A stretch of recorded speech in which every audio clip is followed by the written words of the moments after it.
Hey, Joe, thank you.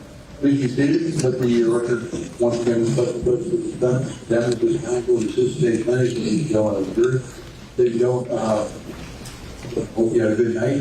We're going to start again with the trial this morning. Now, the state is still on its case in chief, so not anyone play next with us. Yes, Your Honor. The state calls Nestor Hermedia. Nestor Cordelia. Yes.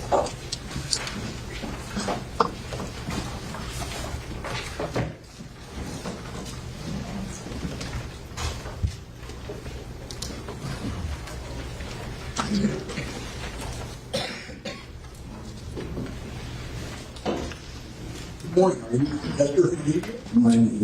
Well, this is our way of standing up here. When you get there, what I'd like you to do is just remain standing for a bit. Raise your right hand and be sworn. Do you solemnly swear upon the testimony you should give in this case shall be the truth, the whole truth, and nothing but the truth? I do. Please state your full legal name for the record. Nestor Hermedia. And spell your first and last name for the court reporter. N-E-S-T-O-R-M-S-M-A-I-G-A. Thank you, sir. Please have a seat. For the microphone in front of you, it'll just up and down, but not back and forth. All right? Thanks, Your Honor. Counsel, may proceed. Thank you. Good morning. Good morning.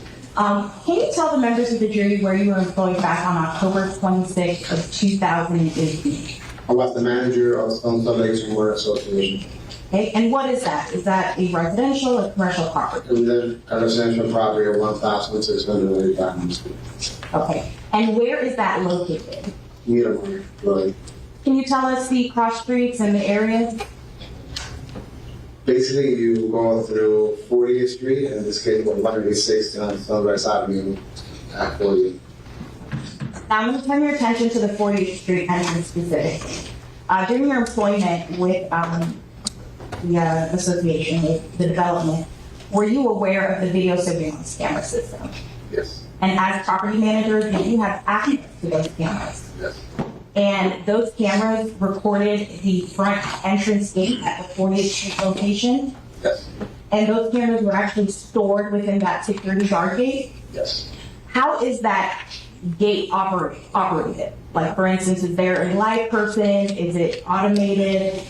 A live person, 24/7. Okay, so and a guard is essentially stationed at that gate. And how does one enter that development, specifically the 40th Street entrance? Either by phone call to the residents or be on the list. So essentially you have to be authorized to enter. Yes. And are there any requirements for identification or anything of this sort? The driver's license will be scanned. And is that whether or not? And the register tag will be also recorded. Okay. And so, for instance, if I want to visit that location and I'm entering the 40th Street, I need to have permission and an identification.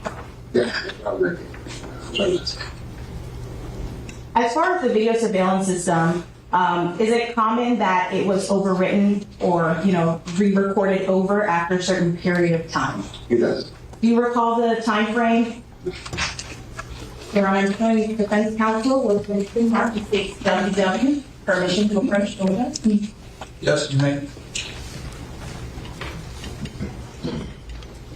Can you take a look at state's WW for identification purposes only? Do you recognize this? Yes, it's a pleasure. Okay, have you had an opportunity to review the contract? Yes, it is. And does it contain the video surveillance from the Isles at Sunset Lakes apartment, specifically the 40th Street guard gate? Yes, it does. And based on your experience and your time there, I'm sorry.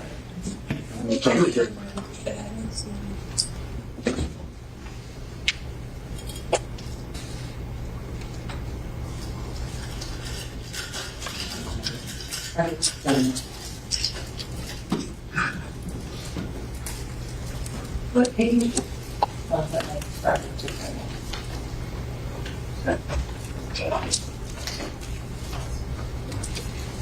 Can we approach? Yeah, then yes. Oh, I didn't hear you. I'm sorry. No problem.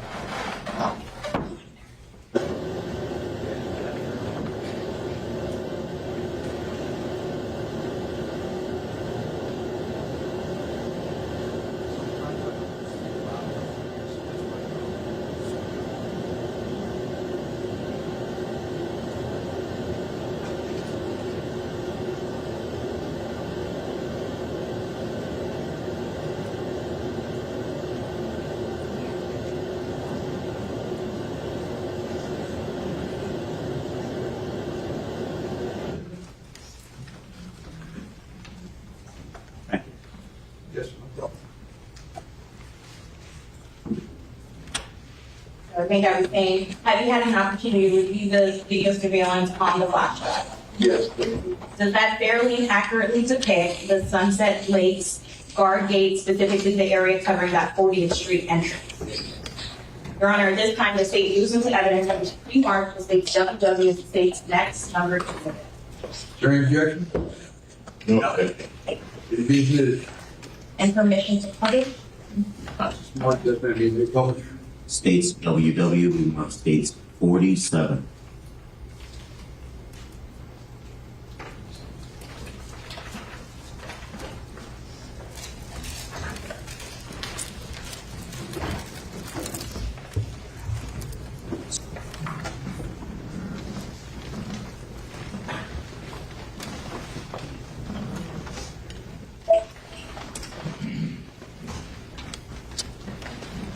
I'm sorry. Can you all see the screen? Why don't you have a seat up front here? How about that? Yeah. Where? Right on the front Oh, row. yeah, that would be great.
Your Honor, nothing further for this witness.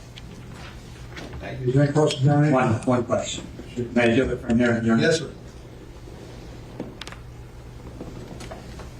Could you tell in that video how many people were in that vehicle that we just played?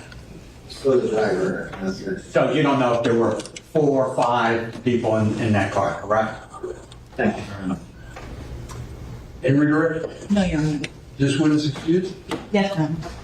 Verbal, thank you very much. You may step down, you're excused. The consequent for you next week. George Bella. Bellow, please.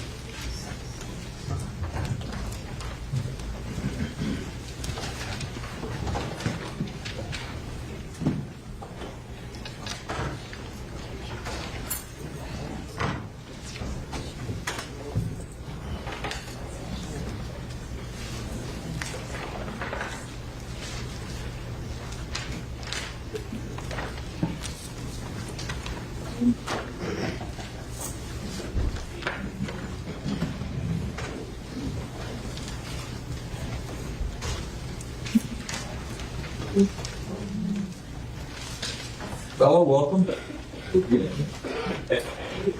Just remain seated for a bit. Raise your right hand and be sworn. Please solemnly swear or affirm the testimony you shall give in this case to be the truth, the whole truth, and nothing but the truth. I do. Please state your full legal name for the record. My name is George Bello, Please spell your first and last name for the court reporter. Jorge Bellello. Thank you, sir. Thank you. Steve. Thank you. Bellow, that microphone will just up and down, but not back and forth. Okay, no problem.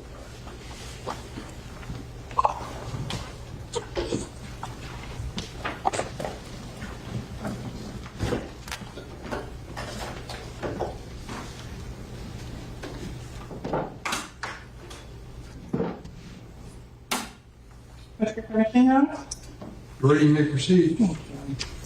Good morning, Mr. Mello. How are you today? Good morning, I'm doing well. How about yourself? Very well, thank you for asking. Could you tell the ladies and gentlemen of the jury where you work? I'm the crime lab unit manager in the Fireman Tool Mark unit for Broward Sheriff's Office Crime Lab. What does that mean? Basically, it means that I examine known and unknown tool marks to determine whether or not they came from a common source, along with, of course, as I'm a manager, I manage and maintain the standard operating procedures as well as training for any new members of the lab. How long have you been the manager of the Broward Sheriff's Office Fire and Arms and Tool Mark Section?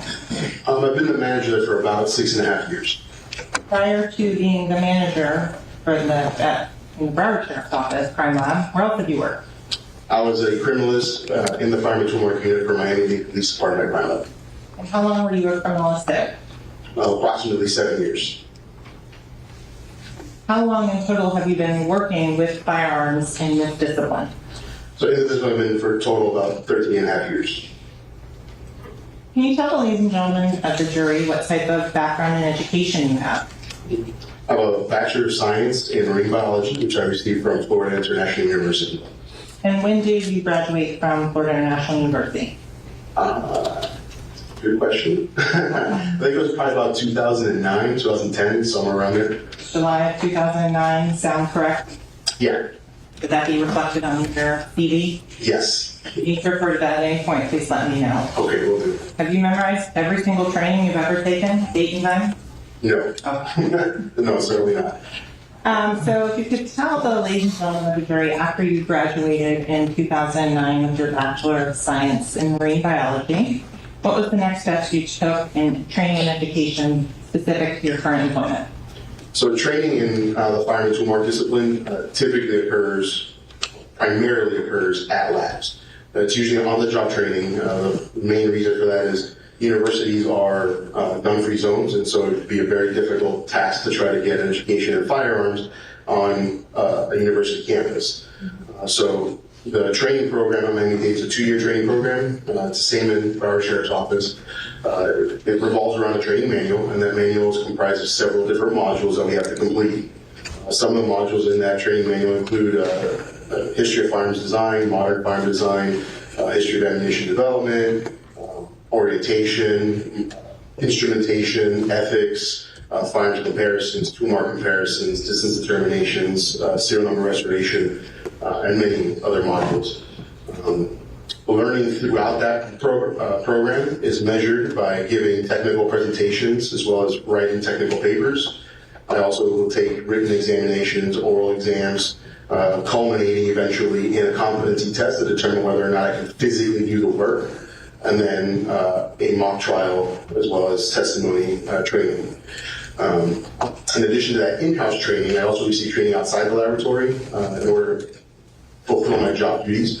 Some of the different trainings I received included training in factory tours and armorers courses.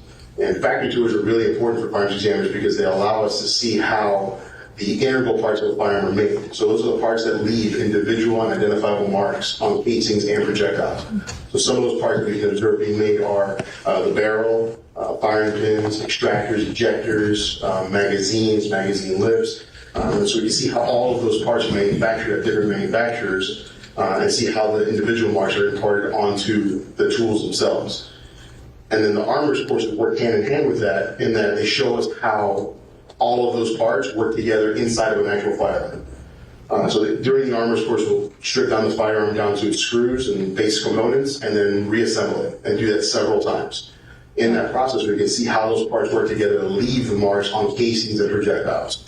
So the factory tours show us how the marks go from the manufacturer onto the guns, and then the armorers courses can show us how the guns leave the marks on the casings and projectiles. Okay, that's a lot of information, so let's slow down and come back to that. Okay, so you talked about touring various gun manufacturers. Yes. Approximately how many times have you done that in the course of your employment as a firearms tool mark agent? I believe I've toured somewhere in the neighborhood of 12 to somewhere between 12 and 15 manufacturers. Is this a visitor's tour or is this a hands-on technical evaluation? No, it's a technical tour. Firearms manufacturers are very particular, so they don't let just anybody, if you're not involved with law enforcement, specifically really firearms examiners, they don't let you through the door to take a tour. And so typically the ones that are giving the tour are like chief of engineering or something like that, where they know how each of those components are being made and where they're being made. And then because these factories are fairly large, and so when you're touring them, I don't necessarily need to see assembly. I don't necessarily need to see when they're manufacturing a slide. Those parts that don't make marks on cases of projectiles are really not important for us. And so they know, because we're in communication with them, the parts that we need to see manufactured and the information that we ask them, they have to be able to know what the answers are as well. So just somebody who's hired to operate a machine may not know some of the details that I'm going to ask. So it is a very specific tour. So on the armorer's course, are those specific to each individual brand or make and model of firearm? Yes, they're specific to really the make and model of the firearm. So the armorer's courses, like let's say like a Glock armorer's course, will teach you how to disassemble, reassemble Glock pistols. They also teach you how to fix Glock pistols.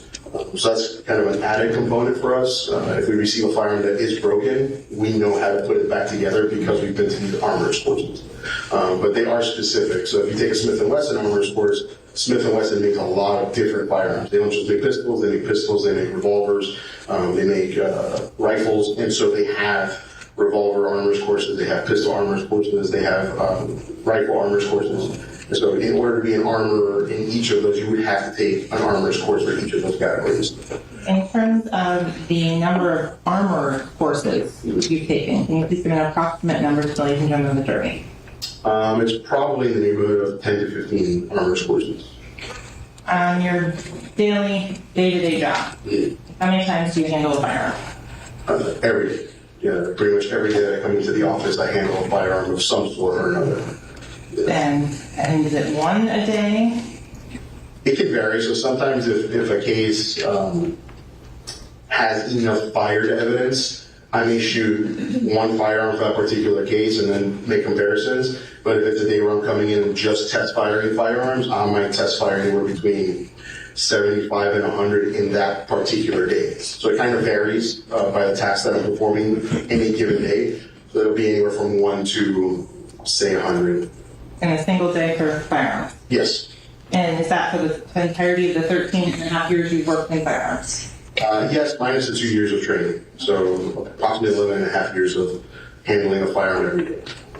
In terms of the services that you can provide and do at the lab, is there a service called a distance or range of fire determination? Yes. Is that something that you've had training and experience in? Yes. Could you please tell the ladies and gentlemen of the jury your training that you have in range of fire or distance determination? So the distance determination training is primarily in-house because it's comprised of several different parts of firearms examiner training. So in order to perform these determinations, typically we're going to need a firearm and some kind of fired evidence tying evidence to the firearm or tying the firearm to the scene. The reason for that is that distance determination, when chemically processed, is a destructive examination that can only be done one time. So if I process, let's say a sweater or a shirt for distance determination, I can only do that one time. And so we want to make sure that when we're doing it with the firearm that was found at the scene, because if not, then we're applying so many variables that we can't account for when giving a distance. And so the training is really based off of the FBI gunpowder, gunshot residue training course.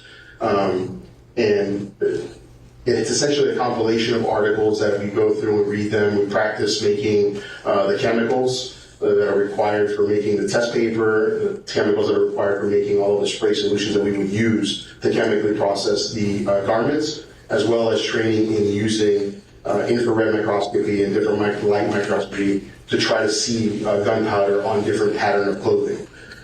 Once we've completed that training, it culminates, of course, in doing 10 practice exercises, and then eventually a competency test to make sure that we can arrive at a known answer that an instructor gave. Okay, so Mr. Melly, to go back, you said that you can do chemical testing. You mentioned like a sweater. Yes. And you said it's destructive. Yes. What does that mean? So the reaction that we're looking for when we do distance determination is a chromophoric reaction, so it's a colored reaction. Burnt gunpowder reacts, or the nitrites in burnt gunpowder react with the chemicals that we're using to give an orange reaction. That reaction will only happen that one time. So if I process it again, it wouldn't react again because those chemicals are no longer present. So, Mr. Bello, can you do that on a human body? No, you cannot chemically process the human body. Right. And how long has the Broward Sheriff's Office lab been doing this process of the chemical determination of distance determination? I believe it's been done since its induction, so I believe somewhere in the late 60s is when they started doing it. And specifically at the Broward Sheriff's Office, when did you guys onboard this procedure? So we've been doing it, at least since I've been there, we've been able to do it. It did have a brief hiatus. When I was hired, the lab, the fire and tumor unit was shut down because all of its previous examiners had retired or left. And so we had to shut down for about a year. And then when we started doing examinations again, we started offering the full range of examinations. And when you say you had to shut down for a year, why is that? We didn't have anybody to actually do the work. So we could have received the evidence, but it would have sat around for that entire time frame because nobody could do the work. You were there, why couldn't you do the work? Well, I was hired afterwards. Yeah, so I was hired after the examiners had left. And anytime you hire somebody, even if they're trained from another laboratory, they have to be onboarded. So that onboarding process does include doing casework. So any casework that I was authorized to do before in Miami-Dade, I had to redo.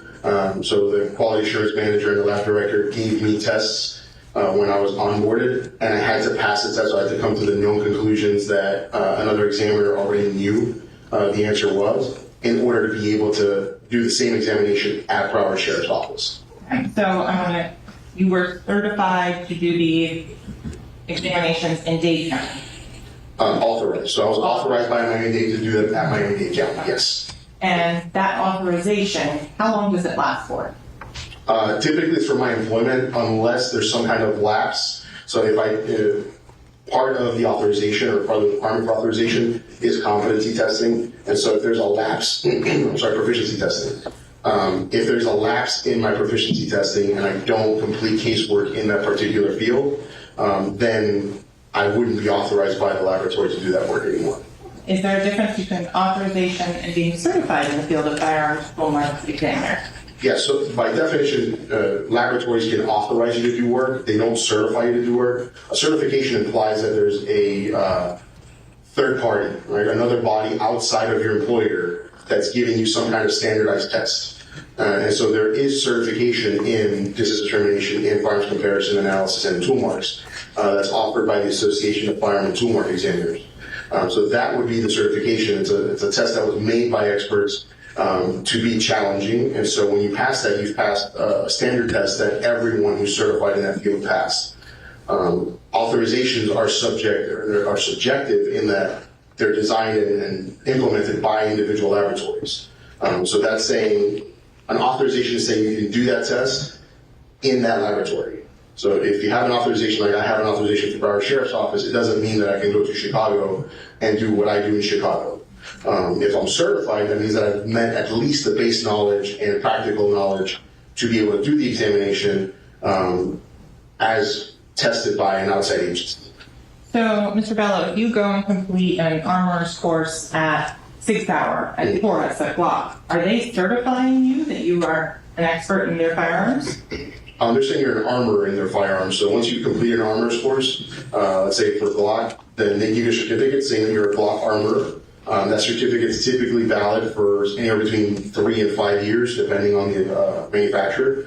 But once that time lapses, then Glock will no longer consider you an armorer for their firearm. And at that point, you'd have to go back and take another armorer's course for Glock to then be updated with all of the information, get a new certificate, and then you would be a block armor again. And so, Mr. Bello, you talked about the Association of Firearms and Tool Marks Examiners. Mhm. Are you certified by that organization? I am. How long have you been certified by that? I believe I was first certified in 2015, so I guess 7 years, more or less. 7 or 8 years. Has that been continual since 2015? Yes, You have to take continuing education to maintain that certification. yes. So the original certification is a test. You take a written examination as well as a practical examination, and you have to pass. I believe the written examination you have to pass with an 80% score, and then the practical exam is essentially 100% because you can't give a wrong answer, and so you have to have 100% on the practical. And then to maintain that certification, you have to attend training or give training, so a combination thereof, and that is to a minimum of 100 hours every 5 years. And Mr. Bello, do you teach in the area of firearms and tool marks? I do. I give workshops, and I also obviously train any examiners that are new examiners in the field of firearms and tool examiners. Have you testified as an expert in court before? Yes. How many times? Approximately, it's probably in the neighborhood of in the low 70s right now. What jurisdictions have you testified in? So I've testified in federal and state courts for Miami-Dade and Broward counties. And what specific areas of expertise have you opined on? So I've been allowed to opine on firearms, firearm examination and comparison, tool mark examination and comparison, serial number restoration, and muzzle target distance determination. And I'd offer defense an opportunity for other qualifications. So, Mr. Bello, let's start and talk about what is the difference between ballistics and firearms. So yeah, it's a commonly, I guess, misused phrase. I don't really work with what people would refer to as ballistics. So ballistics, as commonly used, is really speaking about external ballistics, and that's what happens to a projectile in flight. So from the time it leaves the barrel to the time it impacts a target. The area of ballistics that I do work in is internal ballistics and terminal ballistics. So in that area, that would be more synonymous with firearm examination, in that internal ballistics is what happens to a projectile and casing inside of a firearm, and then the terminal ballistics is what happens to that projectile after impacting an object. So, terminal, like airport terminal? Terminal's final, so the final destination, final endpoint of the projectile. With regards to the internal ballistics, explain what causes there to be in what is internal ballistics. Sure, so like the mechanics of discharging? Please. So the mechanics of discharging a firearm essentially is there's a firing sequence that occurs. Typically that firing sequence involves loading the firearm, usually with a magazine and semi-automatic firearms. The firearm can then be, the slide of the firearm can then be manually dropped.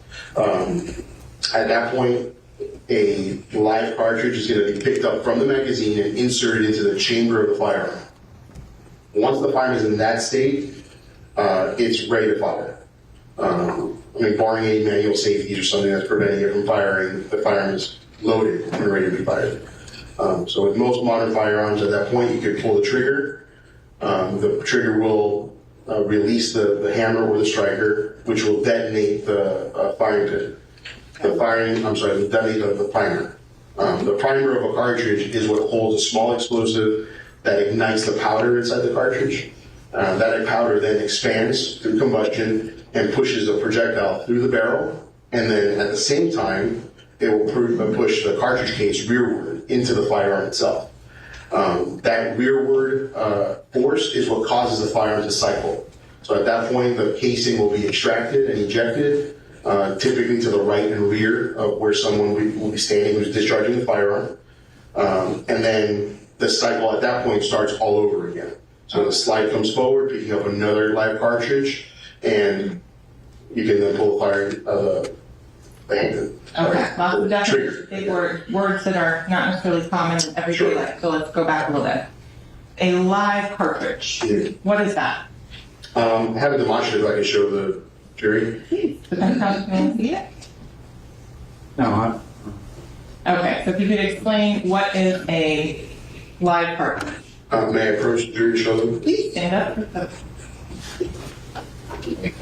Again, ladies and gentlemen, this is a demonstrative exhibit, it's not in evidence. Yeah, it's not a live cartridge or anything. It's plastic.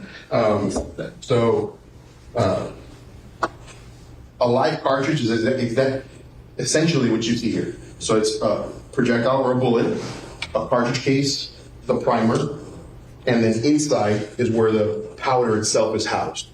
So if you can see at the bottom of the cartridge case, there's a hole. That's called the flash hole.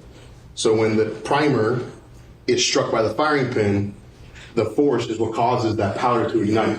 So the explosion that's inside of the primer is going to come through that flash hole and into the main body of the cartridge case, igniting the powder. When that powder is lit, the projectile leaves the cartridge, entering the barrel of the firearm, and then the cartridge travels rearward and exits the firearm in a semi-automatic firearm. The marks that you see on now a fired projectile are the marks that can be imparted by rifling. So by the rifling in a barrel, those are the raised areas of the barrel that impart spin on a projectile. That's their whole purpose, is to actually impart spin on the projectile. The spin stabilizes the projectile in flight, so it makes it more accurate for the shooters. There's different types of rifling, but they all leave some kind of mark or another on projectiles. The cartridge cases will receive several different marks. So the mark that's in the center is a firing pin impression. The marks that are around it, in this case, looks almost like a rectangle. That's the firing pin aperture impression. And then the parallel striations that you can see, that's from the breech face. There are also this little triangular mark, that's the ejector mark. And then it can receive an extractor mark, which is this kind of striated scratches that you see there. And that's from, all of those parts are from the firing of this cartridge. Okay, well again, a lot of terms and things that people don't deal with on a regular basis. Let's start with, and help make sure it's clear and defined, what the parts of a firearm are. Okay. Are there different classes of firearms? There are several different classes of firearms. So for handguns, the most common classes of firearms are revolvers and pistols, or semi-automatic pistols. Can you tell the jury, ladies and gentlemen, the difference between what is a revolver and a semi-automatic? So the main difference between a revolver and a semi-automatic firearm is that a revolver will have a set of chambers, and that's where these live cartridges are loaded. And then upon firing, the firearm will cycle itself, rotating that cylinder, but the cartridges do not eject. Right? The cartridges in a revolver have to be manually ejected. So they don't typically leave fired casings at a crime scene. Whereas semi-automatic firearms will automatically extract and eject fire casing every time that you pull the trigger. So your main approach? Right. I have a demonstrative fake firearm, sometimes to double check and make sure on that. Again, ladies and gentlemen, just remember with the demonstratives, they're not intended, they're to assist the witness in explaining or illustrating his testimony, help him explain it, but the evidence is the testimony of the witness.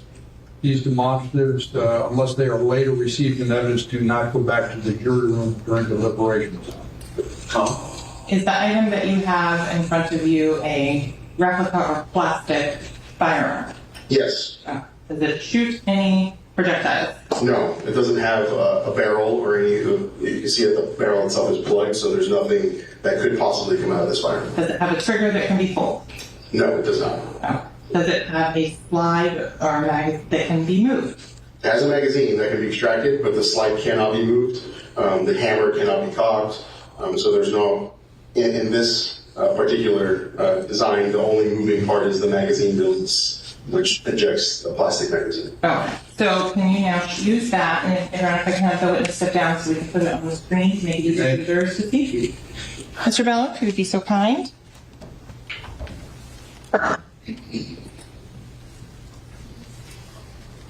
And so we have the green screen there to the right. You now slowly, in terms of describing the areas on a typical semi-automatic firearm. Sure. So in this particular design, a semi-automatic firearm, the area that you pull to fire is the trigger. That's this plastic area right here. This particular firearm has a manual safety. That's this device here. It's ambidextrous, so it should have its equal partner here. So what that means is that whether you're left-handed or right-handed, you can shoot it either way and activate the safety or deactivate the safety. On this side of the firearm, you can see that there's a slide catch. That's what this part of the firearm What does the is. slide catch do? It catches the slide. In firearms, you'll notice that our terminology is very self-explanatory. We like to keep it simple. And so this part here is the slide. That's the part that will travel rearward and extract a casing from this area here. That is the chamber. And on its rearward travel, it'll pick up a casing from that chamber, extracting and ejecting it. When it's empty, there's a spring inside the magazine that pushes the slide up automatically, and it'll catch the slide. That just lets the person who's shooting know the firearm is empty. You can insert another magazine and start to shoot again. And then this portion here is the barrel. In this case, it's an exposed barrel. Not every firearm has an exposed barrel, so sometimes the slide covers this area as well.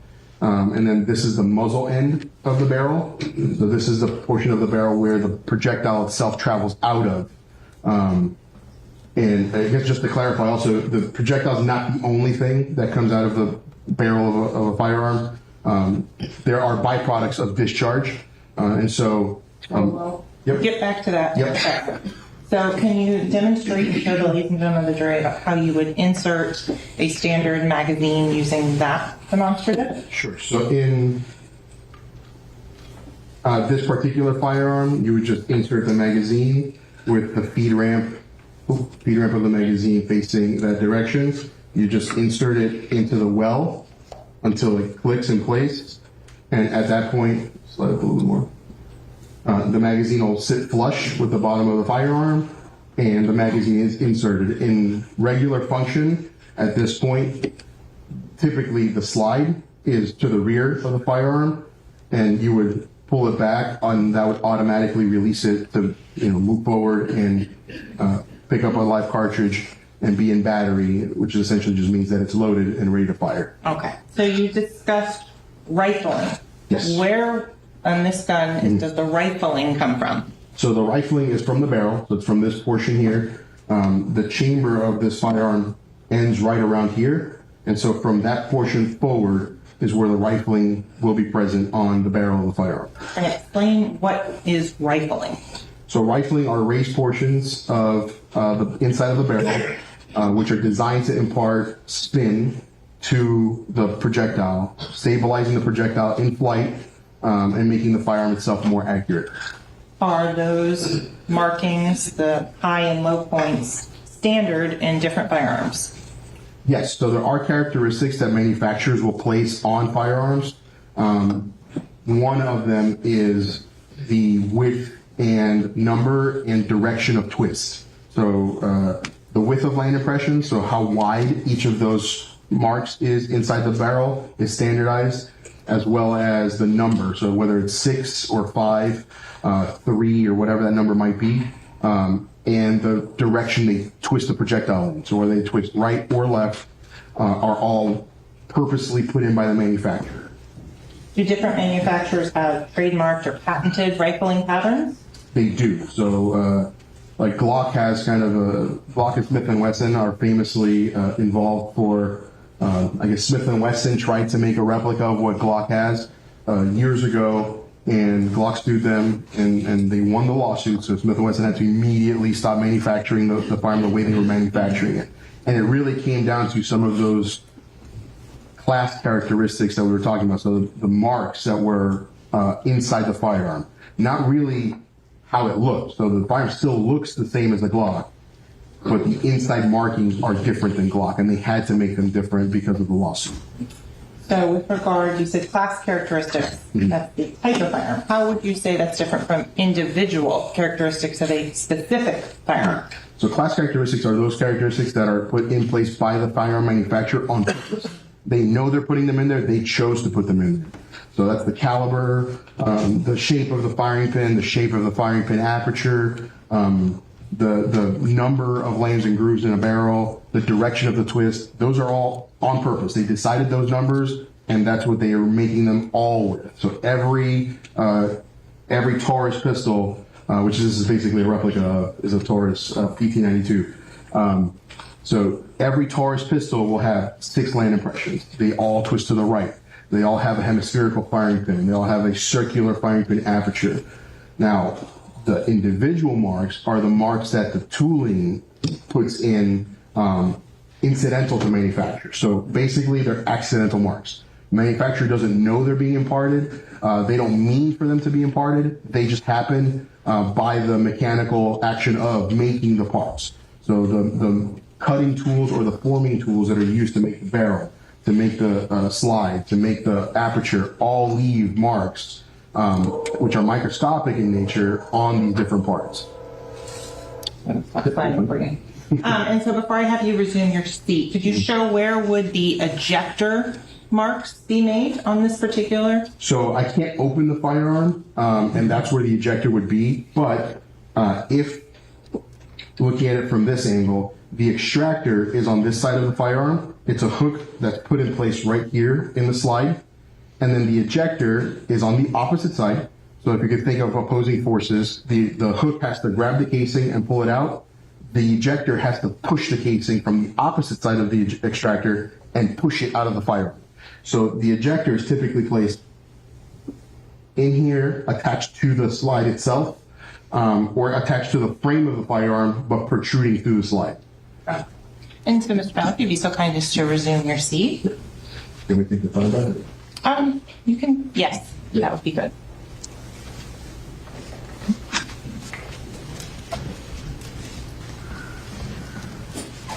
Okay, so still a lot of definitions. I want to make sure we understand. You talked about lands, L-A-N-D-S. What is a land?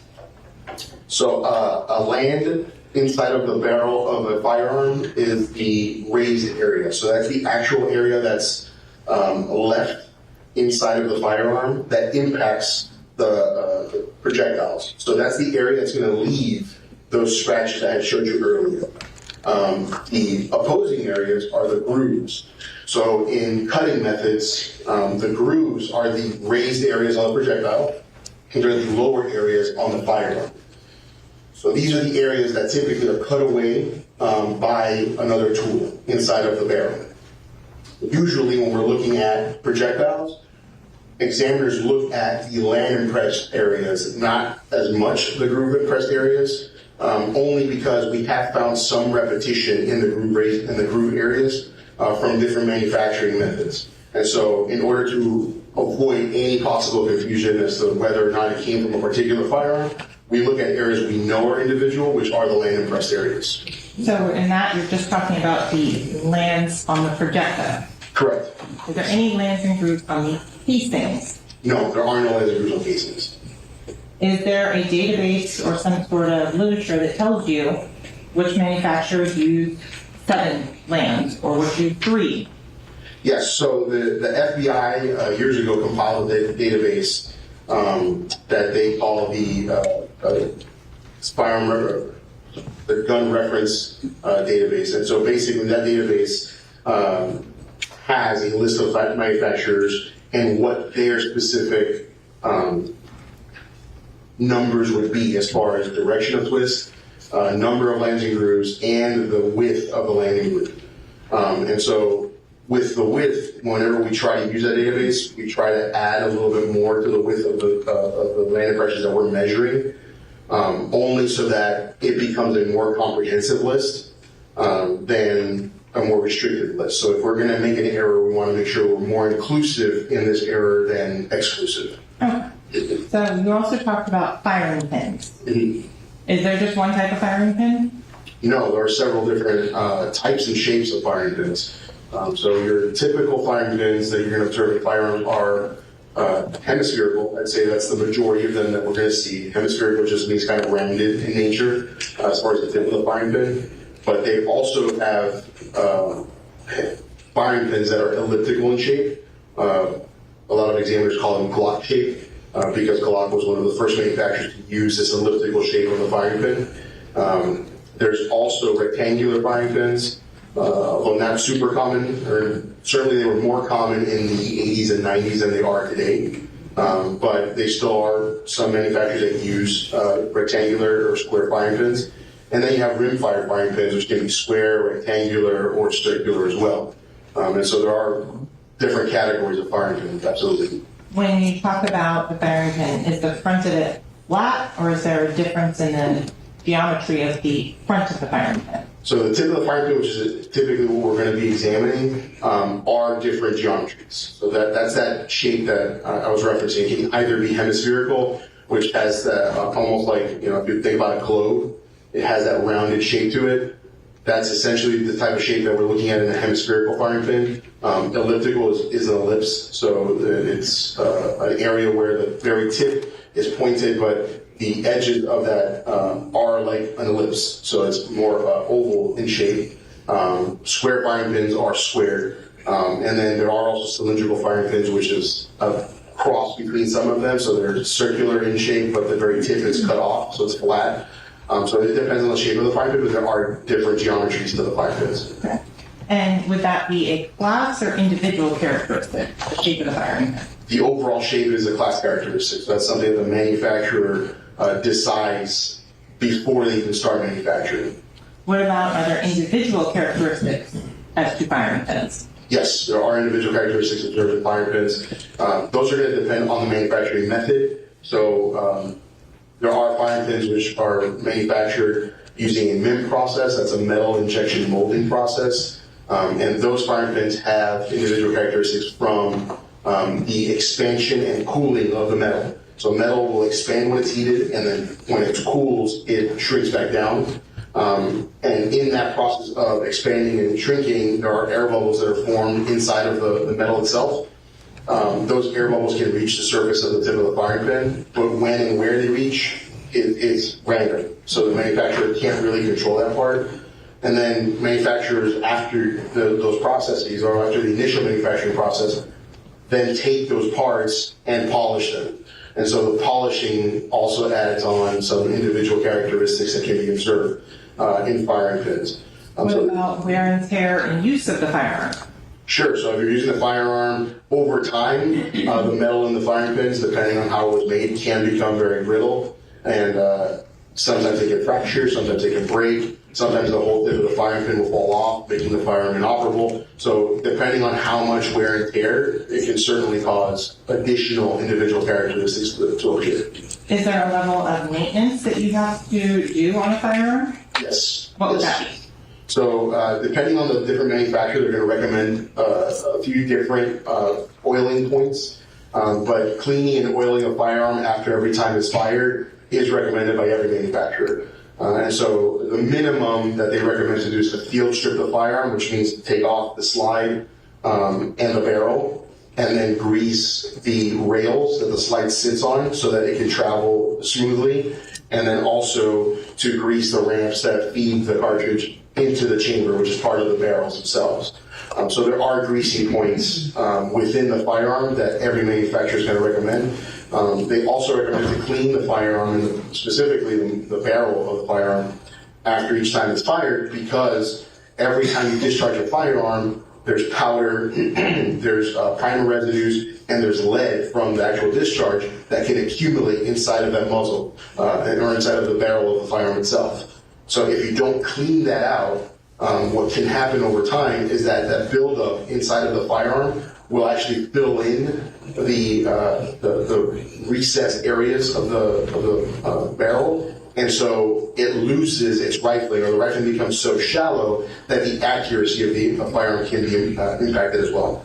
You also mentioned that something you can look for are breech face marks. And so again, it's clear Are breech face marks ever on the projectile or bullet that goes at the front of the gun? No, so breech face marks are only found on fire cartridge cases. And may I approach to use your demonstrative on the screen so we can do it that way?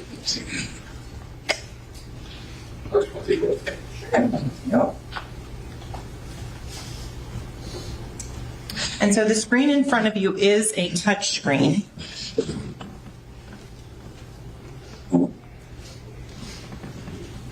So could you show on here so everybody can see which are the breech face marks?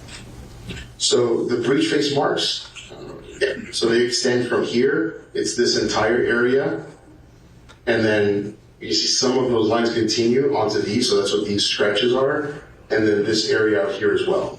Okay, and what are the breech face markings caused by?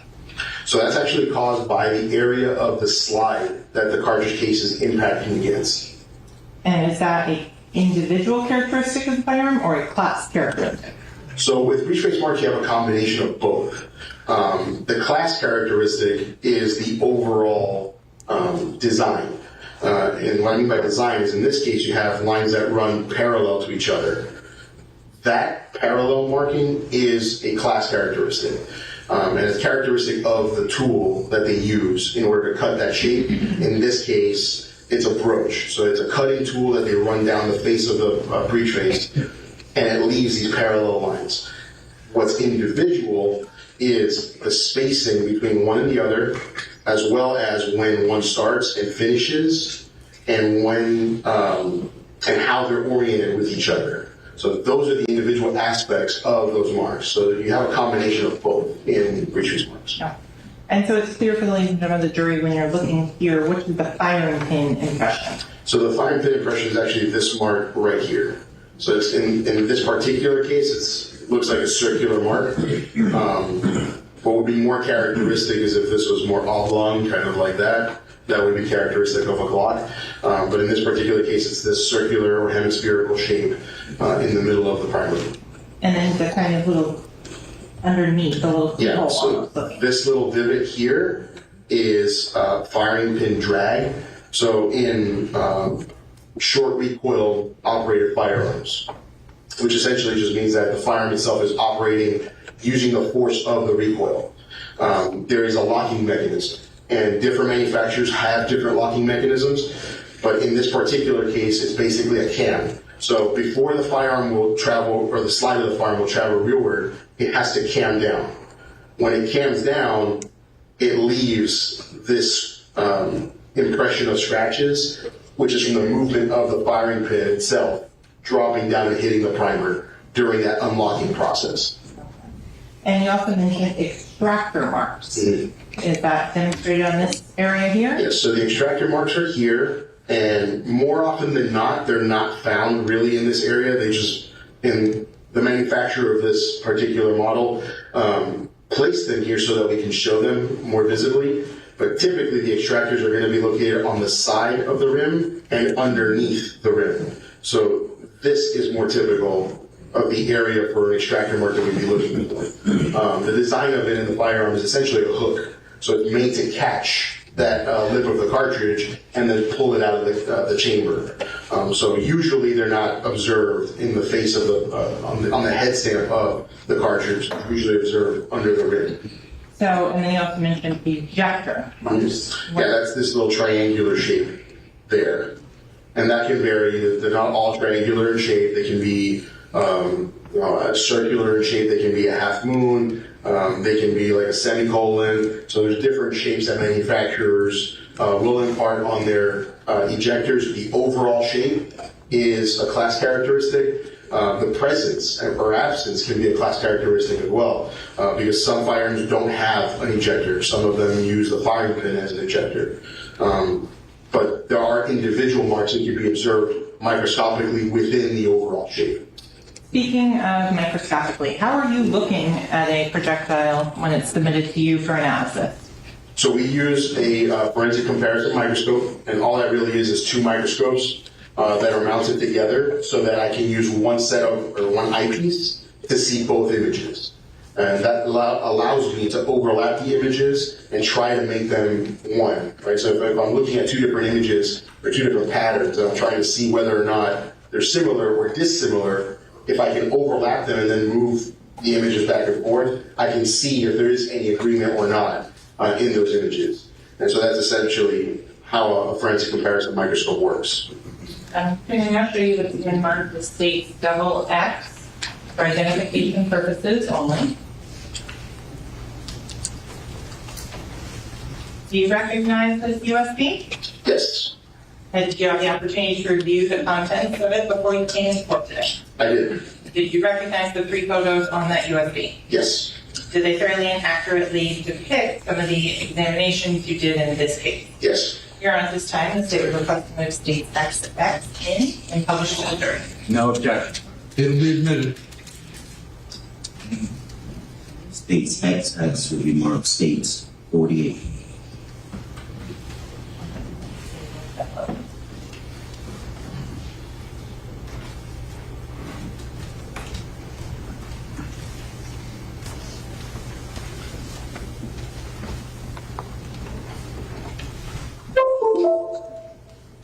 So without going into the actual evidence in this case right now, can you show the ladies and gentlemen what you mean by the split screen looking at two things at the same time? Right, so if you look at the image that's here, this is basically an image that I captured on a comparison microscope. And you can see the descriptors on the top portion of the image. So that's the date, the microscope I actually used, and the magnification. So this is at 22 times normal magnification. And the difference that you observe is this line here. So that line is referred to as a hairline. You can adjust the width of that hairline, so you can make it thicker, you can make it narrower. And the whole purpose of that line is so that you can split both images. By splitting both images, what it's doing is it's letting me actually see at this center point if there's any kind of continuity of the marks. And you can see in the image that you have continuity of the marks, essentially starting here and ending right around there. And that's it. That's what we're looking for, is for these marks to be continuous. And when we take a photograph, obviously it's a 2D or two-dimensional representation of what we're seeing, captured at that moment in time. So what I can't capture is looking at this and then rotating to the next line impression and looking for agreement in that line impression, and rotating to the next line impression, looking for agreement in that line impression. And so that repetitive agreement in the line impressions is what can allow an examiner to make a conclusion of identification or exclusion. Okay, so you talked a little bit about rotating them. How do you go about lining them up to begin with? Yeah, so the typical orientation that you're going to use is for a right-hand twist projectile. You orient it with the nose of the projectile facing right, so you can illuminate all of the lights on comparison microscopes come from the rear. And so we try to use oblique lighting, which is lighting that's almost perpendicular to the surface, so that we can get the best representation of what we're looking at. So because what we're looking at is essentially raised and lowered areas, if I were to light it from directly above, you'd have a really hard time seeing any of the lines that are there. So I need to create a shadow, if you will, from behind the projectile so that I can actually observe the scratches that are on the surface of the projectile. And you have to use kind of standardized orientation, because if I were to take this projectile and line it up this way, then the shadows that I'm observing won't be the same. They'll be opposed, they'll be opposites. So the actual spacing between the lines on one side or the other would be off. Even though they're the same projectile, I can look at it the same if I orient it correctly. When I change the orientation, then I can make them appear as if they're not the same. Okay, so Mr. Bell, I want to follow up as well on that. How do you keep and maintain the evidence that's submitted to you separate and distinct from one another? So when the evidence is submitted, one of the initial parts of the examination really don't involve any comparison. It's really just a matter of describing the evidence that I'm receiving, which includes describing some of those class characteristics on fire casings, because manufacturers do impart that information on casings. So whether they're 40 or whether they're 9mm, whatever the caliber might be, is typically imparted right on the body of the cartridge case. And so you can read that information. And so whatever the manufacturer is and the caliber are listed as part of the descriptor of that item. And then the items each, as I'm describing them, are assigned an individual and unique exhibit number by our information management system. Okay. You just talked about caliber. I don't think we've defined that yet for our ladies and gentlemen of the jury. What is the caliber of a cartridge? So for firearms examiners, caliber has two different definitions. The primary definition of caliber is actually referring to the diameter of the base of a bullet. And so that's where the actual word caliber comes from, is really just a measurement of the diameter of the base. However, that has to correspond to the cartridge case, because the diameter of this base has to be able to fit into the mouth of the cartridge case. So when they do translate that, the manufacturers will stamp a caliber on the head stamp area of the cartridge. And so the caliber for the cartridge means that the specific designation that the manufacturer put on it, which will hold the caliber of projectile. So it's a designation that the manufacturer gives the live cartridge as far as the caliber is concerned. And how does a caliber translate over to a firearm? So firearms are typically designed to fire a particular caliber. Some firearms have interchangeability. So I think the most common interchangeability is that a .38 special cartridge can be shot in a .357 Magnum caliber firearm. We also have several different ones in rifles and whatnot. But if this cartridge is a 9mm and you have a 40 Smith & Wesson caliber firearm, then this cartridge was not designed to be fired in that firearm, and vice versa. That firearm was not designed to fire a 9mm. So firearms are designed to fire a particular caliber, kind of regardless as to the interchangeability of calibers. They're designed by the manufacturer to fire a particular caliber. With regards to, you said the 357 and the 38 special can kind of be used both ways. Is there characteristics and things that you would give the tell the wrong size caliber projectile was put through with the wrong size, a different size caliber firearm? Depending on the actual calibers involved, yes. So like a 357 and a 38, the reason they're interchangeable is because the bullet itself and the cartridge case itself are actually very, very similar. And the way that those firearms are manufactured, they're rimmed firearms, and so they don't chamber based on the cartridge itself, they chamber based on the rim. And so as long as you have a rim that's the same size, you can load a rim that's the same size and a projectile that's the same size. You can load anything into that firearm and it will shoot. When it comes to semi-automatic firearms, so that's really, that calibers are mainly a revolver caliber. Okay. When it comes to semi-automatic firearms, the function is much more complex than a revolver in design. And so most semi-automatic firearms will chamber based on the front of the cartridge. So this little space that's between the projectile itself and the cartridge is where the firearm will catch the cartridge and not let it keep going into the barrel itself. And so if there's any difference, so if this cartridge is too narrow for the firearm, it can slip through and fall right out of the barrel. If it's wide enough that it can catch that lip and not fall in, but not wide enough so that the whole chamber is supporting the cartridge itself, when it fires, what will happen is the body of the cartridge will actually expand to fill any space that was remaining inside that chamber. So when we get that cartridge into the laboratory, it won't be a smoothly, a kind of rounded cartridge. It'll have an oblong side to it. And that's indicative that it was fired in what we call subcaliber. So it's a smaller caliber fired in a larger caliber firearm. And the same thing happens to the projectile, because if the projectile is not snugly fit into the barrel, it'll dance moving down the barrel itself. And so these rifling impressions that are fairly consistent throughout the length of the projectile won't be consistent at all. you'll have those skipping marks, and the rotation of it will also be inconsistent with the rifling, so you can have rifling patterns that overlap. And those characteristics would indicate that it was fired in a smaller caliber, again, a smaller caliber projectile in a larger caliber firearm.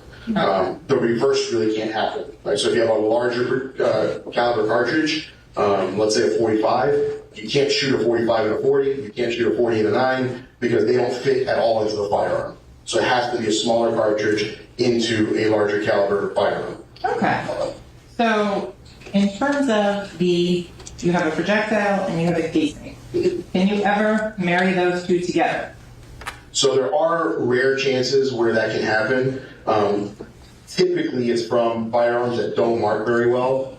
So what ends up happening is that when the projectile exits the cartridge, it'll actually pick up marks from the inside of the cartridge itself. And so there are times where you can marry the marks from the inside of this cartridge to a projectile. However, it's very rare because once the projectile travels through the barrel, it picks up marks from the barrel. So the marks that were left on it by the cartridge case are essentially erased by the barrel itself. So it's very difficult and very rare that we're able to actually examine projectiles and compare them to a cartridge case. The more common occurrence is that you have a firearm submitted, which I can then use to produce known test fires and shoot one live cartridge, which will give me a projectile and a cartridge, and then I can compare them, those pieces of evidence or pieces of known evidence, to my unknowns and say they were fired in the same firearm at that point. But in the absence of a firearm, that's not an examination that can typically be done. Okay. So let's talk a little bit about what is NIBIN. What does that stand for? So NIBIN is a National Integrated Ballistic Information Network. Essentially what it is, it's a computer database that examiners can use to capture images of spent cartridge cases. So essentially we're just capturing this image there and uploading that to the database. The database then will run an algorithm on the shadows observed. So that's a printout of what the images are that are acquired. And it'll run an algorithm based on the shadows observed, so the lights and the dark areas on the images. And it essentially sends back a list of cartridge cases that are ranked the highest as having possibly been fired in the same firearm. That doesn't mean they were, right? So every time we run a search in NIBIN, we get results back. Whether or not they were actually fired in the same firearm is up to the examiner to determine. So there is a correlation score that it gives, which is the number that's based on these algorithms of agreement. Now, that score is really just based on the search that it's running. So the score is not one of those types of scores where, oh, if it's a 9, I know for sure that it was fired in the same firearm, or if it's a 4, I know it wasn't. There's really not that kind of cutoff because it's based on the results of the list.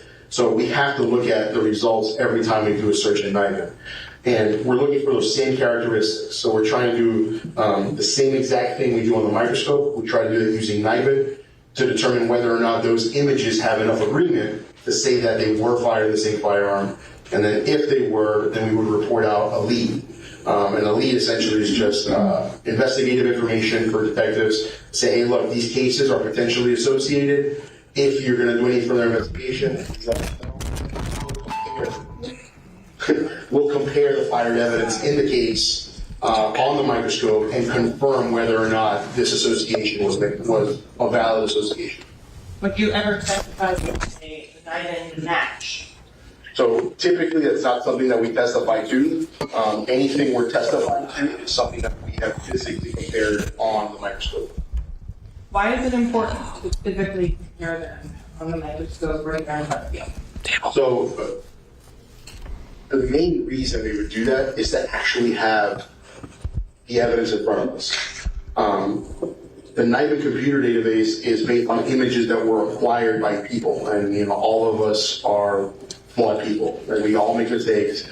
And in order to curtail those mistakes, we have these safety checks in place. NIBIN doesn't have those safety checks, and so an outside agency may have acquired this image saying it was involved in this particular case, but then when I ask for the evidence back, it's a different image. So that kind of examiner error doesn't usually have a way to be caught, or can have a way to kind of get slipped through the systems, depending on the laboratory. And so per our own operating procedures and most laboratories' procedures, we cannot testify to somebody else's work. Right? So I cannot say who put in this other information, that the information they put in is accurate. And so in order to say, well, I know what the information is, I need to have the physical evidence in front of me so that I can see the images and I can actually see the evidence under the microscope and know for a fact this exhibit came from this cartridge case, it has chain of custody, and I can verify that they are or were not firing the same firearm. In terms of the projectiles, are they ever put into NIDA? So most laboratories don't have a system to capture projectiles into the database. There are a handful of laboratories that do. Really, the ATF is the one that kind of has guidance and maintenance over NIBIN. And so what they recommend laboratories to use is the brass tracks, or the portion of the database that will capture images of casings. Their primary reason for that is that even casings, so every time I want to take a picture of these cartridge cases, it takes about 12 minutes. So that means that for every casing that I'm putting in, I'm using 12 minutes of time. If I were to catch the projectiles, even if it's a perfect projectile, where, something like this, where it's an exemplar, it's going to take me about 12 minutes per land impression. So it might take me 45 minutes or an hour to capture one projectile. And so what they found was that even though it's a tool that's out there, the cost of the tool and the time to use that tool isn't worth the difference that you're going to get from capturing casings, because most cases have casings that are left at a crime scene and projectiles. So the case where you have just projectiles from the scene, it's not very common. Okay. So going on to the projectiles, talking about those, do they have a specific composition or things that they're made of? So different manufacturers for cartridge cases and for live ammunition will use different projectiles. So projectiles can be made for different functions, and they can be made out of different materials. So the most common material, and the reason that this model is copper colored, is because most jacketing is copper. So that's the most common material that you're going to find as far as bullet jackets. They can be designed just like this, where it's a full metal jacket. Typically, the full metal jacket is a rounded or flat nose, and the base of the projectile itself is left open. And so this area here is where the lead of the projectile is actually found. There are manufacturers that make what they call a total metal jacket. A total metal jacket means that the entire lead core is encased in a copper jacket. There are also steel jackets, and so the jacket itself might have a copper color, but it's steel, not copper. Steel is magnetic, copper is not. That's how you would distinguish those two. There are manufacturers that use nickel jackets, and now they're kind of coming out with, kind of you name it. There are manufacturers that have jackets that are solely made out of copper. There are manufacturers who have kind of projectiles that are very, very weird, not necessarily your standard kind of projectile. So it's one of those things where they can design to do a lot of different things, the projectiles. And so that, depending on its function, its intended design, you might have different designs of the projectile itself. So you indicated it's a jacket. What about the interior to the lead core? Is that standard throughout the industry? The lead core is fairly standard. The only time you're not going to have a lead core is if it is a lead-free ammunition. There was a big push years ago to try to make hunting rounds lead-free. And so that ammunition, if you can still find it, is lead-free in the sense that the copper is still there, but the inside is made of other materials. It might be zinc, it might be different, heavy metals that can give a weight similar to lead, but not be lead. Okay. It's a good time to take a break. I'm being told we'll be late. All right. So ladies and gentlemen, remember the admonition, do not discuss the case, don't form any opinion about the case, don't allow anyone to discuss the case in your presence. It's research, just leave notepads on your chairs. We'll be back with you shortly. All right. Thank you, ladies and gentlemen.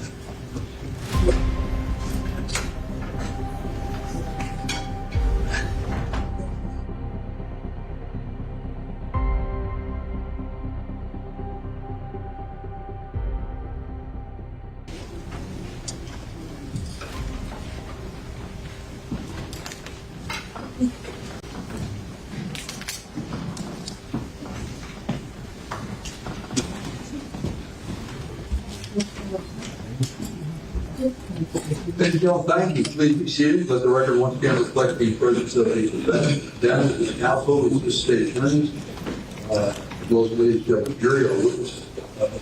George Dahl remains on the stand. I get the both, you're still on your direct examination, Mr. Riley, you want to continue? Thank you, Your Honor. Okay, Mr. Bello, we have talked about casings, the projectiles, the composition of the projectiles. I believe we skipped over the composition of the casings. Are there different metals used in the casings? Yes, so casings can be made of several different metals. Typically, it's going to be made of brass. That's the most common. Although nowadays you can find them in nickel. You can also find them in steel. They have made them in copper, although they don't make any copper anymore, but they have made in copper in the past. So the composition of the cartridge case themselves can vary. That's why shotgun shells are typically made of plastic. So depending on the ammunition that you're looking at, it can be a variety of different materials. Is there identifying marks on the headstand of every cartridge casing? Yeah, so depending on the manufacturer, they do have different head stamps that they use. Most of the manufacturers, especially American manufacturers, will use their name in some sort of or another. Some of them might be abbreviated, so Winchester a lot of times will use the abbreviation WIN. Remington Peters uses RP, and sometimes they'll just write out Remington. So depending on the ammunition and how much space there is, they'll use some kind of manufacturing mark indicating the manufacturer and the caliber. So usually you'll see something on there, they'll say 40 Smith & Wesson or 9mm, 380 auto, depending on what the caliber is. Actually, I think in the screen you can actually see it. In this case, you can see, I don't know if you can make it out on the screen, but right here is the manufacturer. So it says Blazer, and then 40 Smith & Wesson is the caliber. So, correct me if I'm wrong, Smith & Wesson's a gun manufacturer. They are, yes. So what's a 40 Smith & Wesson? So 40 Smith & Wesson is a caliber that was really just designed years and years and years ago by Smith & Wesson, so they called it 40 Smith & Wesson. It's like there's a caliber, it's called a 45 Glock auto pistol, just because Glock designed it. So that's the name of the caliber, not the manufacturer. So there are calibers that are named after manufacturers, but in this particular case, the 40 Smith & Wesson is the caliber. The manufacturer of the cartridge is Blazer. So with regards to if it says 40 Smith & Wesson, does that mean it has to be fired through a Smith & Wesson firearm? No, that's the caliber. So there are many manufacturers that make firearms in the 40 Smith & Wesson caliber. Many manufacturers. It's probably the third most popular caliber manufacturer today as far as pistols are concerned. So there are a large number of manufacturers that make firearms in 40 Smith & Wesson. With regards to the last part of it you talked about was the primer. Is the primer standard throughout the industry? No, so there are different manufacturers will make different primers. The typical primer, again, is kind of in that color, so it's a nickel color. That's your usual primer, but there are probably nowadays just as many manufacturers that use brass for their primer. Those are really the two most common compositions. The inside, so the actual combustible inside, is fairly standard, although they're going to have their own kind of spin on the combustible and the formula they use. They still use the same components. And so the last part of the cartridge, or the live cartridge, you described as the gunpowder. That's the standard throughout the industry?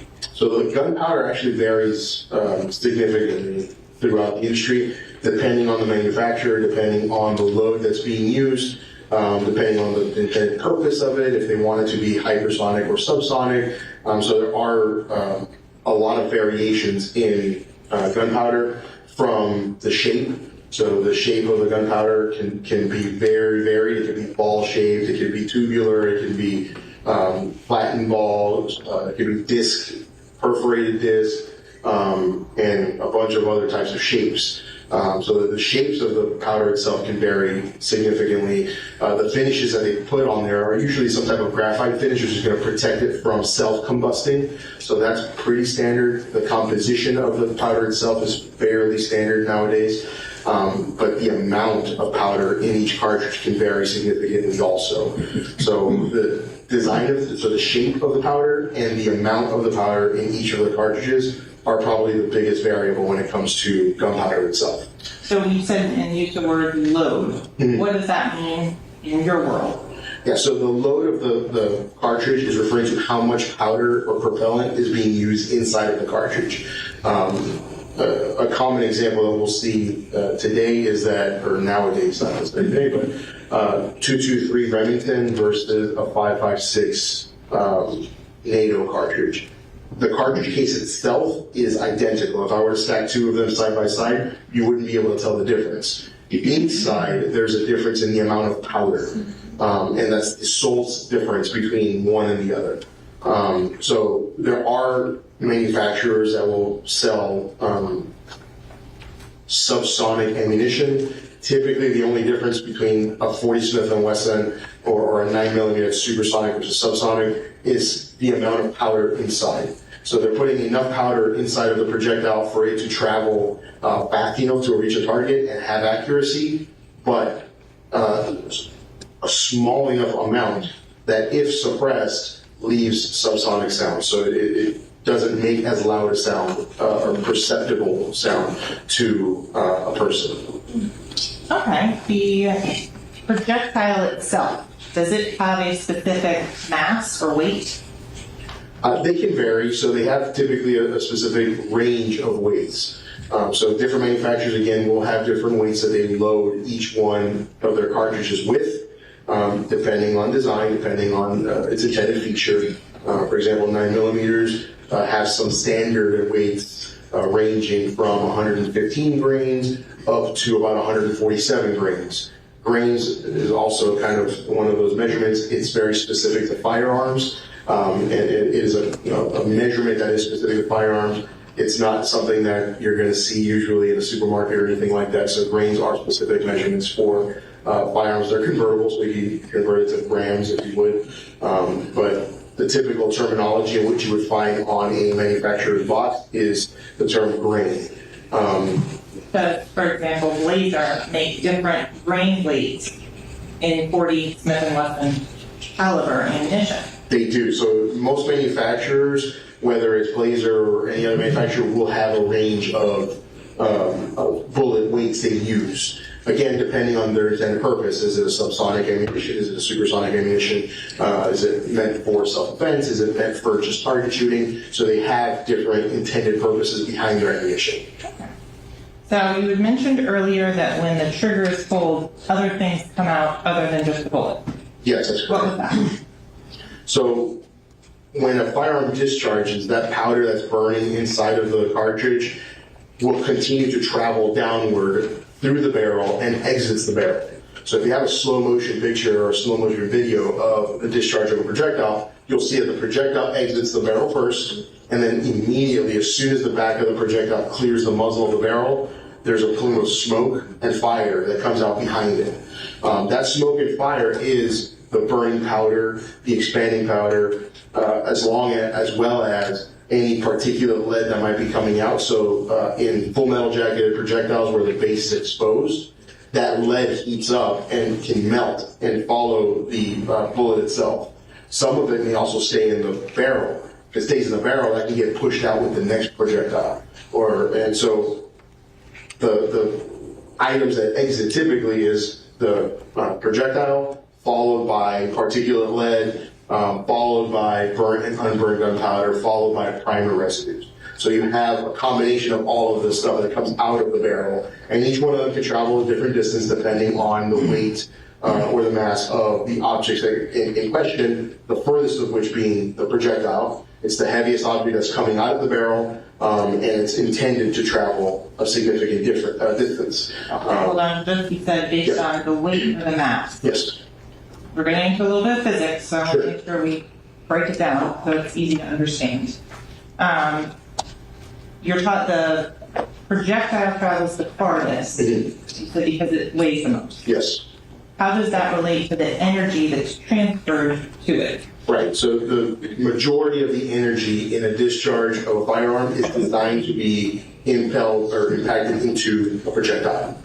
Right. So most of the force of that firearm or of the firing of the firearm is being pushed onto this. A portion of it is going to be put on the casing, traveling rearward and ejecting.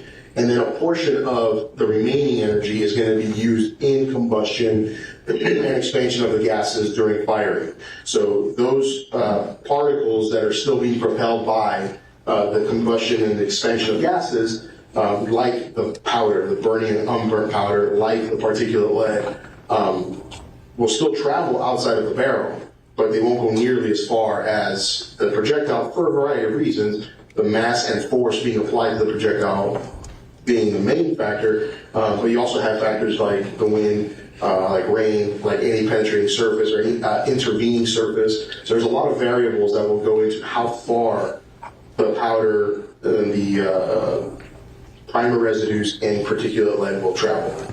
The primer residue, the particulate lead, the unburnt and burnt gunpowder, does it only come out of the muzzle?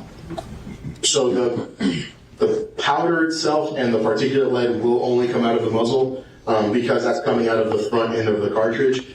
The primer residues don't. So the primer residues can exit the rear of a chamber and the rear of the firearm as well. So you can find primer residues or GSR gunshot residues coming out of the rear as well as the front of a firearm. Okay, and is the rear, is that the breech face, that's that area of the firearm you're talking about? Correct, yes. So is there a range for how long a bullet will travel?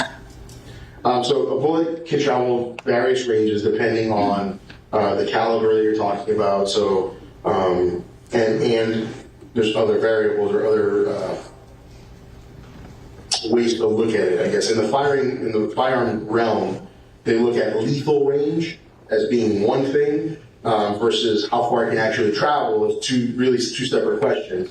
Because a projectile might be able to travel a mile, but at that point it has so little velocity that it really wouldn't do any damage to a person. And so different manufacturers will state lethal ranges and then maximum distances for their projectiles. For most pistol ammunition can travel a significant distance, but their maximum usable ranges typically is somewhere between 50 and 100 yards, and it'd be questionable if you can even hit a target at 100 yards with a pistol at using iron sights and whatnot. So Okay, there's a so lot of the length variables. of a muzzle or barrel factor into that? Yes, so the length of a barrel will change how far a projectile will travel and how fast that projectile comes out of the barrel. The reason behind that is that the powder that's inside of a cartridge will continue to burn and expand as it travels through the firearm itself. What that basically means is that as the projectile is traveling down the barrel, if the barrel is 2 inches long, that gas or the burning only had 2 inches to complete its burn. So typically in a 2-inch barrel, it does not complete or does not completely burn. So a lot of the powder will exit the barrel, burning in the air after it's exited the barrel. If it's burning in the air, it's not pushing the projectile anymore. So if you have something like a 12-inch barrel, now you have a significantly longer distance to continue to burn that powder and continue expanding and pushing that projectile. So the length of barrel is a significant factor when determining the speed, the trajectory, as well as for muzzle to target distance determination. Okay, on that, when you talk about muzzle to target distance determination, what are you looking at? As far as Are you looking at the way a projectile impacts an object? we can, certainly, yes, that's part of the analysis. Why would that be important? So when you're talking about how a projectile is going to impact an object, it can give you different clues. So if a projectile left a clean hole entering a shirt, let's say, it gives me one clue in that it wasn't the muzzle of the barrel was not pressed directly upon the object. When the muzzle of a barrel is pressed directly upon an object, what ends up happening is all those gases that we talked about that come out of the barrel will enter whatever that object is. So if it enters a shirt, they have to escape somewhere. And so what ends up happening is that shirt will end up being ripped, there'll be a lot of burning, so there won't be a clean-cut circular hole. The other thing that it can give is if you have a hole that's not necessarily clean-cut, but there's no signs of tearing or burning around the hole, possibly there was an intervening object.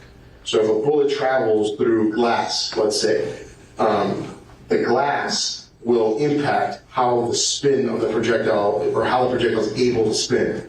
And so what can happen is that the projectile starts to tumble in the air, and you can get what they call a keyhole shaped hole. So as opposed to the projectile entering in this direction, it can enter in this direction, it can enter in that direction, it can enter in this direction. And so that lets you know that the projectile possibly traveled through another object before hitting that final target. And so there's a lot of, I guess, descriptors that can be applied depending on the shape of the hole, depending on how much burning is seen, if there is burning, if there is no burning, if there's soot or vaporous lead that we can see usually see in the form of smoke around the hole, if you can visibly see powder versus a complete absence of any powder. So those are some of the different visual examinations we would do on a particular bullet hole to determine whether or not we can do a distance determination, or if really we're looking for a maximum distance as opposed to a range. So a maximum distance is basically the distance that a firearm would have to be discharged at to not leave any residues on a particular target. Okay, so let's go back on that. You said residues. When you're talking about residues, what are the different types of residues that could be left on a target? So the main types of residues that we're examining for when we're doing a muzzle target distance determination is, well, there's a few. The main one is lead and nitrites. Lead being a residue that comes from the projectile and comes from the primer residues. So those main sources of that lead. And then the nitrites are from the burning gunpowder. So gunpowder itself has nitrate as part of it. During the burning process, it converts to nitrites. And so those nitrites are fairly unique in that there's not really a whole lot of false positives for nitrites apart from gunpowder, or burnt gunpowder. So those are the primary residues that we look at if we suspect that a firearm that was used or the ammunition that was used was a clean type of projectile so that it doesn't have any lead in it. Then we can test for copper and the presence of copper. But that's not the typical exam. That's usually done on special requests. So you mentioned smoke and soot. Yes. Are those different things? Yeah, so soot, what we're talking about when we're talking about soot is typically the particles or the residue that adheres to the projectile itself. And when it enters through an object, that soot is wiped off, forming a ring around wherever it came in. And then the smoke is essentially exactly that, is the appearance of a cloud around the bullet hole. So it's the smoke that's from the discharge, and those are, again, lead particles and lead, vaporous lead that comes from the discharge of that primer. What happens to the unburnt particles of gunpowder? So unburnt powder is not reactive with the test itself. It can be visual, so you can see it. And depending on the distance, it can still adhere to an article of clothing, it can adhere to skin. So depending on the distance from a target, you can see burnt and unburnt gunpowder being applied and stuck onto clothing. If it's a shot on skin, then you can see it essentially what they call tattooed onto skin. And that's basically the velocity and burning of the powder entering the subcutaneous levels of skin. So it basically gets captured, and so you can still see the particles visually upon the skin.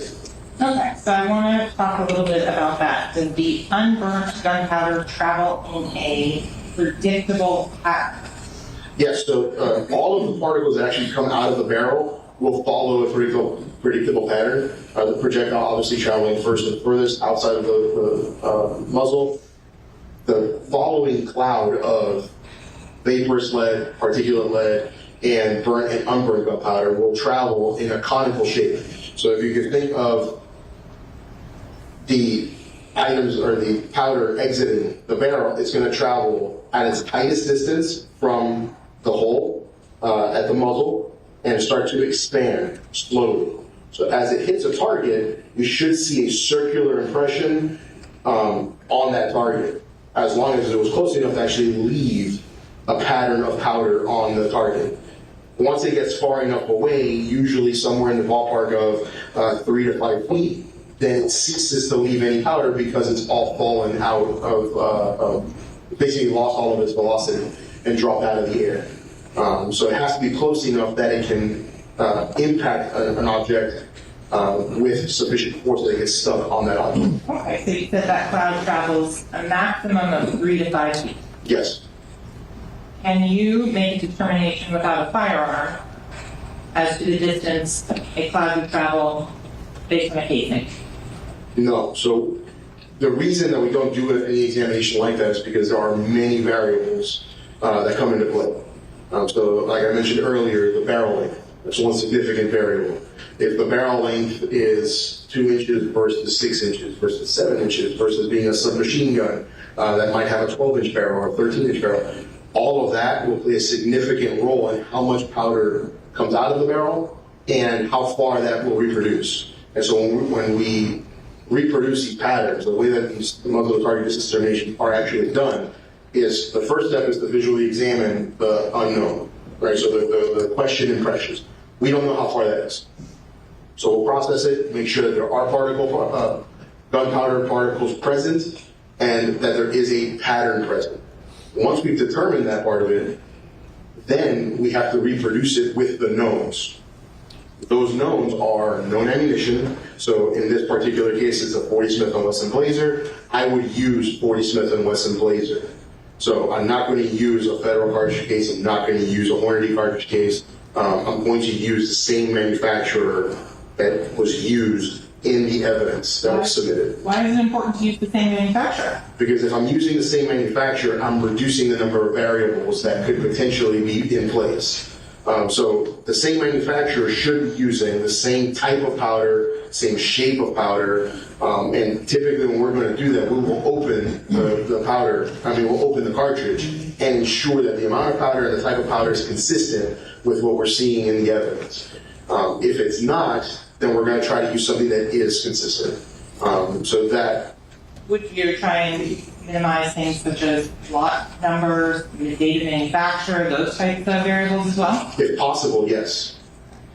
Just so we're clear, are you conducting a science experiment? Essentially, that's what we're doing, is we're trying to reduce the number of variables present so that we can give an estimated range of distance. And even then, even when we can account for, we know it's the right firearm, we know it's the right ammunition, we know, the type of primer that was used, and oftentimes we'll be submitted a firearm that has ammunition left in it. And if there is ammunition left in it, then our typical examination is going to be to reproduce the patterns at interval distances, so 6 inches, 12 inches, 18 inches, and so forth.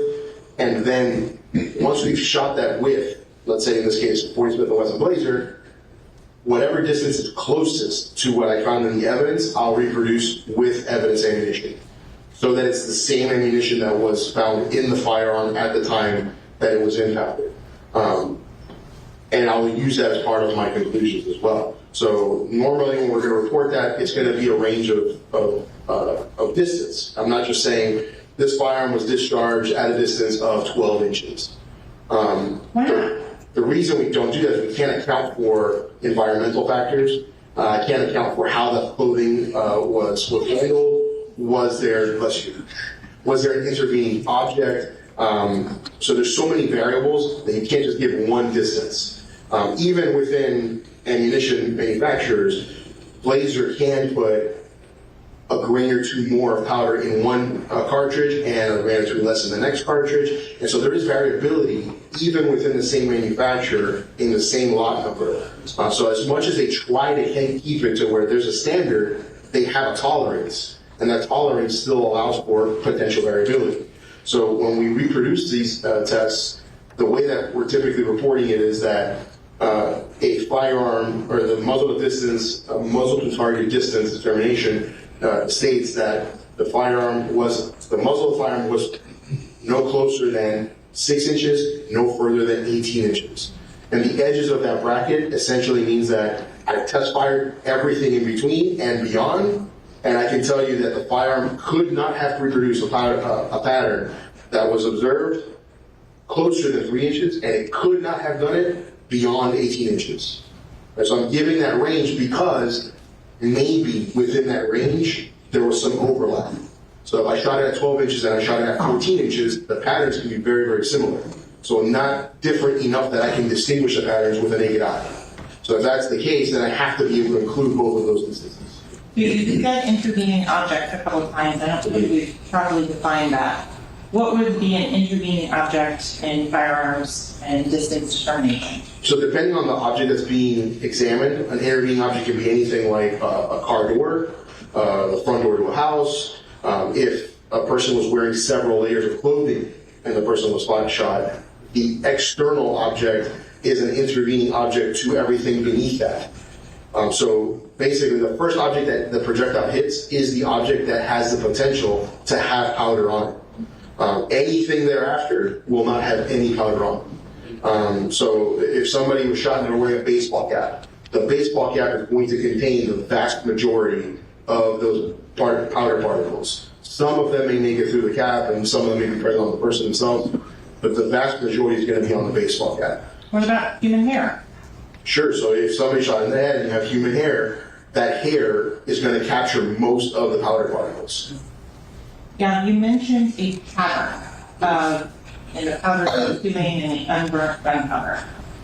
Can you describe to ladies and gentlemen of the jury when you say a pattern, what do you mean? So when the powder, Would sorry. it help if you could draw on the screen? Sure. I can change the.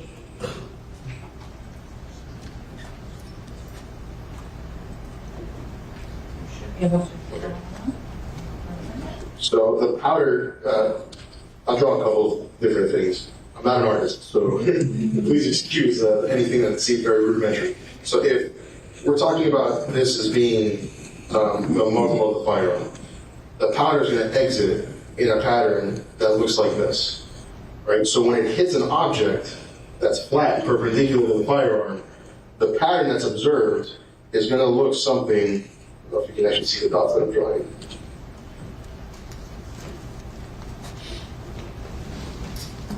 See if you can change your options for drawing tools. Oh yeah, let's see, that was better. Okay, well, we can work with that.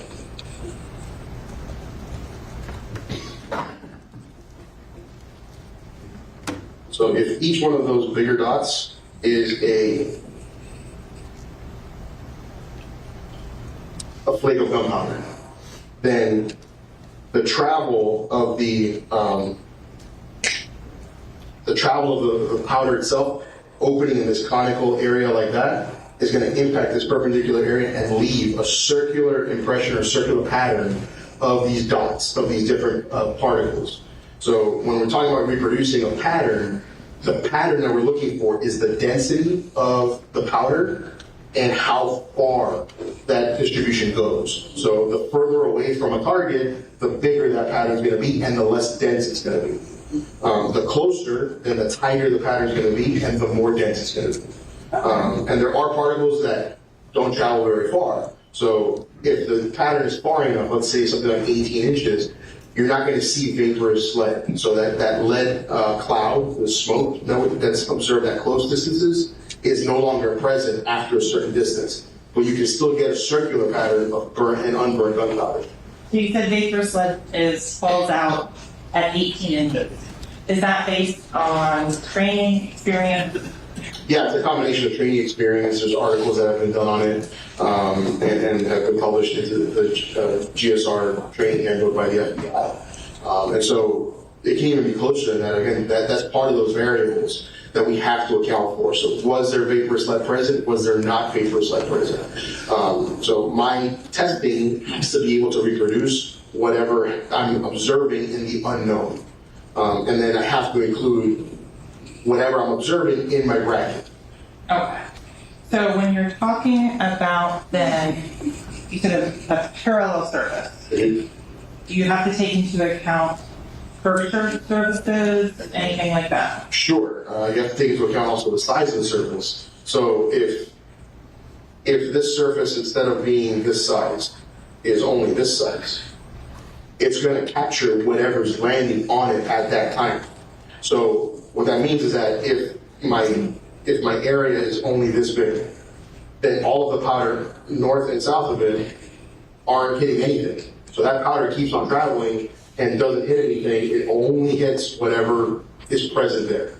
So all of that does play a factor in your determination and how you can reproduce it. And which part of the challenge of distance determinations is we have to try to reproduce whatever we're seeing. That's the only way we're going to be able to know what that distance is if we can actually physically reproduce it. Okay. If you have a 4-inch barrel versus a 7 or a 10-inch barrel, how does that change the shape of the cloud or the cone as it travels? Well, it can change a few different things. So the cloud itself is going to come out of the barrel at a higher velocity the longer the barrel is. It's also coming out with less powder because a lot of that powder has been consumed inside of the barrel. And so two things are going to change there in that the width of this cone becomes narrower further out. And so if you don't have the correct firearm, you're not actually reproducing that pattern. Let me extract there. The width Sure. becomes narrower farther out on a longer barrel. Correct. Okay. Correct. So the shorter the barrel, the wider that the cone becomes at a shorter distance. And the higher the density of the particles that are going to be observed because there's more particles present. And the longer barrel, those particles have been consumed during that combustion, and so less particles and less materials actually exiting the barrel. Okay, so Mr. Bello, if you, for whatever reason, don't have the firearm that was used in whatever distance determination you're trying to recreate, could you use a brand new, same make, same model, same caliber firearm to do this determination?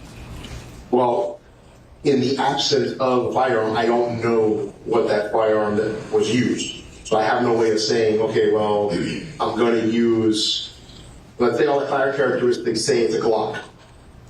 Well, which type of Glock? Is it a Glock 17? Is it a Glock 19? Is it a Glock 43? Is it a Glock 45? So all of those different models fire the same caliber, but they have differences in design.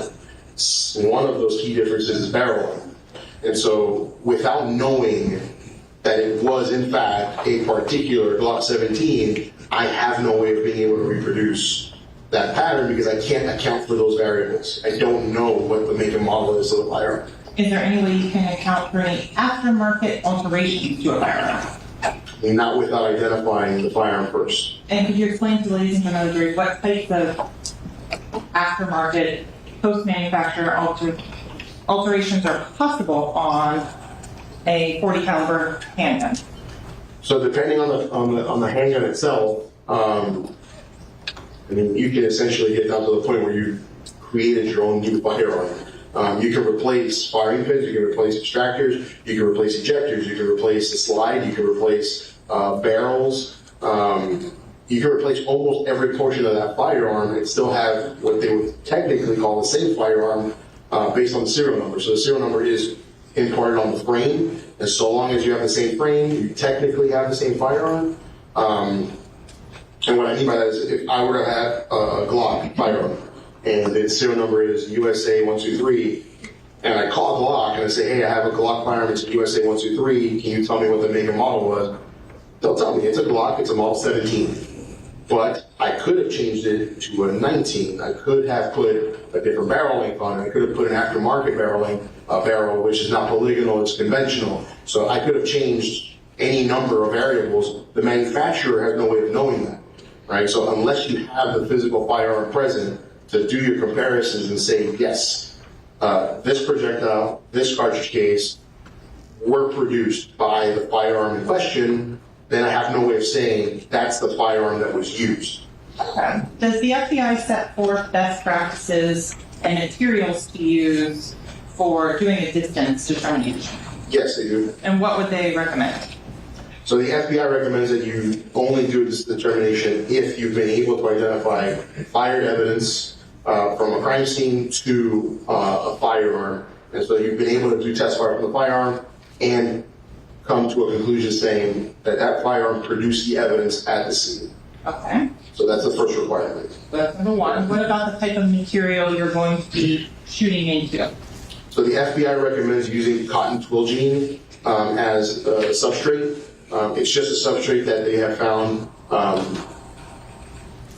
as a happy medium, if you will. So it doesn't capture too much particle or it doesn't capture too little particle. It fairly represents a large number of surfaces. Can you use like ballistic gel?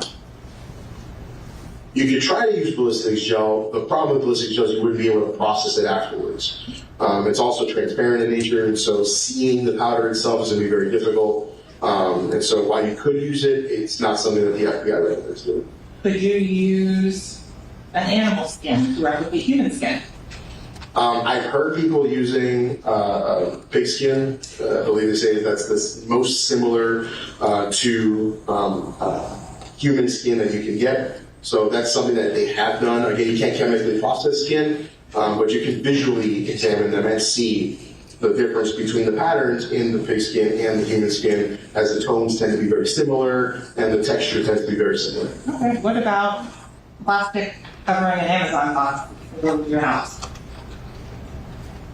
Probably wouldn't use that. So the different materials are going to have different rates of capture. So that powder can hold on to cloth one way, and as you can imagine, tape is a fairly slick surface, and cardboard is a hard surface, not the same thing as clothing, not the same thing as skin. Our skin is elastic, cardboard is not elastic.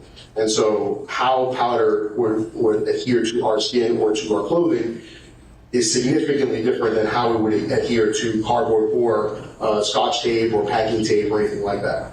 Okay, so now the question, final on this one. Did you do a distance determination in this case? No, I did not. Why not? So the first thing is I didn't have a firearm, so I can't know which firearm I'm going to use in order to replicate any of my tests. So I can't make tests for distance determination because I don't know what firearm was used. Okay.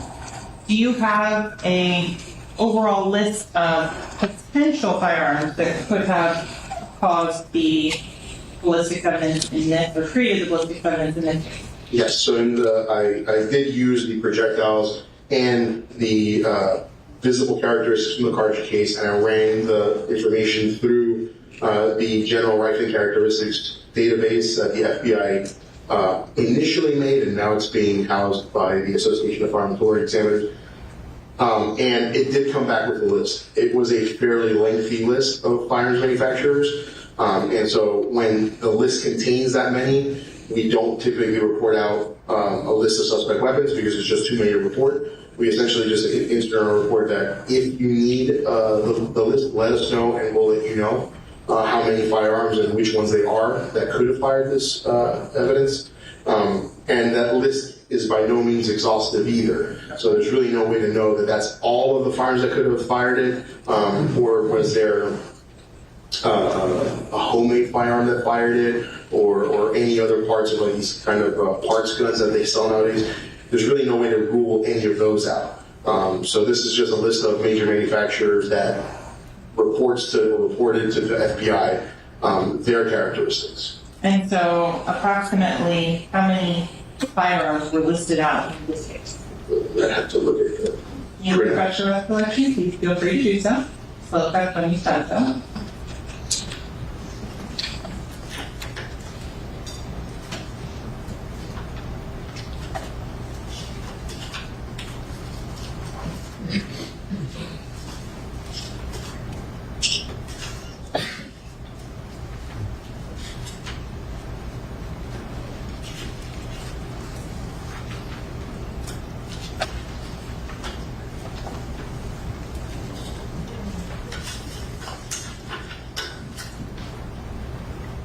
So as far as manufacturers that could have fired the projectiles in 40 Smith & Wesson,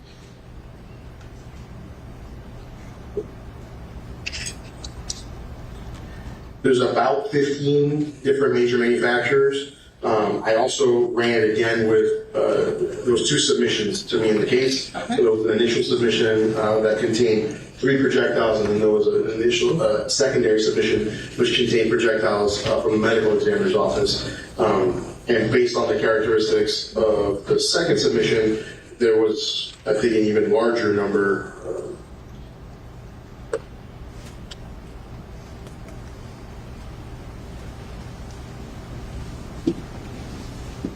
About 27 manufacturers that could have fired that set. Okay. Can you just pick number 17 off that list and recreate a distance determination? No, I can't do that for a variety of reasons. First and foremost being that these lists are telling me the manufacturers, right? It's not telling me the make and model. So give me the make. So it's saying, possibly Sig Sauer, possibly Sig Arms, but which one of their pistols in 40? It doesn't tell me that. And so the list can be very, very lengthy. It also doesn't tell me the barrel length of the particular firearm. I'm going to ask you about a very specific firearm. Could you use a Taurus 91? No. Why not? The Taurus 91 doesn't exist. Should I ask you about horsepower on that? You could, I guess, but there is no Taurus. So Taurus manufactures a line of firearms which they bought the patent from Beretta to manufacture. Beretta makes what they call Beretta 92, Beretta 92 FS, and so Taurus replicates that in their PT 92 and PT 99. So those are the 2 variants of that particular pistol. There really isn't, and the 9 designates the 9mm caliber. So PT 92 and PT 99 are 9mm variants of that Beretta replicant that they have. Okay, and that's actually the red gun in front of you. Is it a PT 92 replica? Correct. So this is exactly what you would see if you saw a Beretta or a Taurus, whether it's a 92 or PT 92. They look the same. If I held it from over here and I had a Beretta or a Taurus, you wouldn't know the difference between one and the other. Okay. And that was which caliber for the 92? So the 92 is a 9mm firearm. Okay. Is there a 40 caliber that may be closely named to that? So Taurus does make a 40 caliber. They make it under the model name PT 100, PT 101. Oh. In terms of the list of firearms that are potential, are some more common than others that you see in the lab? Yes. Would that help you in doing a distance determination? No, again, because it doesn't tell me which one of their models was used and the barrel length of those models that was used. Okay. So I want to go through now and talk about the individual items of evidence we reviewed in this case. Okay? So I'm going to start here with item that you assigned as item 13. Okay.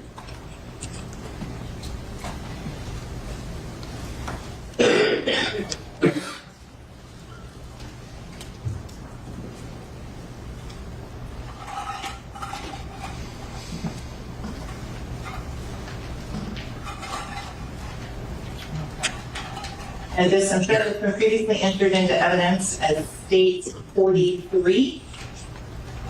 Okay. Do you recognize that exhibit? Yes, I do. How do you recognize that? So my initials on the paper bag and the date that I started the examination, as well as my initials and the date that I finished the examination on the slip. If I have that, so I can put it up on the screen so it's clear to everybody what we're talking about when we're talking about Exhibit 13.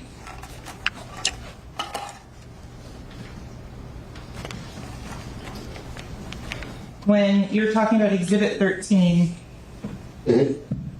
these white labels here on the back, did you place those on there? Yes. I did. And if you'd be so kind as to, do you know how to hit erase on the screen? Is there just a fix everything? Or clear? There we go. Thank you. Yep. So exhibit 13 labeled G115. Where does the G115 come from? So the G115 is the external identifier, so that's whatever the person who impounded the evidence itself labeled it. Typically, that's given to us in the form of a property receipt. Is that You know, the 115, the number that's there? Is that Yeah. the same? So on exhibit 13, there's also a case number under there. What is that case number? So that should be the lab number that's assigned again by the lab. So that 1813127, that's the number that's generated by our information management system. Every case that comes to us has to have a unique identifier, and because we're a county lab, we service a lot of different municipalities. We can't guarantee that their numbers won't overlap, but as a lab, we still have to have unique identifiers. And so the system, regardless as to what their identifier is, which in this case was the one below that, at least according to our information management system, we have to have that unique identifier put in place by the laboratory. And so that in this case, it was 1813127. And is that the same for all the disciplines the lab covers? Yes, so it should be. There are cases where sometimes an exhibit might be submitted and either they thought it was affiliated with a different case or something like that, and they gave it a separate lab number. So you might have a separate unique lab number, but you can't have two cases under the same lab number. Understood.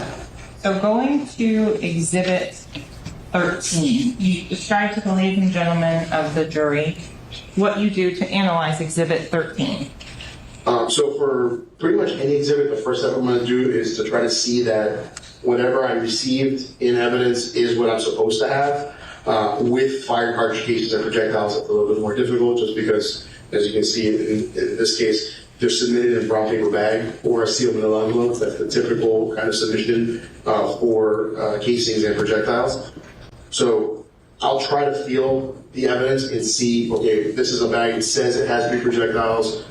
Does it have what feels like 3 projectiles? Or does it have a magazine? Or does it have light ammunition? So if I can feel that difference, then I'll stop there and say, okay, whoever submitted this has to make some kind of correction because they're telling me they submitted 3 projectiles, but that's not what I have. In this case, that wasn't the case. It said I had 3 projectiles inside this package, and I had 3 projectiles. So then I opened the packaging, and I start to describe what I have in front of me. In this particular case, it was 3 fire projectiles, and so I describe them as 3 fire projectiles. If there are cartridge cases, then I'll describe them as 1 fired 40 Smith & Wesson Blazer cartridge case. And that'll be the description for each of the cartridge cases, which is just the caliber, manufacturer, and whether or not it was fired or live. Okay, so on item that your lab number assigned 13, that is the G115 identifier. Do you know where that came from? I don't know where that came from. Did you collect it? No. Do you ever go and collect projectile or casing evidence? No, I don't. Is that part of your job description? No. Do you go to any of the crime scenes? On occasion, we can be called to come out to crime scenes if they're looking for some kind of possible explanation, but that would be a very, very rare case. More often than not, we stay at the lab and we just receive evidence that crime scene or a detective collected. Okay. And where is the lab located? It's on the first floor of this building. So moving on to, again, item 13G115, what would you describe it as? So item 13 was 1 fired projectile. What analysis did you do on item 13?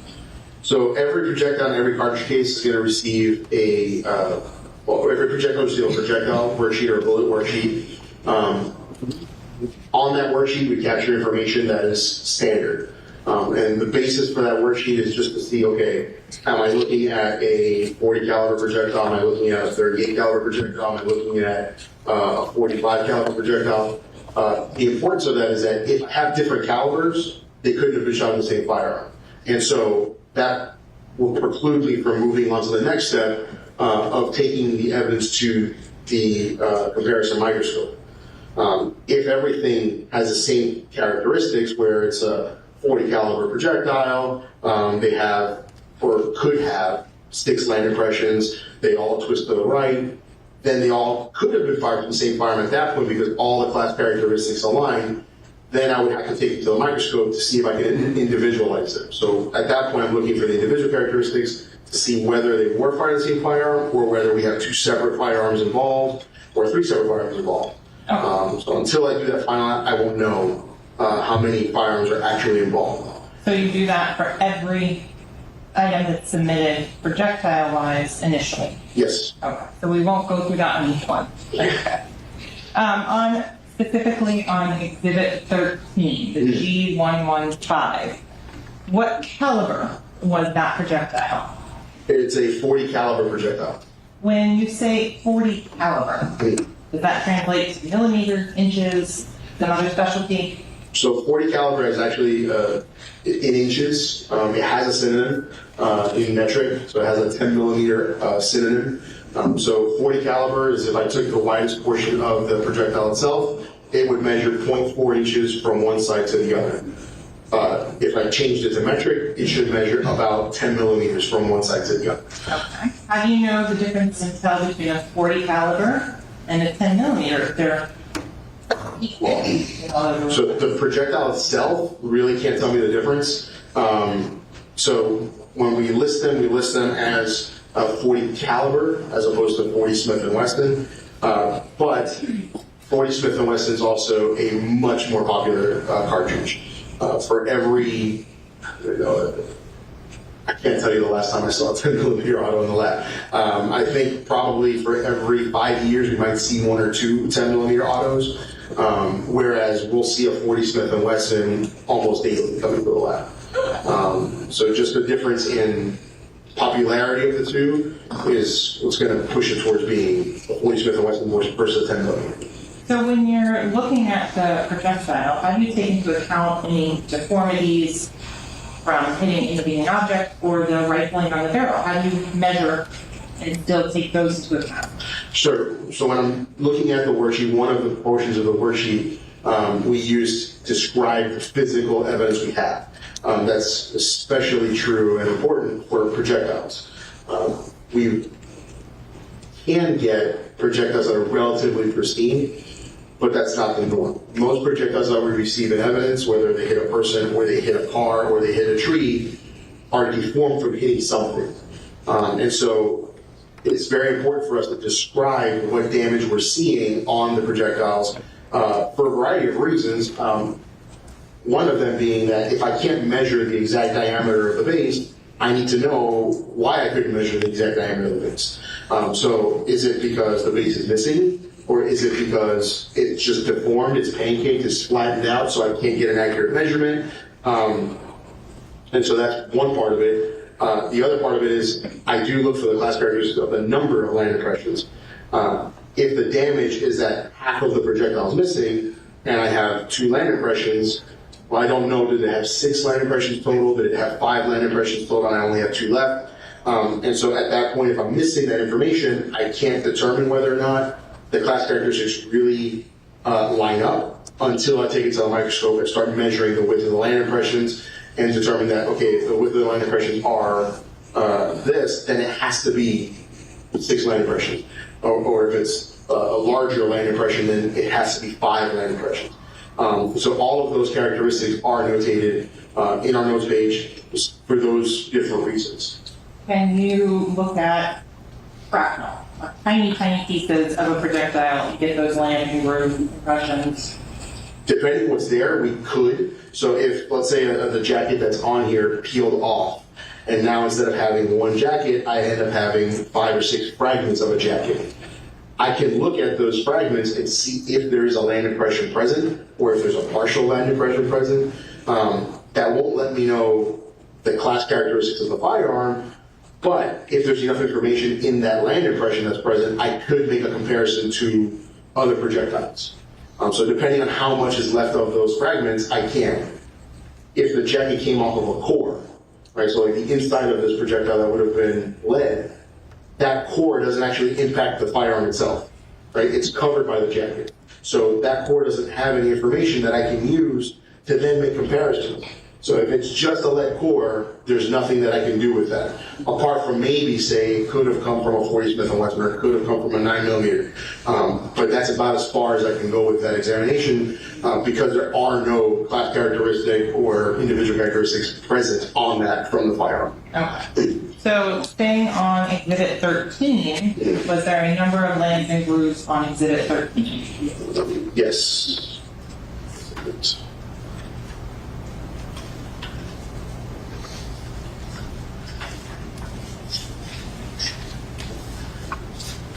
So Exhibit 13 had 6 landing grooves.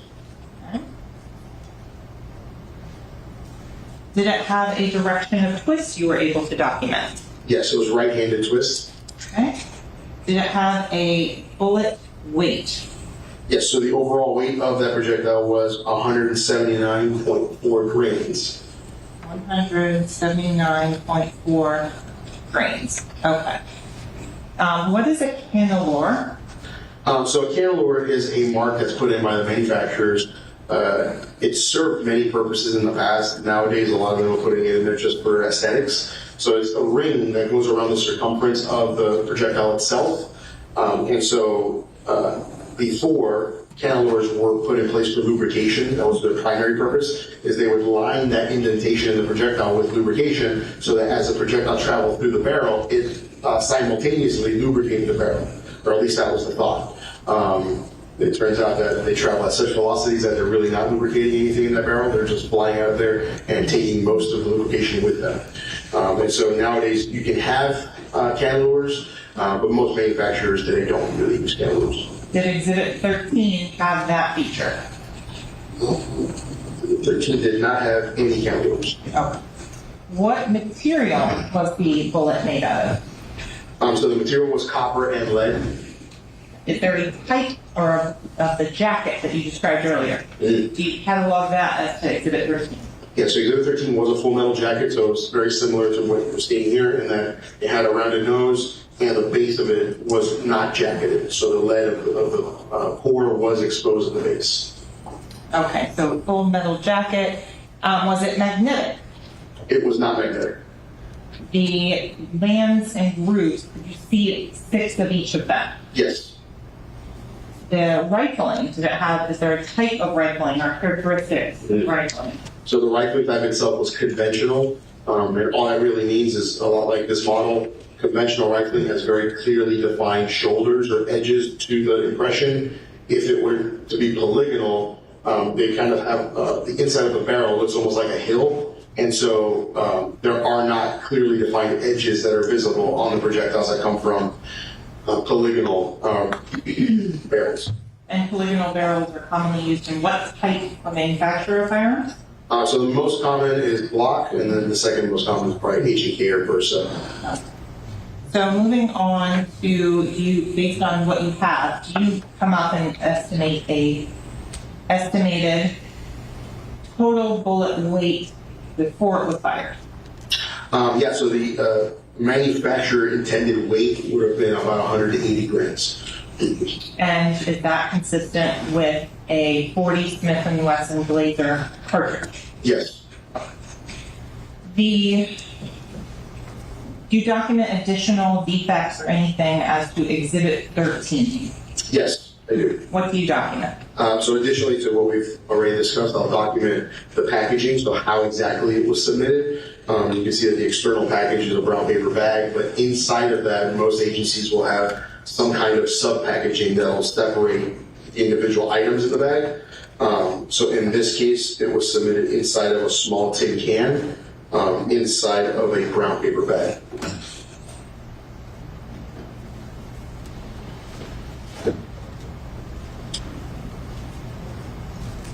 So I'm going to go ahead and publish your Exhibit 13, which is part of State 43.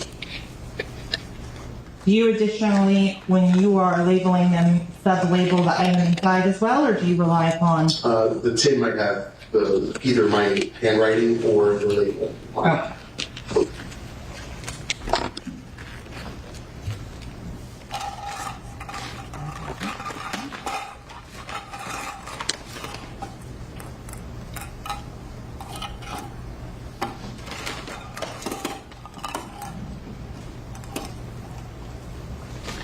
So is that your label? Yes.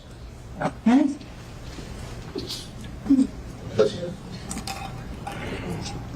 The handwriting here, the number 7 projectile rear passenger floorboard 1824. Is that you? no.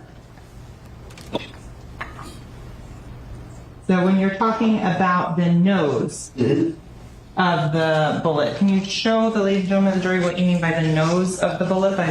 Yeah, so the nose of the bullet would be this area right here. And then this is the base of the bullet itself. And then this is the land impression, or one of the land impressions. And you can see that from the base to the nose, it is slanted right, if I were to make the base flat. And so it has that right-hand twist. And when you measure the lands and grooves, do you document those measurements? I do.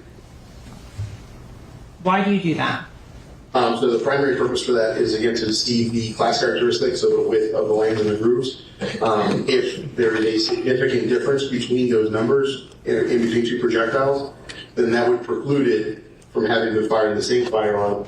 And then additionally, I can take those numbers and put them into the general rifling characteristics database and see if there's any suspect weapons that have those same measurements. Okay. So I'm going to move on now to Exhibit 14, and this is same, your Exhibit 14. Is that your label that's placed on there? Yes. What description did you have as to the G number for Exhibit 14? 116. And this number 24 projectile front driver's side floor under brake pedal 1846. Is that your handwriting? No. Okay. So looking at your Exhibit 14, G116, I want to go through those same questions again. What was the measurable caliber of that item? So the caliber measured to be .401. And how does that compare to the last one? It's very similar. I mean, a slight difference. The other one, I believe, measured at .400. So it's a difference of 1,000th of an inch. That's within tolerances for the same caliber. How many lands and grooves did you see on this particular one? I saw at least 4 landing grooves that were present. The other 2 were either damaged or just not readily visible. Okay.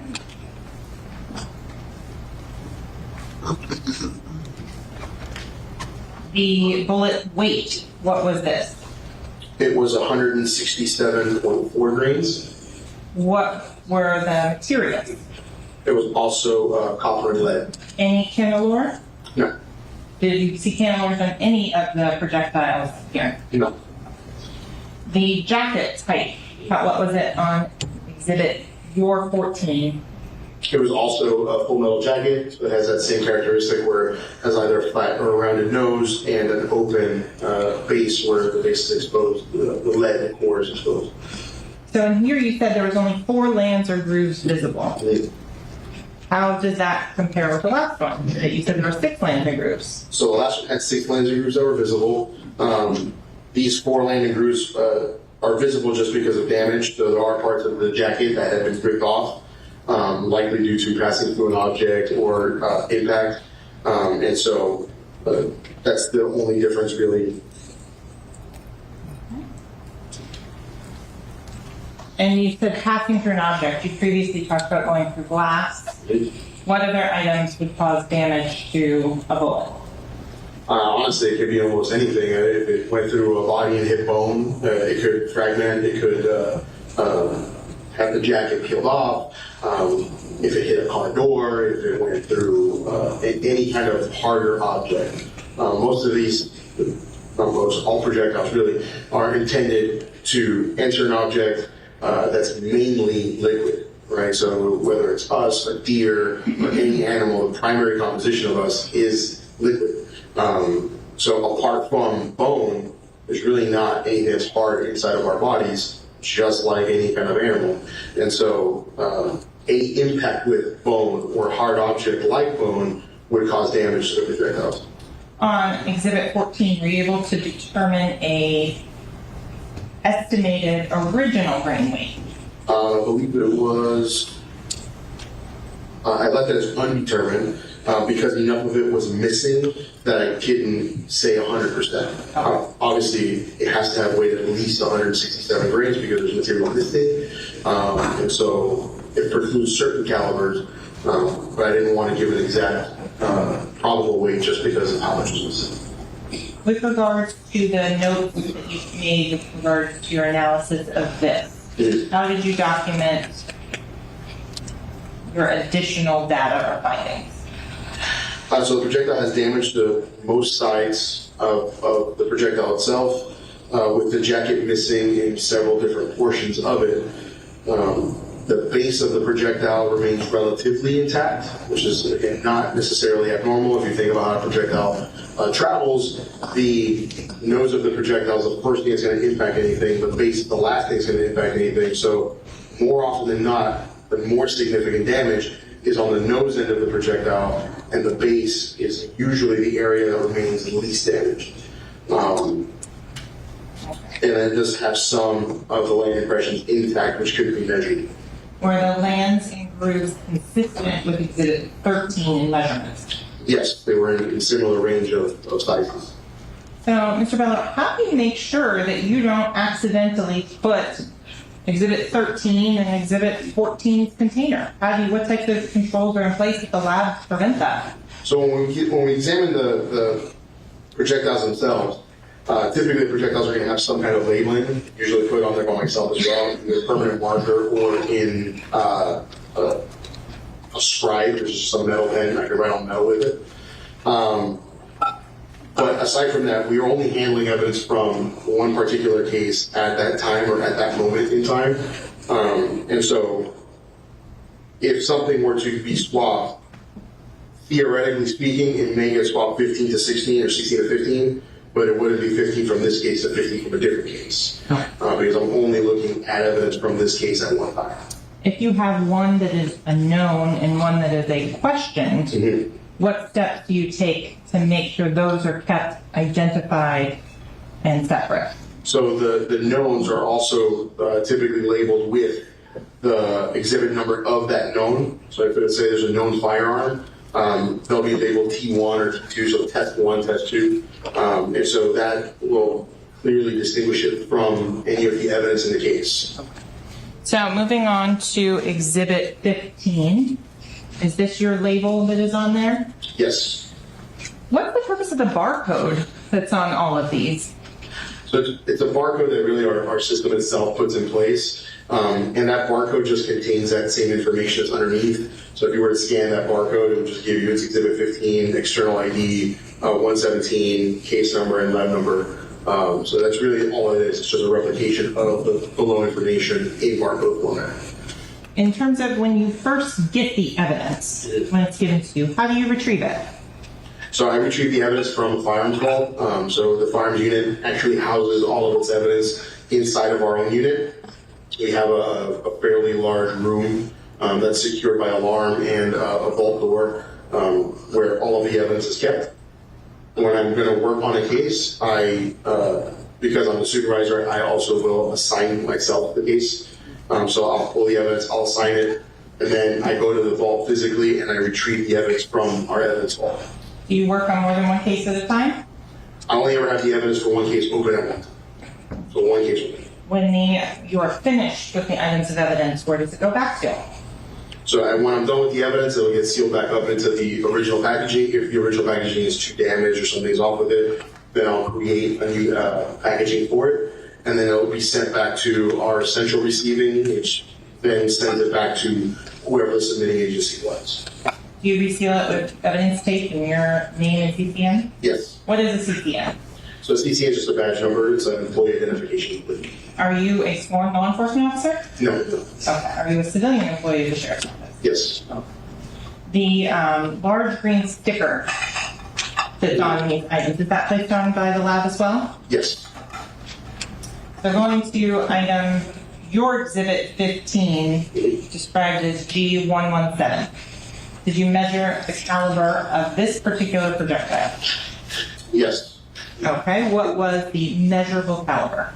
So the caliber for that one measured to be .400 inches. Okay, so that's the same as your exhibit 13? Yes. On the number of lands and grooves, how many were there? There were 6. What was the direction of twist? It was a right-handed twist. Did you have a bullet weight you were able to determine? It weighed 179.4 grams. Was the materials able to be determined as to what this bullet was made of? Yes, it was also made of copper and lead. What type of jacket was it? So like the other two, was a full metal jacket projectile. Was it magnetic? No. Were you able to view all 6 lands and all 6 grooves? Yes. The rifling type, what was it? It was also conventional. Were you able to determine a probable grain weight of the original bullet, an estimate? Yes, so this one was also 180 grains. With that information, were you able to determine a potential caliber? It was also 40 Smith & Wesson. Yes. The damage or anything to this projectile, what did you document? That the nose was slightly flattened, and that there are parts where the copper jacket is missing. However, the projectile's base is in good condition. Okay. Did you measure the lands and grooves on this one as well? I did. Were they consistent with the other 3? Yes. Okay. So once you've looked at these 3 projectiles, are those the first 3 projectiles you got in the initial submission? Yes. Okay. You mentioned earlier that there was 2 separate submissions. Did you do a comparison between exhibits 13, 14, and 15? I did. And how did you do that comparison? So once I did the worksheets and I saw that none of the evidence really could have been precluded from being fired in the same firearm, based on just the class characteristics that were observed, I took the projectiles to the comparison microscope and I looked at them underneath the comparison microscope. So going back to the first photo we looked at earlier, at the bottom it says exhibit 13 and 15. Correct. What does that indicate to you that these are showing photos of? So that projectile or exhibit 13 is on the left stage, so on the left side of the microscope, and exhibit 15 is the projectiles on the right side of the microscope. Were you able to come to a conclusion as to whether or not they were fired in the same firearm? And yes, there was sufficient agreement of individual characteristics to say that both of these projectiles came from the same firearm. So I want to make sure we're clear. Were the class characteristics the same? They were. How does the class characteristics being the same, is that enough for you to say and individualized that they are a match from the same firearm? No, it doesn't. So explain the individual characteristics. Right, so Show. the class characteristics, like we talked about earlier, was the caliber, the number of lands and grooves, the width of a lands and groove, so the measurement from this black line to this line down here needs to be consistent. And obviously you can imagine that this is the impression that's coming from the barrel of a firearm. If this impression is all the way out to here, then that's a different firearm. There's no way that they could have come from the same firearm. So once all of those class characteristics agree, then I can say, okay, well, they came from the same type of firearm at least. Let's find out whether or not they came from the same firearm. Then what I'm looking for is all of these scratches that are in here. So this individual detail that comes from the manufacturing process of that land impression. So that's the area that is raised inside the barrel of the firearm that leaves this recessed area in the projectile. And the agreement of all of these different little scratches that you can see is the agreement that I'm looking for to determine whether or not they did come from the same firearm. Mr. Fellow, does the magazine being different or changed anyway alter the way a firearm operates? No, not typically. So as long as the magazine is a functioning magazine, so it still has a spring inside of it, it still has its floor plate, feed ramp, then as long as the magazine fits in that firearm, we can use any magazine that would fit in that firearm. there are magazines that come standard with the firearms. Yes, there are. There are aftermarket magazines that are available as well. Yes. Okay. Is there any way to tell from the projectile what type of magazine it was loaded? No, there's really no way to know what magazine came from. Is there any way to know from a casing what type of magazine it was loaded in?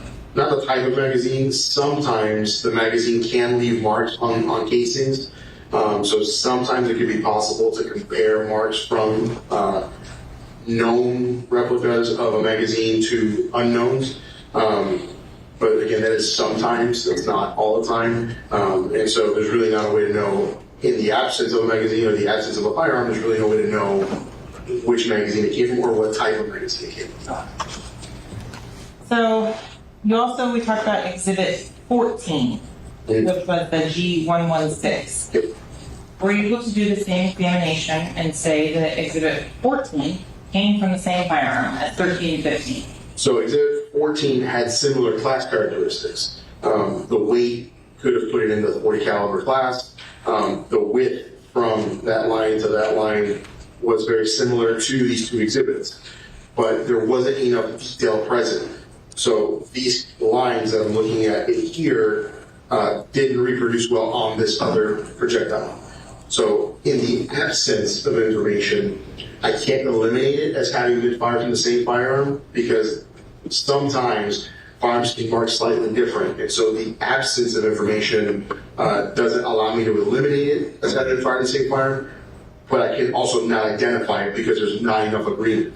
And so that's where it falls into an inconclusive class where it could have been fired in the same firearm, but without this additional information, I can't really say for sure whether or not it came from the same firearm. And so it's clear for the ladies and the jury, do you photograph each and every one of the comparisons that you make?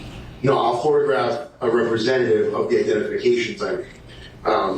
Basically what that means, if I identified all of my projectiles on this particular land impression, then I'm going to take one picture of this land impression.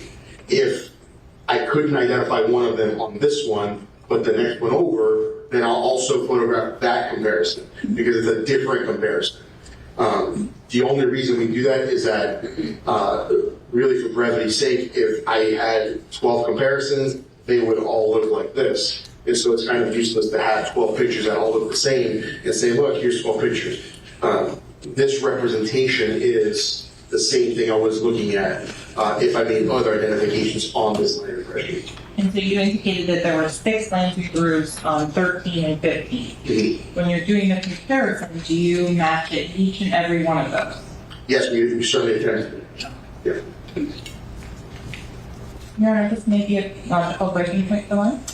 All right, ladies and gentlemen, we'll take our lunch and recess now. Just leave no page on your chairs. You want to read the application, discuss the case, don't spend any opinion about the case, and I'll interrupt to discuss the case at present. No research, we'll see everybody back at 1:30. All right, have a nice lunch.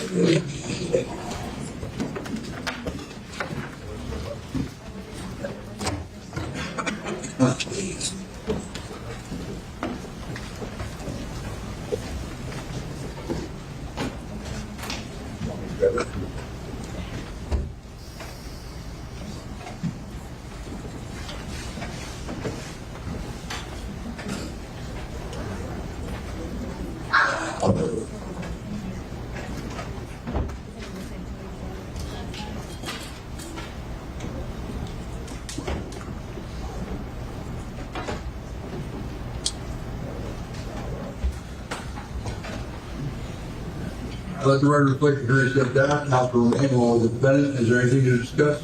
What time did he say? That 1:30. You now 15 good? Speak to you while you were on the stand in the midst of your examination. If anything happens, contact my office, I'll get a message to me. Anything else to discuss? Ken? No, sir. All right, have a nice lunch. Thank you.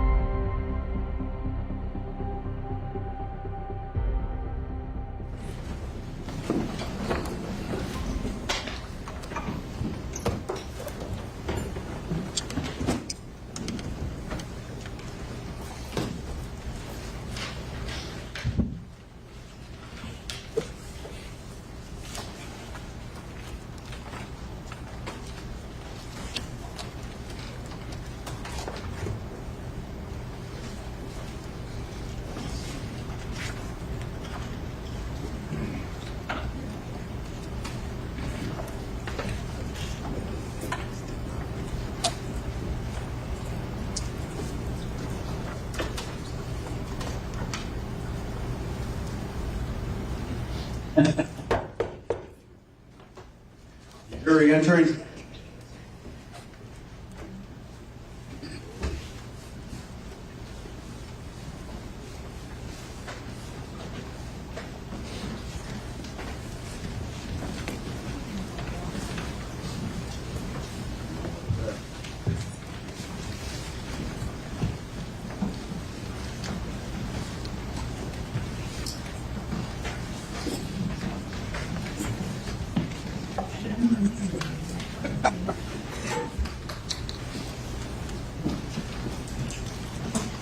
Thank you, Mr. Stevens.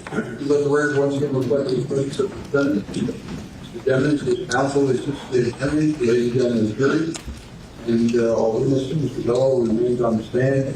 Ladies and gentlemen, I'm sure you all had a nice lunch. We're going to resume with Mr. Bello's testimony, so I think we're still on your direct examination, counsel. Yes, Your Honor. You may proceed. Thank you.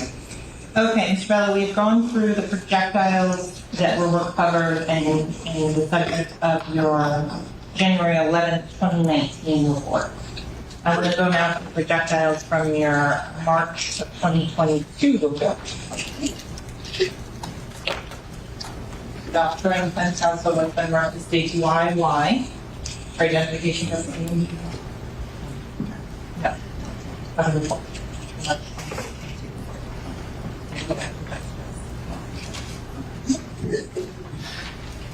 I'm showing for identification purposes only what's been marked as state why. Do you recognize this piece of evidence? Yes, I do. How do you recognize this piece of evidence? Again, my initials and CCM numbers was the date that I began and finished the examination, and the initials on the seal. The large green sticker that's on there, is that placed on by the Borough Sheriff's Office crime lab? Yes, Is that the same sticker that is identified on the work done in this case of 1813127? yes, Is it in the same or substantially same condition as once we finish and analyzing the items in this package? yes. You're not just going to state your request and state why in is the next numbered exhibit. No objection. It'll be admitted. States YY, you want states 49.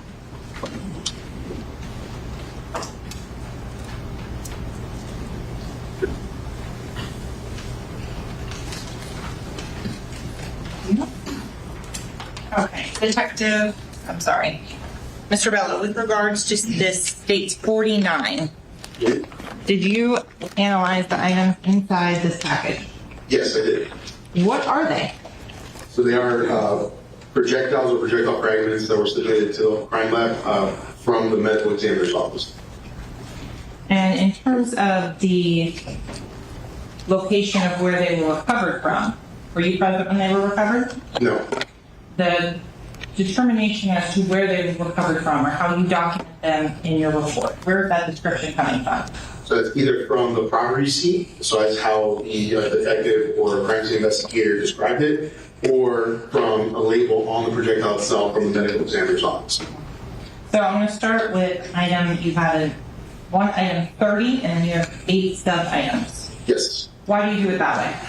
So from the time that I wrote the initial report to this secondary report, our protocols just changed, and that we're describing as the primary exhibit, so in this case exhibit 30, as the container containing the evidence. And then we would go on to describe individual items that were being analyzed underneath that as sub-items. Okay, so 30.1, 30.2, et cetera, through 30.8. Correct. Okay. So I'm going to start with 30.1. What was the G number associated with that? So 30.1 was G44. Did you analyze that projectile? I did. Did you do it the same way that we talked about with the ones 13, 14, and 15 that we spoke about previously? Yes, they would all get the same worksheet and the same categories would be analyzed. And in terms of on 30.1, starting with that one, were you able to determine a caliber measurement? Yes, it was measured to be 0.410 inches. And what type of, were you able to determine if there were lands and grooves that you could evaluate? Yes. So the number of lands and groups would have been 6. I believe 1 was damaged, but I was able to see 5, and there was a space for an additional. And is that consistent with the other projectiles we talked about earlier this morning? It is. What was the direction of twist? It was a right-hand twist. What was the bullet weight on that? It weighed 174.8 grains. Were you able to determine the material it was made of? It was also composed of copper and lead. What type of jacket was on that one? It was, I believe it was unknown as far as the type of jacketing, just because of the damage to the projectile. So it did have a jacket, it was copper jacketed, but I'm not sure exactly what type it was. Okay, so you can't say full metal jacket. Right.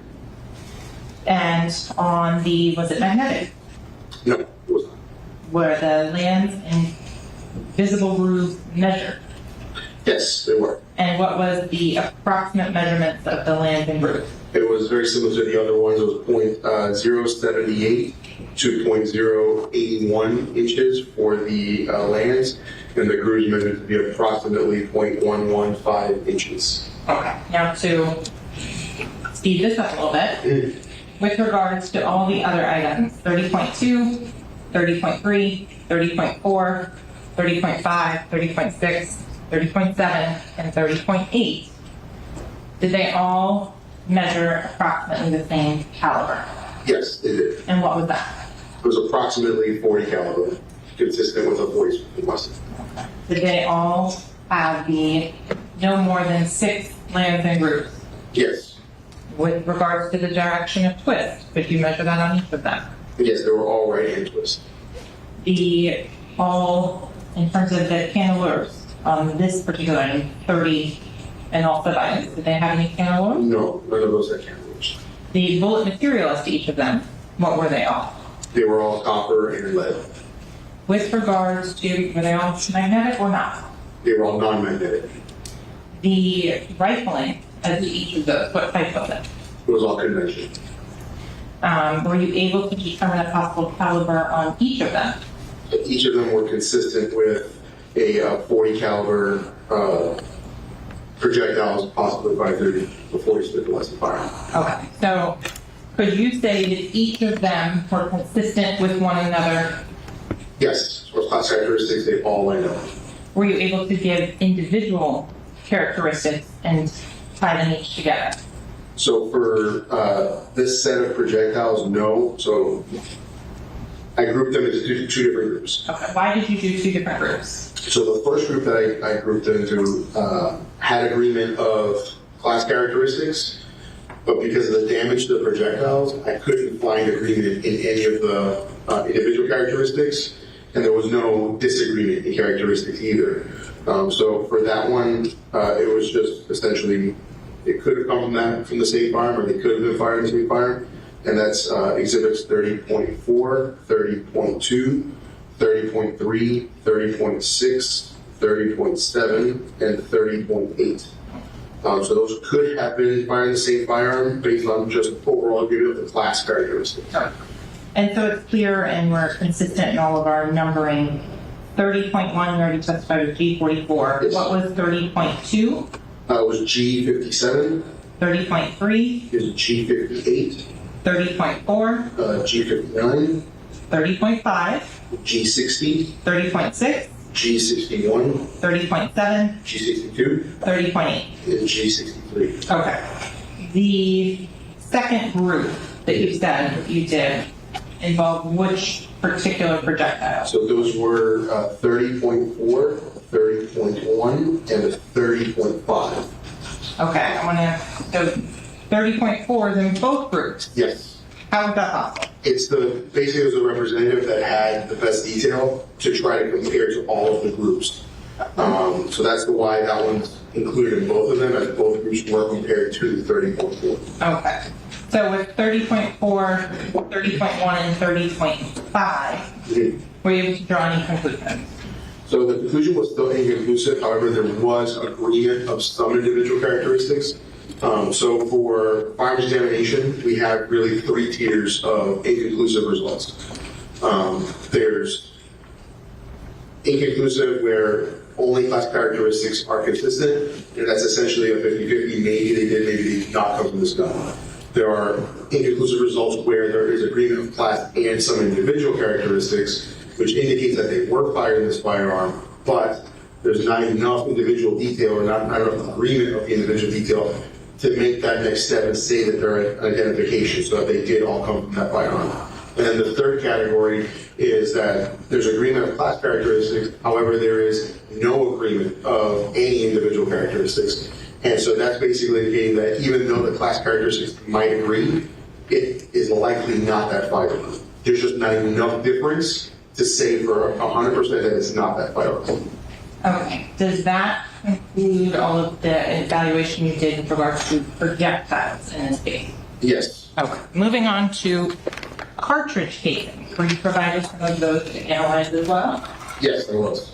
Okay, approaching and showing you what's been previously admitted into evidence as states 35 and states 23. Take a look at those. Do you recognize? So you first look at state 35? Yes, Do you recognize that exhibit? I do. How do you recognize that exhibit? Again, based on the my initials, employee ID number, as well as the date that I began and the date that I finished the examinations, and my initials on the seal. And then the same thing for states 23. So on these two exhibits, did you analyze the items contained within?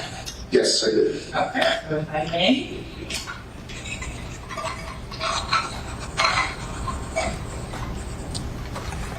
So starting with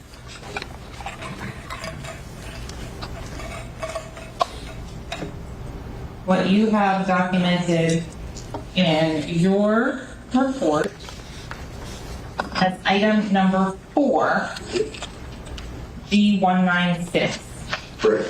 Did you analyze that cartridge casing? I did. And how do you analyze a cartridge casing as opposed to a projectile?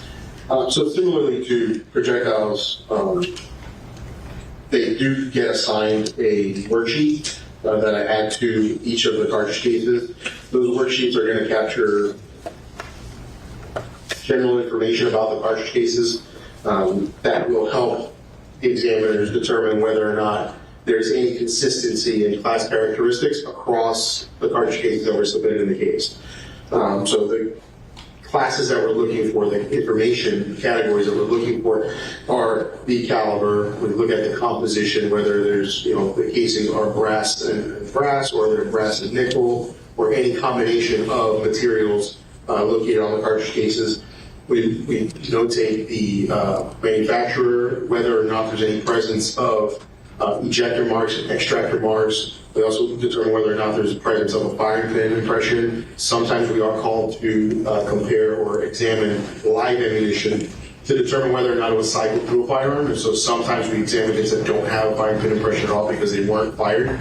We'll also document whether or not the particular exhibit was entered into NIBIN. So whenever we do entries into NIBIN, a representative will be entered. So not every cartridge case we receive is entered. It's a representative from the submitted case gets entered in. I'll also document any extra information that might be of value. So if I receive a cartridge case which has pieces of asphalt that are attached to it and maybe it was flattened on one end, I would document any of that information because it might let us know that casing was in the road and it was run over. Or if it's charred, it might have been burnt. And so that information, that if it seems like it may be pertinent, then I would document any of that information as well. Okay, so if you could explain to the ladies and gentlemen of the jury, what is photo 2 depicting? So the picture is a picture of exhibit number 6 on the left and exhibit number 5 on the right. And it's a comparison which was performed on January 18th. And then the microscope as well as magnification is documented there. And you can see the hairline is this line right here down the middle. So anything on this side is exhibit 6, anything on this side is exhibit 5. And you can see the agreement starting up here with some of the grosser lines and then all of this fine line agreement in that area as well. Sorry, you just said a word we haven't defined yet. The what lines? So fine line striations, is essentially what we would call them. So this particular firearm leaves parallel line striations on fire casings, which means that the breech face was manufactured with some kind of approaching tool, and it has parallel lines that are on that firearm itself. And so any casing that's fired through them should be expected to have similar characteristics. And then once you line them up, you can see that the directionality and everything lines up on these cartridge cases from left to right or right to left. And that's what that orientation and spacing between each of those lines is what makes it unique. Okay. So going to Exhibit 4, that was the G196 on that. Did you analyze the caliber of that? Yes. And what was that? It was 45th and Weston. What was the case material made of? It was a brass material, so the casing body was brass, and the primer itself was brass as well. What was the manufacturer? It was Blazer. And just to, in the interest of expediency, on your exhibits 4 through 11, so G196 through G203, which are contained in state here, state 23. Was the caliber the same on each of those? Yes, it was. Was the material the same on each of those? Yes, it was. And is that what the case and the frame? Yes. Was the manufacturer the same? Yes, they were all Blazers. What is looking for sealant? So sealant is something that manufacturers can apply to this area in between the head stamp and the primer. They apply it, it's essentially a lacquer that gets applied to try to prevent any moisture from getting into the cartridge cases. Sometimes that lacquer can persist through firing, and sometimes it doesn't. So what happens in the firing process is after the firing pin strikes the primer, this whole pocket will actually be expelled out of the cartridge case and into the firearm by the pressure inside of the cartridge. And then the cartridge reseats itself through the cycling process. So if there was a sealant around that, it can be pushed out during the firing process. But sometimes, so there's certain manufacturers which have a characteristic sealant, so like Cellular and Below is an example of one that puts a very thick red-colored lacquer on its sealant. And so if we observed it, we would document it was observed.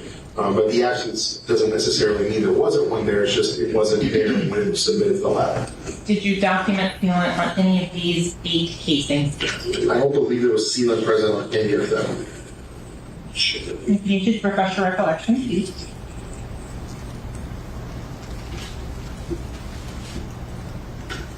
So there was no sealant present on any of them.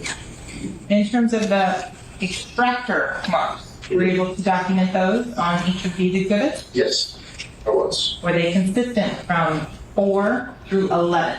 Yes, they were. What about the ejector marks? I believe there were ejector marks.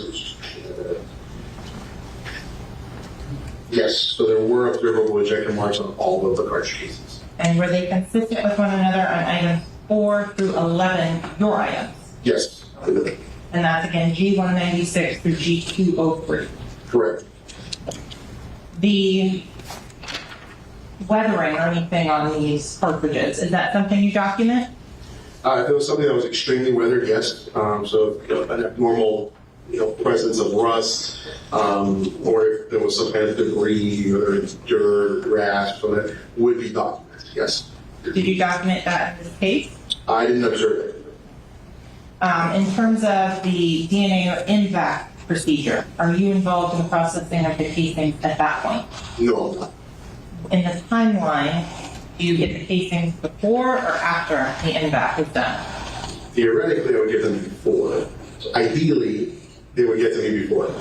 Sometimes, and I suppose it's through the process of investigation, they believe they have enough DNA or they think they have DNA from a certain source, and if it doesn't pan out, they may need to come back and process the cartridge cases.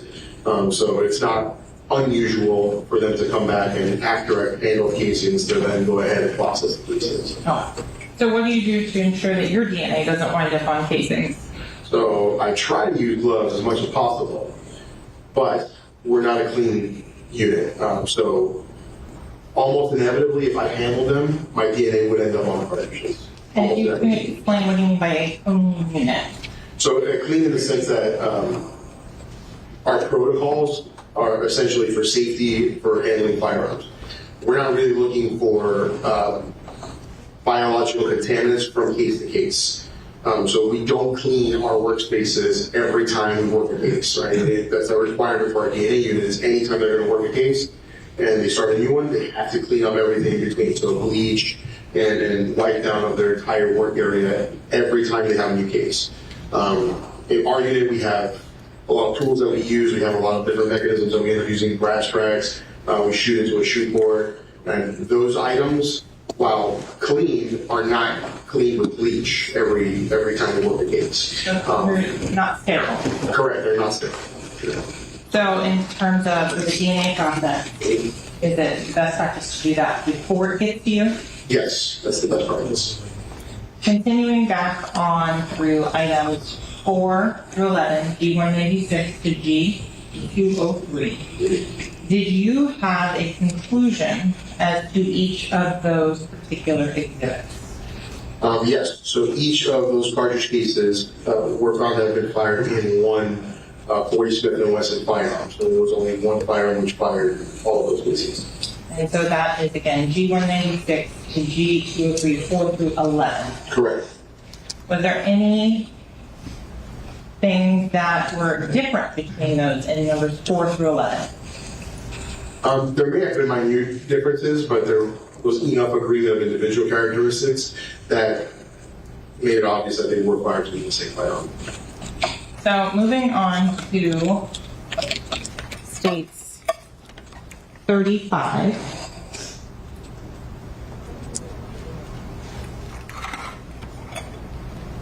You evaluated this particular item of evidence? Yes. Has got your initials and sticker up at the top? Yes, it is. Okay, what is in your exhibit 12? It's another 40 Smith & Wesson caliber Blazer cartridge case. Was this evaluated on the same date and time as stage 23?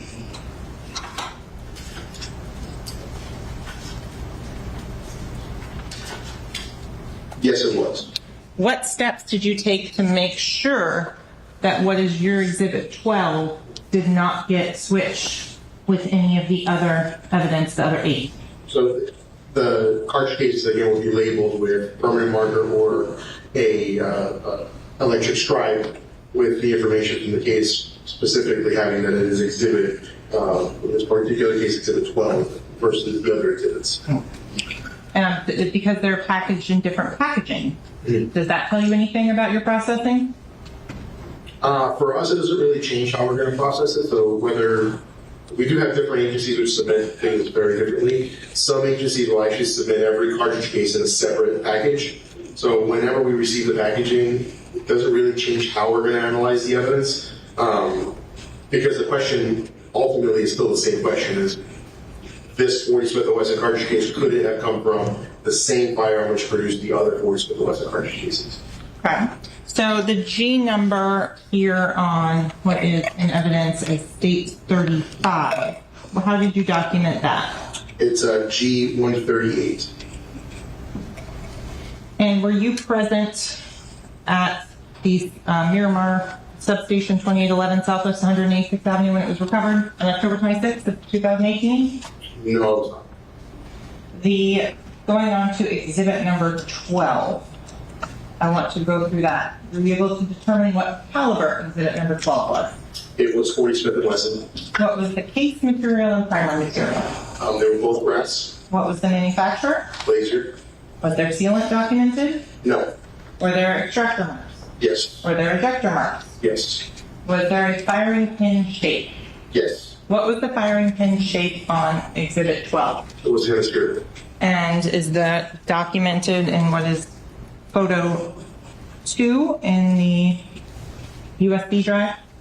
Yes. So this is the firing pin impression on this side, and that circular shape is the hemispherical shape that I was referring to. When, Mr. Bello, when you're given these pieces of evidence, Are you told which one is important? Are you told which one is a value? Anything like that? Sometimes they give us some information. It's typically in the form of a CL15 or a crime lab submission form. Luckily or unluckily, I guess however you would like to look at it, for firearms, that information really doesn't matter to us because the ultimate question for us is still the same. So it doesn't matter really for us where this exhibits were collected, where they came from, who they believe they're affiliated with. For us, what really matters is, can I objectively say that these items came from one source or did they come from different sources? So that's really the question that we're always trying to answer. Okay. So we've talked about the hemispherical firing pin shape was Exhibit 12, G138, magnetic. No, it was not. Okay. In terms of, did you come to a conclusion as to whether or not Exhibit 12 was consistent with the casings of your Exhibits 4 through 11? Yes, it was. How so? So Exhibit 12 shared all of the same class characteristics as the remaining cartridge cases that were submitted in the case. And upon further examination and comparison on the microscope, it had sufficient agreement of individual characteristics to tie to the same firearm, which produced the other cartridge cases in the case. Can you say that the projectiles that were recovered came from any specific casing? No, I can't say that. And in terms of the list of, and you mentioned the, going on to photo 3 here, what are we looking at in this photo? So this is the entry or the images of the entry into NIBIN. So these are the images that would eventually get searched by the NIBIN database. The first image is the overall image of the head stamp, so that includes the information, manufacturer, caliber, and the primer detail that's there. The other pictures, so the first image doesn't typically get compared or correlated. It's the more detailed pictures that are underneath that do get compared and get correlation score, so score of agreement. And then they're just different lighting images. They're all the same types of images, they're all just different lighting. So the top left image is a 2D black and white image. This image is what they call a 6 o'clock grayscale image. This is a firing pin image, and then this is the all in focus image. And when I'm looking at these on the computer screen, typically I'm looking at one of these images, so not all of them. This is just how it prints out of the system. And then the bottom 2 images are just 2 different lightings of the ejector mark.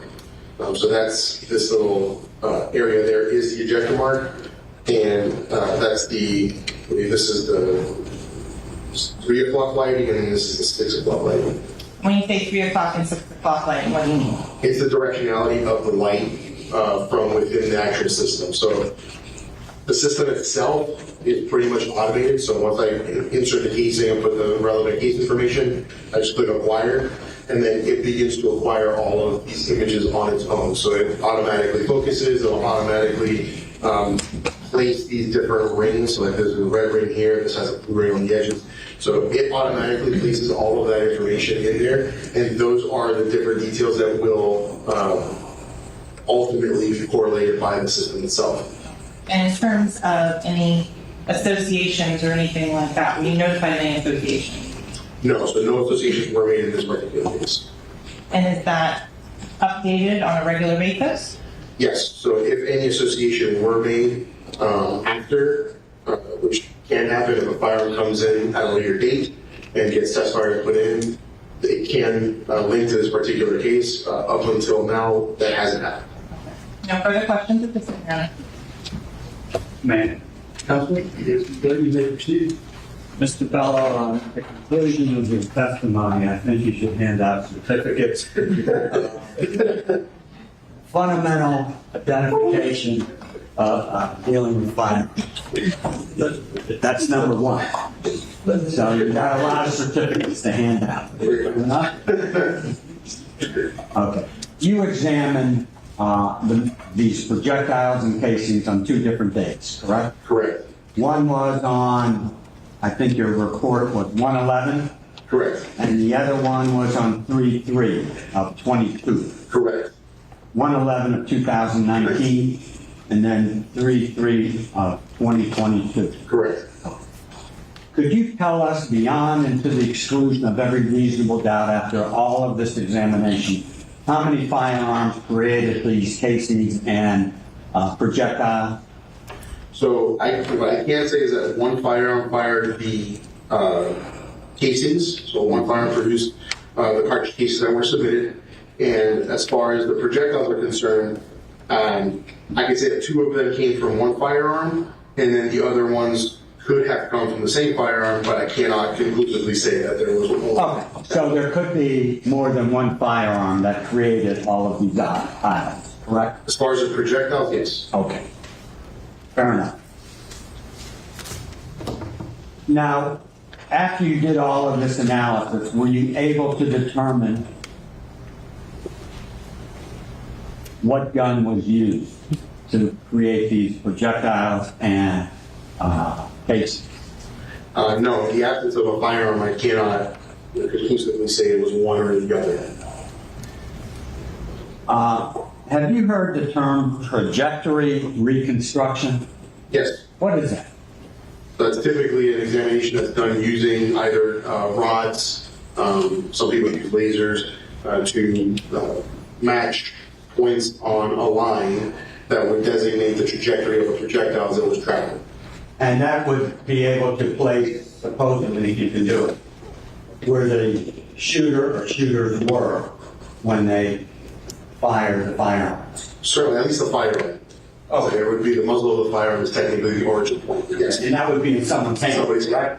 Let me speak in. What we're talking about is being able to tell where the muzzle was, so you in essence would be able to tell where the shooter. Correct. I just want to. No problem.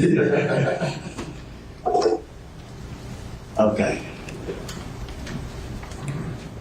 When you do a trajectory reconstruction and you're attempting to find out where the gun is and where the so-called shooter or shooters were, are there certain variables that come into play? Certainly, there's a lot of variables that come into play. Why don't you tell us what some of the variables are? So some of the variables that can come into play is whether or not there were intervening objects. So do you have a beginning and an end point? Do you have a middle point? Right. So if I only have, as an example, a hole in the wall, but I don't have anything else, I don't have somewhere I could put a rod through, or that I could start the directionality of a laser from. Right. So without that, I'm basically dead in the water, because I could start it from any point in this room. Because let's say there's a bullet hole in that exit sign back there, and that's the only hole that I have, it'd be very difficult for me to be able to place where the person originated from. Now, if an object is, let's say, 3-dimensional, not 2-dimensional, and the bullet travels through that object, then you can pass the rod through and then find a directionality. There's still variables with that. How far away were they? How close were they? And so that's kind of, it gives you a line, but the point upon the line that the firearm was is the question. How about how may I approach this? Yes. How the person held the gun? Sure. There's a thing called holding it tight. That could affect how you position the shooter or shooters, correct? Sure. If you hold it upside down or sideways, The origin point should technically still be the same, technically speaking. okay, how about, you said tight, how about if you hold it very loose? Be limp wrist, as we would call it. What's that term? Limp wristing. You're way above me. Yeah, so normally when you're firing a firearm, you want to try to cradle the weight of the firearm, and that's usually in your wrist.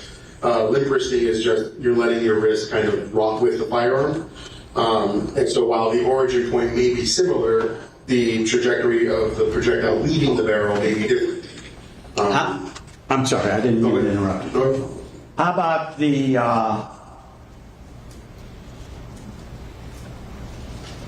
weather conditions? So as far as trajectory is concerned, it can play a role over significant distance. So whether, I'm sure most of us have heard or seen stories of people making sniper shots at a mile or a quarter mile or 3/4 of a mile. When you're shooting at distances like that, you have to take into account weather, wind. You actually have to take into account the rotation of the earth. So the people who can shoot out at that distance are exceptionally rare. But to be accurate at those distances, you have to be able to mitigate for gravity, wind, and for the spinning of the earth. So those are factors that can play a role in significant distance. Now, if we're talking about a distance of 2 feet or 3 feet, then the weather is going to play a much less significant role. How about the object that the projectile hits? Yes, that can certainly Like play a role. glass? Right, so whether it's glass and the type of glass plays a role. Is it impact glass? Is it tempered glass? Is it standard glass? So all of these things can play a role. Is it a thicker pane of glass? Is it bulletproof glass? Is it soundproof glass? So I mean, there's a lot of different variabilities. And then obviously the thickness of that glass plays a role. The thicker the glass is, the more likely that the projectile is going to be significantly damaged and change its flight after it leaves that glass. Also, the angle of impact where it hits the glass can change after it travels through. But you might have a projectile that's traveling straight at glass, and then after it passes through the projectile, through the glass, it can travel downward, it can travel upwards. It all depends on the angles of the glass and the angle that the projectile was approaching the glass at. How about the grain weight of the ammunition? So the projectile itself? Yeah. So that can play a role because obviously the heavier an object is, with the force being applied to it, the more likely it is to stay in its directed path. That's kind of going back to that sniper scenario. That's why most snipers are using very large calibers. They are more likely to stay in flight longer and be less subjected to these changes than lighter, smaller projectiles. And if the shooting occurred inside a car, for instance, would the arm length matter of the so-called shooter or shooters, It could. and whether or not the person was leaning in one direction? Sure, yeah, it's working in a very small environment. Okay, so there's a lot of variables that one must take into consideration Yes. before you say where the gun was or where the shooter or shooters were when they fired this firearm. Right. And if you don't take those variables into consideration, you're just giving a guesstimate, estimate of where everybody was, correct? I assume so. I mean, I'd have to see the situation, but yes. And you would consider that to be not proof beyond physics.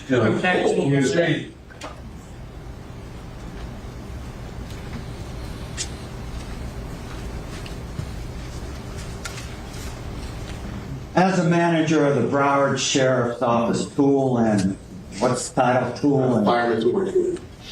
okay, you certainly would want to take all those variables in before you told this jury or any jury. Yes, scientifically, I would want to make sure that I'm accounting for as many variables as possible whenever rendering an opinion. Otherwise, it would be just a guess, an estimate, right? Right, I want to give a scientifically valid opinion. Fair enough. Could I have one moment, please? Yes, sir.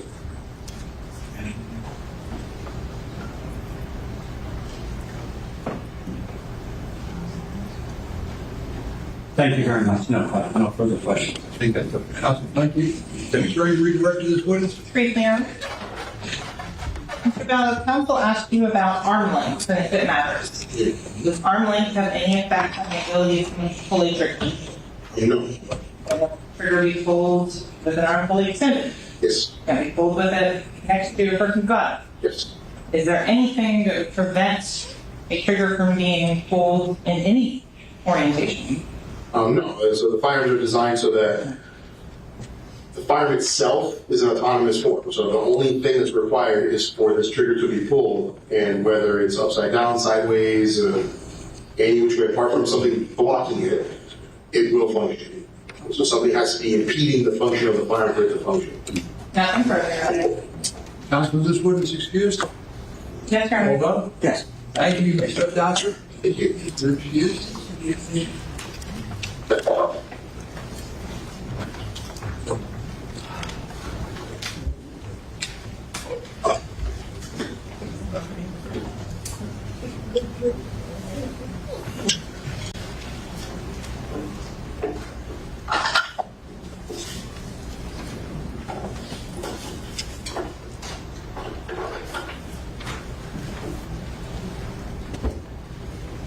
Thank you. Thank you. Councilman, who's your next witness? State calls James Morano.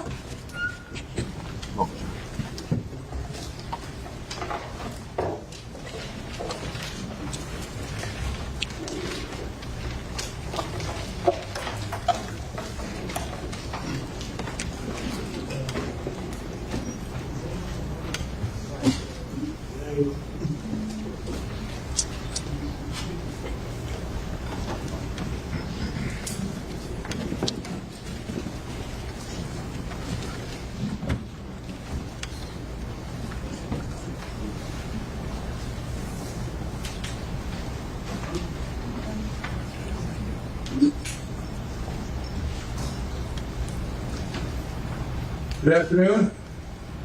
You are James Morano. Yes, sir. Welcome. This is our witness stand over here. When you get there, you just remain standing for a little bit. You put the things down. Remain standing. Raise your right hand and be sworn. Do you solemnly swear or affirm the testimony you shall give in this case shall be the truth, the whole truth, and nothing but the truth?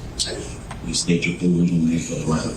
James Morano, And spell your first and last name for the court. James Marano. Thank you, sir. Please have a seat. Morano, that microphone in front of you, adjust up or down, it does not move back and forth. Thank you. You ready to proceed? Yes. Councilman, you may. Thank you, Your Honor. Good afternoon. Good afternoon. Can you introduce yourself to the members of the jury, tell them where you're employed? My name is James Morano. I'm a senior crime laboratory analyst with the Florida Department of Law Enforcement in Orlando, Florida. And how long have you been employed by the, we'll call it FDL, Florida Department of Law Enforcement? 20 years. Okay. And in what capacity during those 20 years? I've been a crime laboratory analyst in the trace material section in the Orlando laboratory. And can you tell us your official title? Senior crime laboratory analyst. And can you briefly describe the nature of your work? In the trace material section, we're tasked with recovering, recognizing, examining, and comparing items of trace materials or trace evidence. These are typically things like glass, paint, things that are broken during the commission of a crime or incident, and they're submitted to our laboratory from police departments and sheriff's offices, and we're asked to compare them and to write a report about our findings. So law enforcement agencies within the state of Florida can make submissions to the FDL. Yes. Specifically, like, can you tell us about your specialization in glass? How long have you done that? I completed the glass training program with an FDLE in 2008, and I've been working with cases in both paint and glass for about 14, almost 15 years. And can you tell us about your formal education? I have a Bachelor of Science degree in Forensic Science from the University of New Haven in West Haven, Connecticut. I was able to double major during that time, so I also had a Bachelor of Science in Biology, and I graduated in 2002. And as part of your training and certification that's required by the Florida Department of Law Enforcement, can you tell us about some of those trainings? Yes, so when I moved to Florida in 2003, and I entered the paint training program within FDLE. That's a 2-year training program. It's very comprehensive. It's broken up into 2 phases. There's an academic phase that includes lectures and practical exercises, as well as tests, oral, written, and practical tests. After completing that, I did some casework in paint, and then I entered the glass training program, and I did a similar training program within glass. It's about a 1.5 year long training program. After I completed that, I was able to do independent casework in both of those material types. And are there any continuing requirements that you currently hold or that you do throughout the time you've been employed by FDLE to keep up to date in your field? Yeah, we try to do continuing education as frequently as possible. I've attended many seminars, workshops, virtual workshops the last several years. But I've taken some week-long training courses, either in trace evidence generally, in forensic science, or specifically with regard to paint, glass, testifying in court, statistics, things like that, anything related to trace evidence. And are you a member of any professional organizations or any associations within your field? Yes, I'm a member of the American Society of Trace Evidence Examiners, known as ASPE. And how about your certification within FDLE? What are you certified as? So FDLE certifies me to work independent casework in both paint, it includes polymers, so it's paint polymers, as well as glass. How much of your time would you say is devoted to glass analysis? Typically it would be 50% of my time, but the last few years it's been more. I've been involved in almost exclusively anything having to do with glass in the laboratory. We have a trainee that I just got out of training, so I trained him the last several years. I am responsible for the instrumentation that is used to analyze glass, so I have to maintain it, I have to validate it if we get an instrument to make sure that it's working properly. I write the standard operating procedures and the work instructions for those instruments, as well as anything else related to glass. And I've been working all the glass work for FDLE for several years. So you're doing both an administrative role as well as a forensic role? Yeah, I would say that, sure. Approximately how many samples of glass evidence have you examined during your career? Hundreds, several hundreds, I would say. Okay. And does that include casework? Yeah, I would say training and casework. I've looked at several hundreds of glass samples in the last 14 years. How about your prior testimony in court? Have you previously testified as an expert in the area of trace evidence or trace materials? Yes, I've testified 14 times in 9 different counties in the state of Florida. And 14 times since what year? I didn't have the opportunity to testify until 2012, so in the last 11 years I've testified about 14 times. And as far as proficiency training, is that continuing and ongoing during your time? You're referring to proficiency testing? Proficiency testing. Yes. Every year we do have to take a proficiency test in the subdisciplines that you work. So I have to take a test in paint and a test in glass every year. And I have to get the right answer to continue doing that. And are you currently up to date? Yes. And in this specific case, were you asked to examine items of glass evidence? Yes, I was. And I'm going to refer you to FDLE number 2019-05-02577. Is that a unique number that is assigned by FDLE? Yes, that's the unique case number. And when cases come in, they're assigned a FDLE unique number, correct? Yes. Is that how you track the evidence in the case? Yes. And where the evidence is coming from other departments, correct? Yes. And what did you receive for examination in this particular case? In this case, I received 8 items of evidence. They were numbered by FDLE, items 1 through 8. And were they previously numbered by the department that sent them to you? Yes. Do you recall the department? So the Miramar Police Department. Your Honor, may I approach the witness? You may.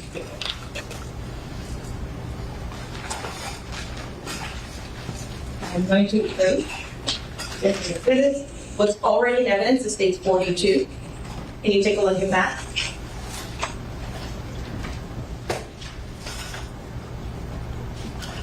And do you recognize it? Yes, I do. And how is it that you recognize it?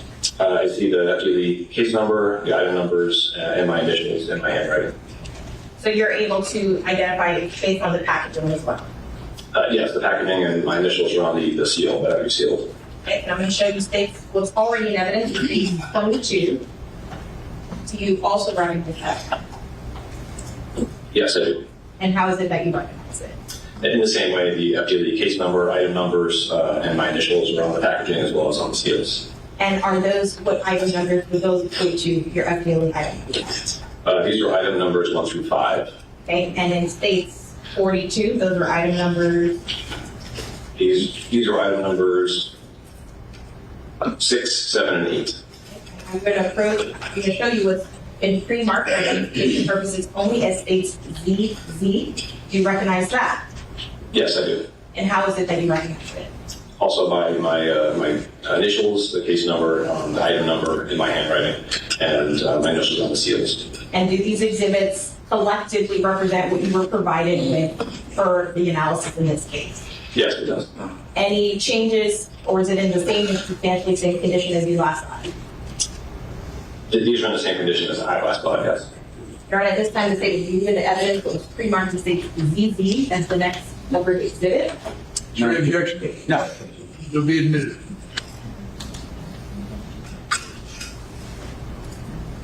State CZ will be marked states 50.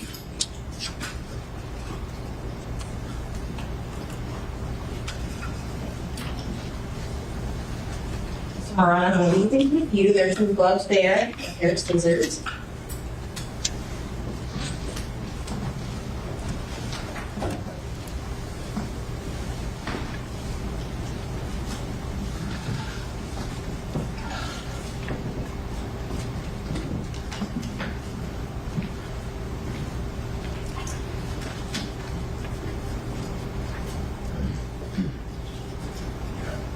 All right, so let's go through the 5 question items labeled under FPLE as 1 through 5.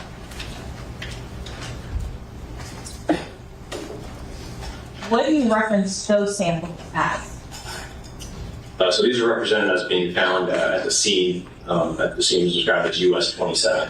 So all 5 items were found in one scene. Okay, and states number, I believe 20, is that state number 22 or 42?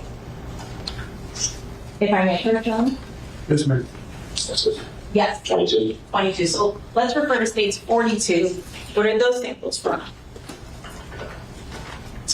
These are represented as being glass standards from the vehicle, from the Jeep Compass. It was described as being standard from the front passenger window, the rear passenger window, and then a sample from the rear window. And what are you tasked with when you're provided with these items? My job is to open up the evidence, inventory what's there, describe what's there, and then compare the 2 samples. And typically the question is, there's question samples found someplace, and the agency wants to know, is it like another sample? Is it like a sample from the window, Basically asking, could it come from that window? So is that essentially a hypothesis, right? Are items 1 through 5 compared or of the same nature as item 60? Yes, I'm looking to see if they're like one another. Okay. So when you get those items, what is it that you first, after you've documented the items and everything like that, what are you doing next?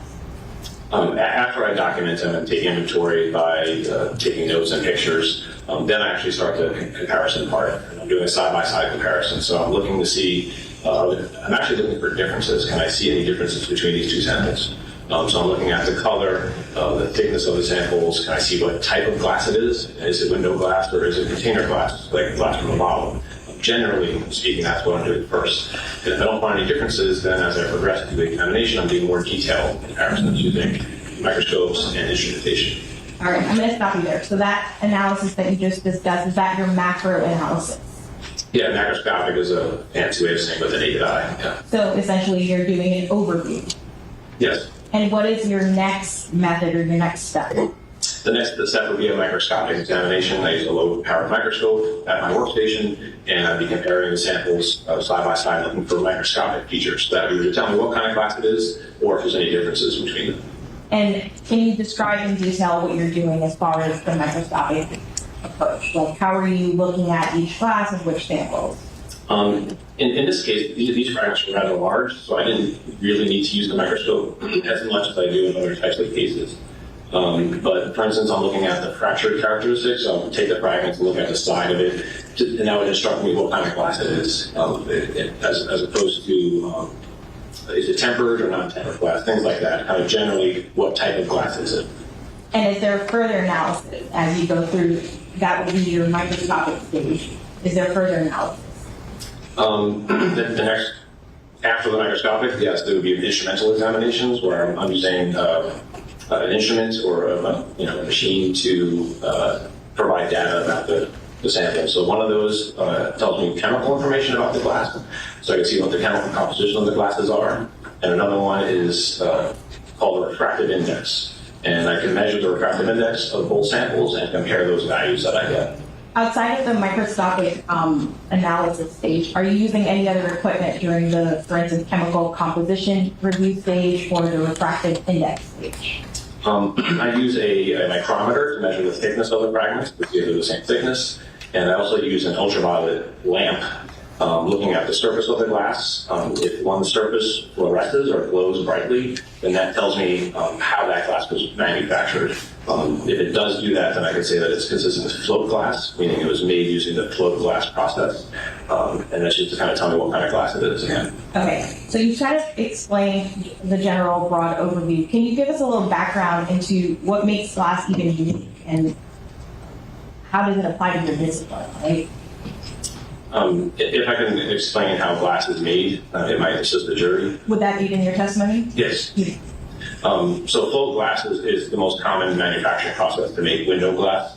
Essentially, you have raw materials, which are minerals like sand, soda ash, and lime, that are mined from the earth and they're melted down in a furnace. And that molten mixture is poured over a tin bath. So it's molten tin, and the glass floats on top of it. That's why it's called float glass. The difference in density allows that to happen. And what that allows the manufacturer to do is to slowly pull that ribbon of glass over the surface of that tin. They can control the thickness of it, and you also get extremely smooth, flat surfaces. So that's why modern window glass looks flawless. You can see through it, there's no defects in it typically. So that tin actually leaches into the glass, and that's why I can see that tin float surface when I use the ultraviolet lamp. Thank you, I appreciate that. Thank you.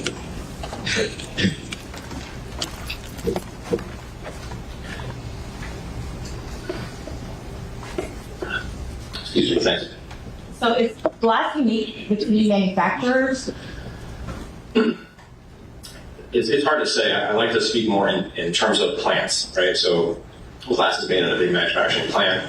There's probably over 200 float glass plants globally. So there's many plants making glass 24/7 all the time. So from plant to plant, there's going to be differences because they get the raw materials from locally sourced areas. The manufacturing process itself will change the composition of the glass. For instance, that furnace that I talked about where they melt everything, it's made of bricks, zirconium bricks. That zirconium can break down over time and get into the glass. So you'll see levels of zirconium increase and decrease over time from one plant. So I can't say that the glass came from a specific plant because that plant's going to change the end product over time. So there's a lot of variation in glass from plant to plant and within one plant over time. So essentially, for instance, Toyota, they have an assembly line of plant that they're creating or manufacturing glass for their vehicles. Within that manufacturing plant, there's going to be differentiations within the glass that's manufactured in that one plant. I would agree, except I don't know if Toyota makes their own glass. They would get their glass from a manufacturer and then put it on their vehicles. And there's no rhyme or reason as to where they're getting their glass from. They can get their glass from one plant 1 year, and the next year they can get their glass from somewhere else. And they can change mid-year if they have to, depending on supply issues. Yeah. All right. So let's talk about the evidence that you were provided with. And if you, Your Honor, maybe the witness step down to assist the evidence. You can bring the packaging. We're able to view it through. And the scissors.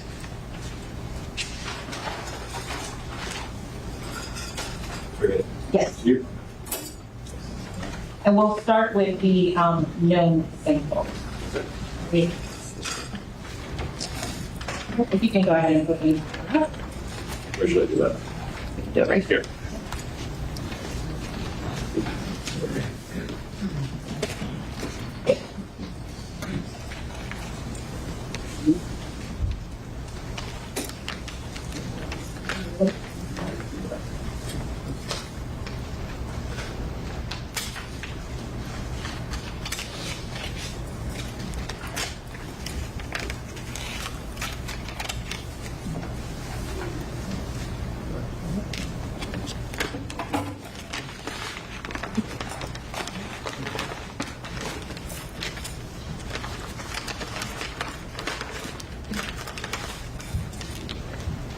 You put it under the light.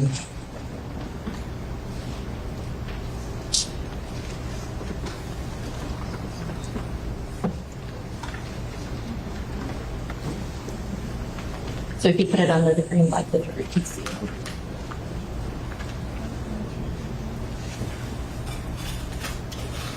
So this is my handwriting, item 6, item 7, and item 8. And are you able to open the glass, so open the container so we can see the glass particles? Okay. We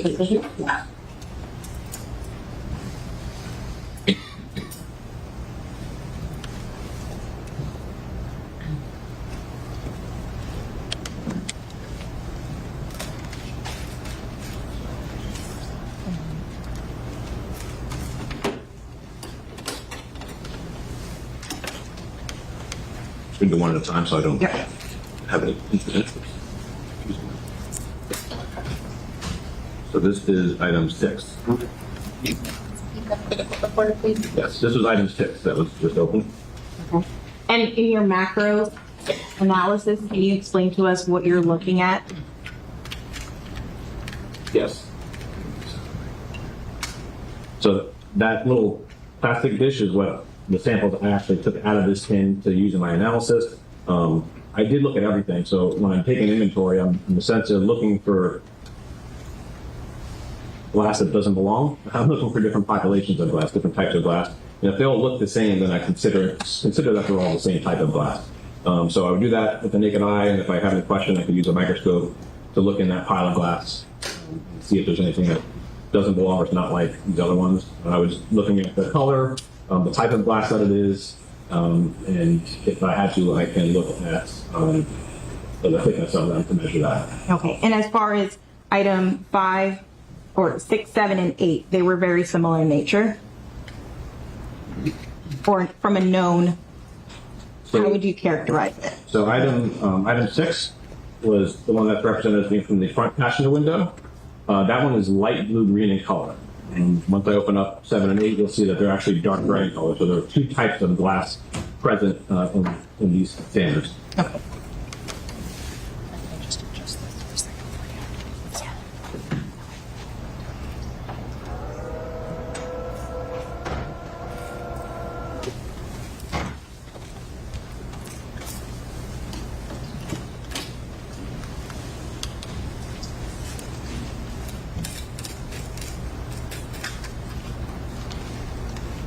This one is item 7. And again, this is the plastic Petri dish that I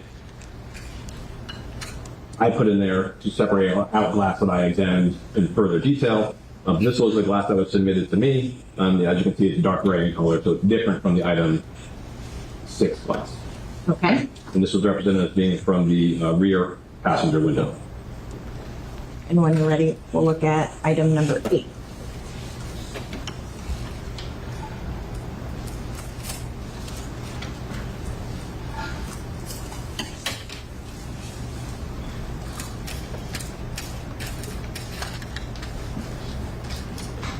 So again, item 8, this is the plastic Petri dish that I put in here. This was all the glass that was submitted, and this represented the rear window of the vehicle. And again, you can see it's dark gray in color, so it's different from item 6, which was light blue green. Okay. And you're taking samples you notated in that Petri dish. Why are you taking the samples and not, for instance, utilizing all the glass? So I would say that my examination does include all of the glass. I'm looking at all of them when I open it up, and I'm taking that inventory, I'm taking pictures and taking notes of what I see, and then I separate out some for further analysis for details. So I don't have to go back into the tin every single time. I can portion out some of this glass, and I'm considering them all to be like one another. Visually, I'll take some out, and that's what I'm using for further examination. It's like when you did a science test in class, you took the Petri dish and you put a sample of what you were using from, right? Yes. I'll give you a chance to put those back in, and then we'll swap out. Do they need to be resealed? Not at this time. Oh. Just put them back inside. Yep.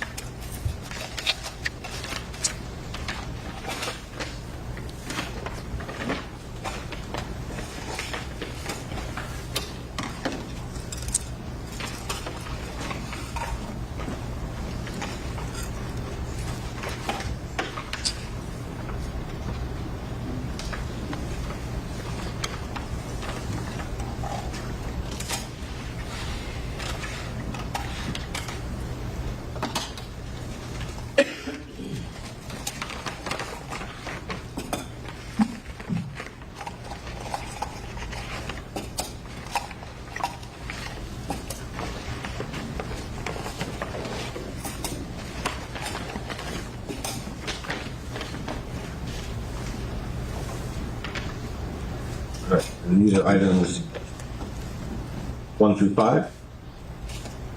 2, 3, 4, 5. And with respect to items 1 through 5, are you aware of the origin when you received these glass samples? No, I'm only told that they were found at a scene, that they're questioned in nature. Okay. So for instance, you don't know that it comes from a side window glass, correct? No. Okay. And so you can go ahead and open up each sample. So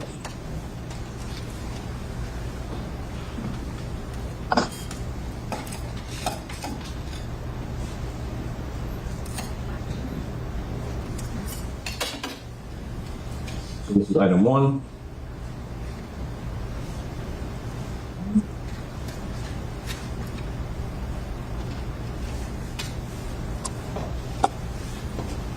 And like before, there's a feature dish for my analysis where I separated out. These are the samples that were actually analyzed in detail, but I did examine all of the glass in this tin. I looked at it with the naked eye and with a microscope just to take inventory to describe them. And these are all light blue green in color.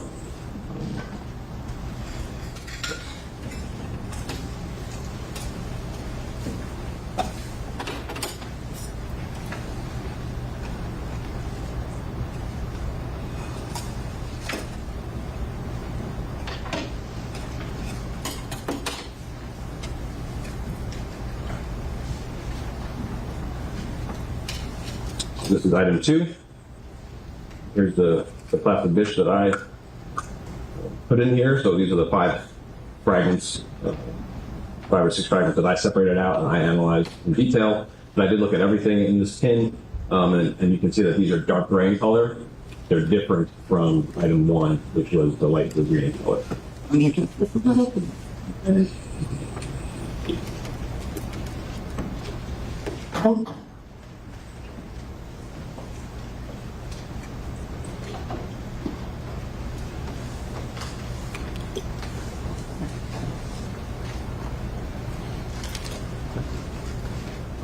So at this time, when I opened up each of these, I made note that there were 2 populations of glass present. There was a light blue-green population and a dark gray population. So I knew that there were 2 types of glass found at the scene, at least 2. And why is the color significant? Because it's a discriminating characteristic. So it allows me to distinguish different glasses. Item 3.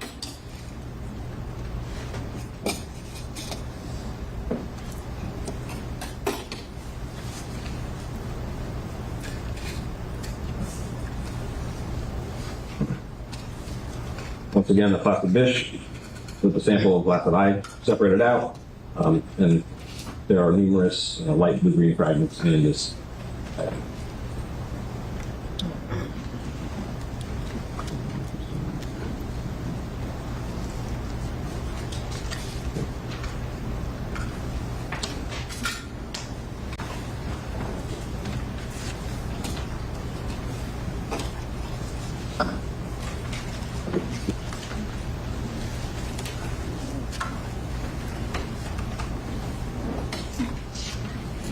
This is item 4.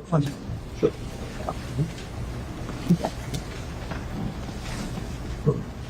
Item 4. Again, the plastic container that I made, and numerous fragments of light blue green glass. And I will add this item.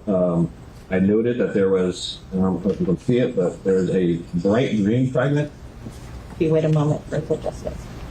So this fragment right here, by itself, that one is actually a different color than the rest. It's bright green. When I analyzed it further, I saw characteristics that were consistent with container glass, so I could tell it did not come from a window. It probably came from a bottle or a container.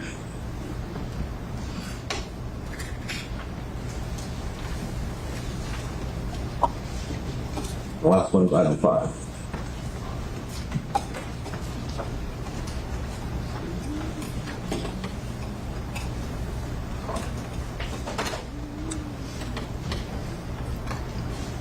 We have the plastic container.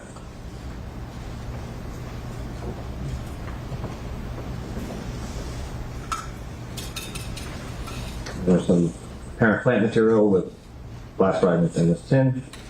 In this one, there was one, you can kind of see it stands out, that one bright green fragment right here. It's different from the other one, so it's not like the light blue-green glass. It's bright green in color, and it also had characteristics consistent with container glass. So I can say that that one did not come from a window.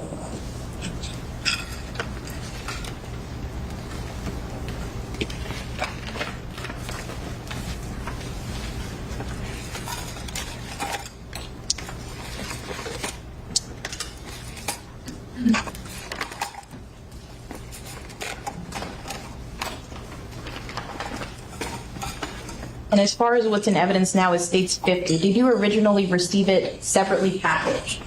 No, I made this package. And why is that?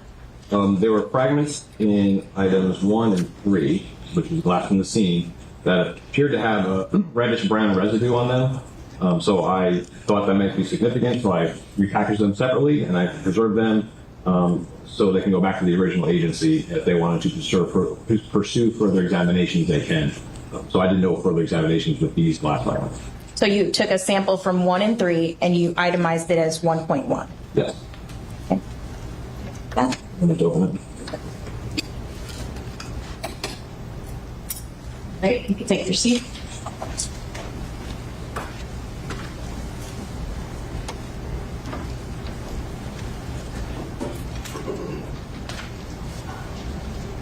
Okay, ultimately, you were able to, after your analysis, go through and make your own opinion as to the origin of this subject glass or unknown glass. Is that correct? Yes, I compared, like I said, there were two populations of glass, so I compared the light blue-green glass from the scene to the light blue-green glass standards from the vehicle. Standard, there's one standard. And then I compared the dark green glass from the scene, item 2, to the dark gray glass in item 2 to the dark gray standards for the vehicle, which were items 7 and 8. And so what was your ultimate opinion as to the origin of the glass? So I found no difference between them. So my ultimate conclusion is that the two populations of glass from the scene, the light blue-green glass and the dark gray glass, were like the standards from the Jeep Compass, meaning they either came from that vehicle or they came from another source of glass having the same exact characteristics. That means it would have to have the same color, the same thickness, the same refractive index, as well as the same chemical composition. In my professional opinion, I find that latter possibility of it coming from another source somewhat unlikely. Okay, and you mentioned the uniqueness of each thing. So for instance, that the glass that's in evidence as states 22 and 42, that they have the same complete or the same thickness. Why is that significant in your analysis? Because it can be a discriminating characteristic. Glasses differ by a certain amount. We have a criteria that we follow. If they differ by a certain amount, then I could say that they couldn't have come from the same window if they're different thicknesses. And what type of glass is in states 22 and 42? So all the glass that I described is what I call tempered float sheet glass. Tempered means that it's that cubed diced glass that you see when the side window of a vehicle breaks. It's considered safety glass, so those small pieces won't cut you if the vehicle gets into an accident or if the window is broken. Tempered glass is found in your home too, maybe your shower door or sliding glass door may have tempered glass. As opposed to non-tempered glass, which is going to break into sharp, pointy shards that could cut you. So I can tell that just by its appearance and some of its microscopic features that that's the kind of glass it is. It's tempered glass. By float, I mean it was made using the float process. So when I use that ultraviolet lamp, one surface fluoresced brightly, which is an indication of the surface that was in contact with that tin bath. So some of that tin leached into that surface. It fluoresces, glows brightly under the UV lamp, so I can call it float glass. The last descriptor is that it's sheet glass, which just means that it's window glass. I can tell that the surfaces are flat, they're smooth, those fragments are not from a bottle or a container or a tableware, they're from a window or a door or some other type of flat glass. And the tempered float sheet window glass is consistent with what manufacturers would use to place on vehicles, as opposed, like you said, to glassware that you may have in your house. Correct. Most almost all side windows and rear windows are going to be made out of tempered float sheet glass. And as specifically pointed out, I think it was item number 4 and item number 5, that there were some small fragments of bright green glass that you were able to separate as another origin of glass. Yes, there's one fragment in each. Okay. And you were able to determine and separate those fragments, 1 in each, 4 and 5, from the other sample, correct? Contained within those samples. Yes, they were different from the glass in those tins. So in item 4 and in item 5, they were different. They were also different from the glass standards. So they could not have come from the vehicle windows. They're a different color and they're a different type of glass. And just to clarify, I'm going to be clear. So, for instance, item number 4, you have your own sample that you pulled out. That sample was the tempered float sheet window glass that you're saying is consistent with vehicle glass, correct? Yes. However, the small fragment, the bright green glass, was from a different origin, meaning it could have come from a container or another source. Correct. And same for item number 5. Your sample was consistent with the tempered float sheet glass that comes from vehicle glass window. But the one small fragment, that was the light, the bright green glass, was from a different source. Correct.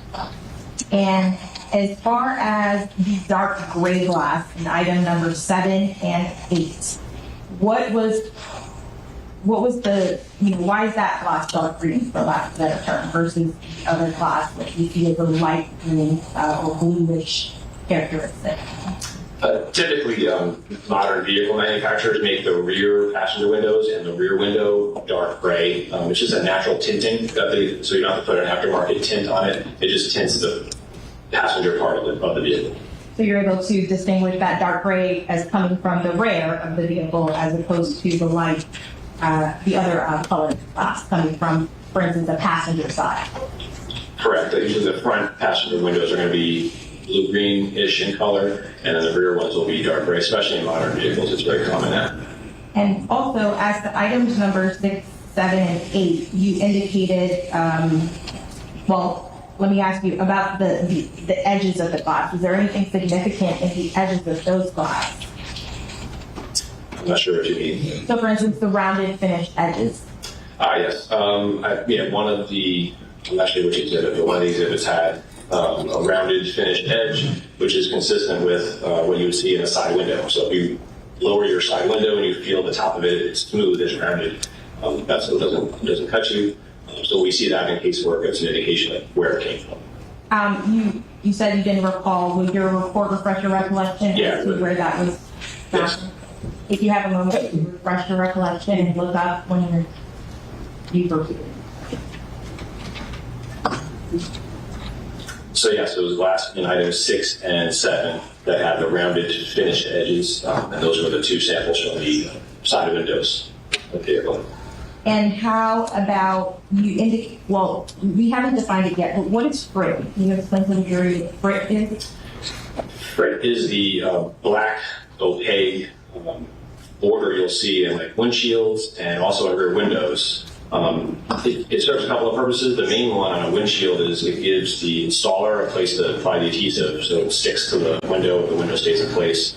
You'll see it on the rear window as well. It creates just a natural boundary for the glass, so it's not so stark visually. You'll also see frit in the side windows. If you ever see the little numbers and codes on side window glass, sometimes it even says who made that glass. That's going to be in frit. Frit is a ceramic coating basically that put on screen printed onto the glass, and it's fused to the glass. It's almost impossible to scrape off. So it's part of the glass.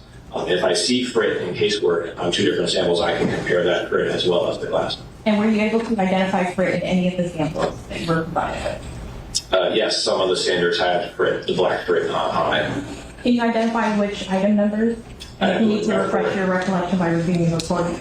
Thank you. I'm sorry.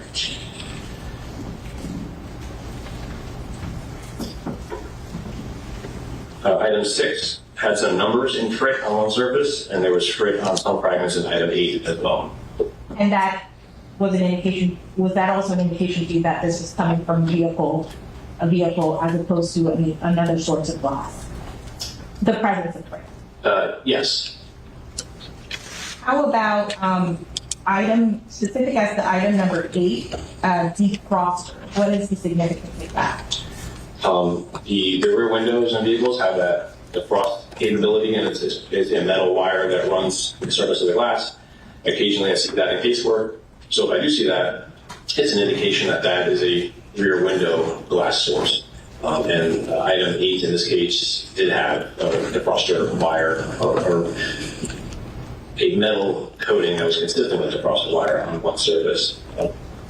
And the item 8 was from a rear window.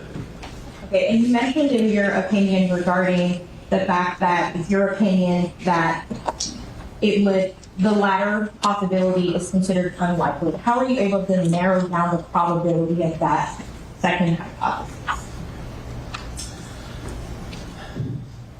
There's a couple of things that factor into that. One is the fact that I'm using discriminating techniques that distinguish glass from one another, different sources of glass. Like I said, I'm looking for differences. So if I find a difference, then I could say that these two samples are not like one another and it could not have come from that source. So when I don't find a difference, then I could say that they're like one another. The question is, it either came from this source of the standards, the vehicle, or from another source. That other source would have to have the same exact characteristics. So in this case, you'd have to have a source of two types of glass, light blue, green, and dark gray in color, that were broken. They have to be broken to be deposited at a scene, and it would have to be at that scene. So the pool of potential sources that exist is limited. Not every vehicle is going to have glass like the glass in this case. Not every Jeep may have glass like the glass in this case. Like I said, over time, glass can change from one plant, and glass will vary from plant to plant. So while it is possible that another source deposited glass at the scene, and it was exactly like the glass in this case, I find it somewhat unlikely just based on those factors.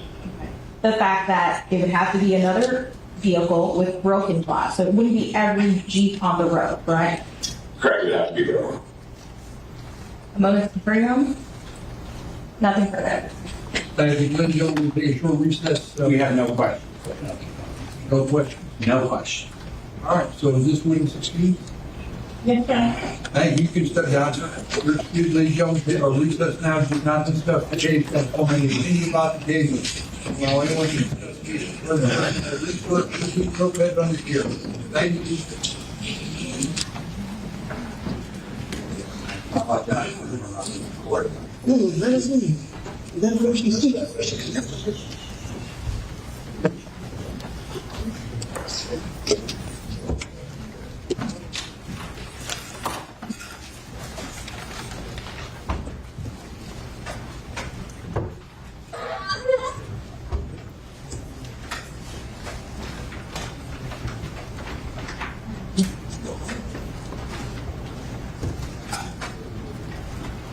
Thank you. Let the record reflect the jury stepped out. Counsel Manuel with the defendant.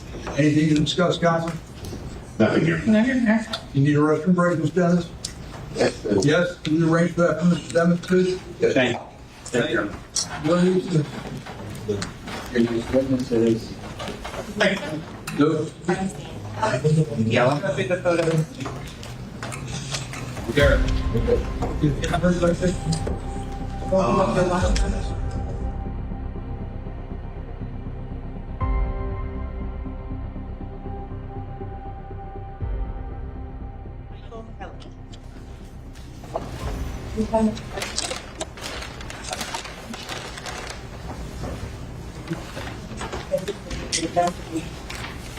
All set? All right. Counsel, ready to go? Yes, Your Honor? All right. Let's take it to the-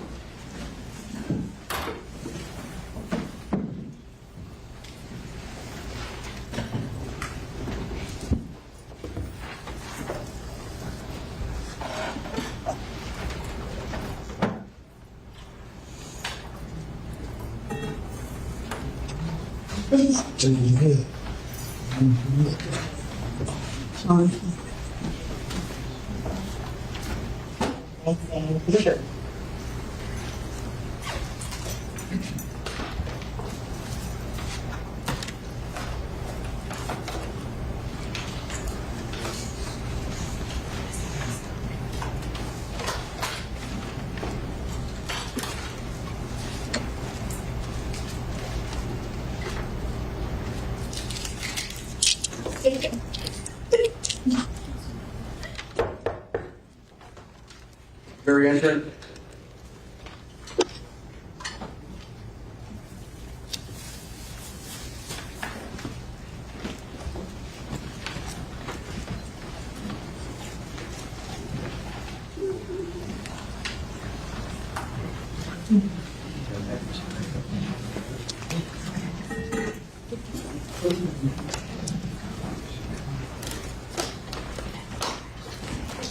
Thank you. Please be seated.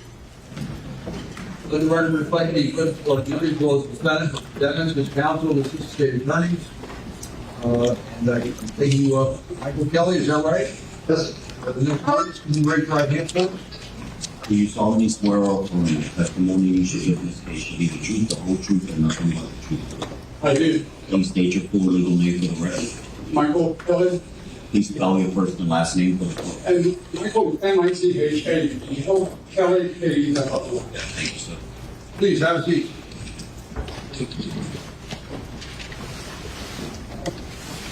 That microphone in front of you will help up or down, but does not move back and forth, all right? Listen. Ready to go, sir? Costume mate? Thank you. Good afternoon, Mr. Kelly. How are you today? Good afternoon, I'm fine. But cold. Mr. Kelly, where do you work? I work for the Miramar Police Department. How long have you worked for the Miramar Police Department? I worked for Miramar Police 21 years. What is your current job description? My current job description is crime scene supervisor. Prior to becoming the crime scene supervisor, what other hats have you worn at the Miramar Police Department? Became the supervisor, obviously you were selected. You move up from being a crime scene investigator to be supervisor, and with the right qualifications for the job. In terms of the time frame that you've been a supervisor, how long is that? I've been a supervisor for 16 years. Prior to that, how long were you a crime scene investigator? Say it again, sir. Prior to that, how many years were you a crime scene investigator? Before I was crime scene investigator for the first 6 years. What types of training and education do you have working in crime scene? Training, that's a very, very good question. I remember answering in federal court a few months ago. What is the main requirement to be a crime scene investigator? No, it's not just one master's, PhD in crime scene. Forensic science, and biology, chemistry. But crime scene is a multitask job. And one of the best ways to be working in this field is to be certified with the International Association of Identification, which is a worldwide forensic body. And for crime scene certification, it's every 5 years you have to take a new certification. Exam, physical, exam, practical exams. And it's ongoing.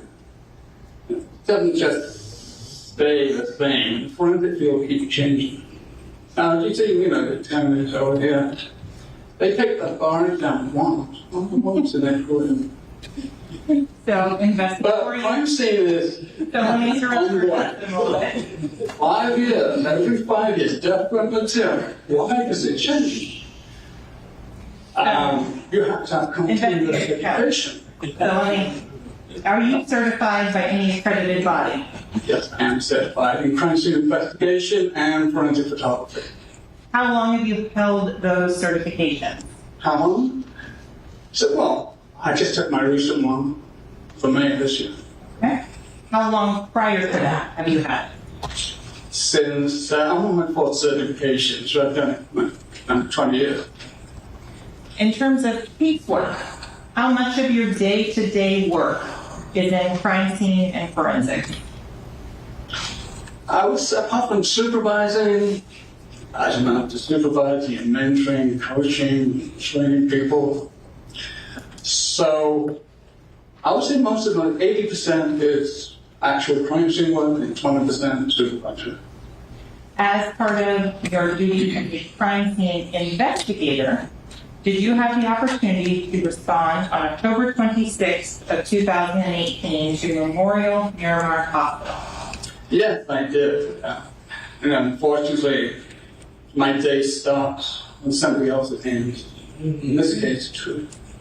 So, Investigator Kelly, with regards to your primary role that day, what were you assigned to do?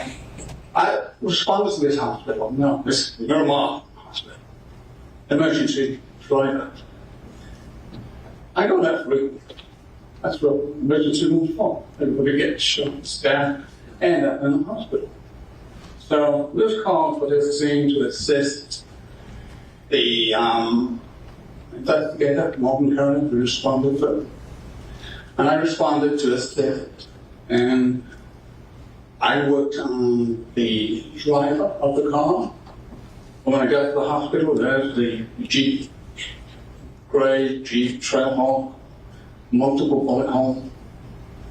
And I started with the Jeep photographs first, and then with the driver to process him. Okay, so I'm going to start with the photographs that you took on that day. Now approaching what has been previously shown to defense counsel and marked as state AAA for identification purposes. The photographs that are attached here. Now you have had the opportunity to review those prior to coming into court today. Yes, I did. Do they fairly and accurately represent the photographs that you took on October 26th of 2018 at Memorial Miramar Hospital? Yes, they did. Here at this time, the state is requesting the state's AAA in as a composite of photographs and USB and published to the jury. Is there any objection? Subject to the standard representation with respect to the contents of the USB. No Yeah. objection. Making that representation, counsel, yes? Yes, again. How many photographs are there? So just one moment, Your Honor, and it's going to require me to do math, so please bear with me. There's 81 and 11, 92 photos in total. Thank you, so it's positive 92 photographs. States applying remarks. Okay, starting with the initial Jeep photograph. Can you explain to the ladies and gentlemen of the jury why you take a photo of a clipboard? This is the first photograph I take for identification. It's the photo signage.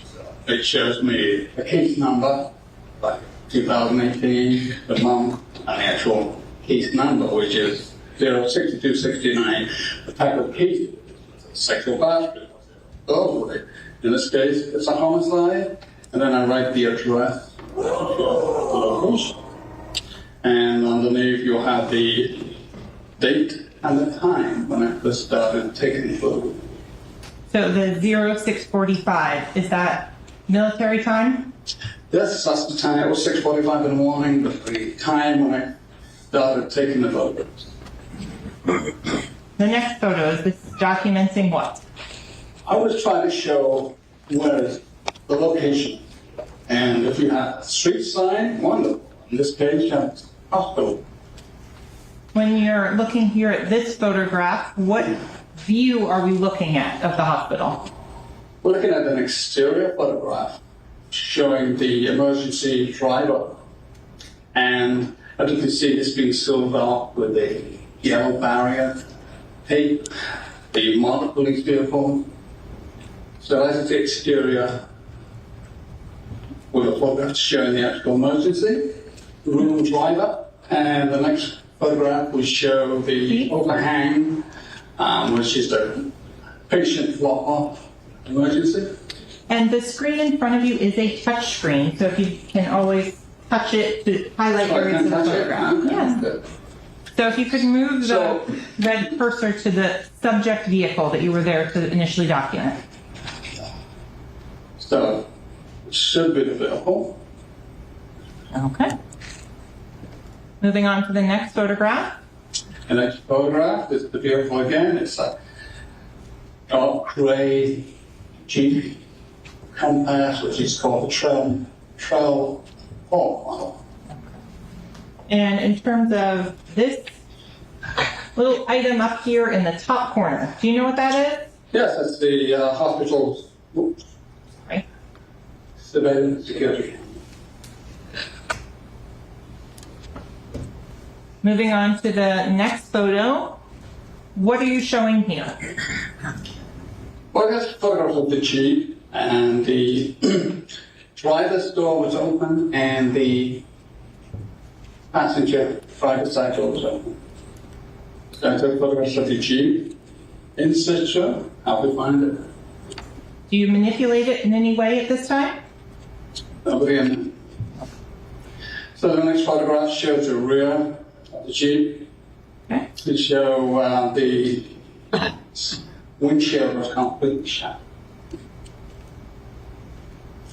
Triangle, and that was the tag numbers, identify the vehicle. And what tag number is this vehicle identified by in the state of Florida? What state of Florida tag number is this vehicle identified by?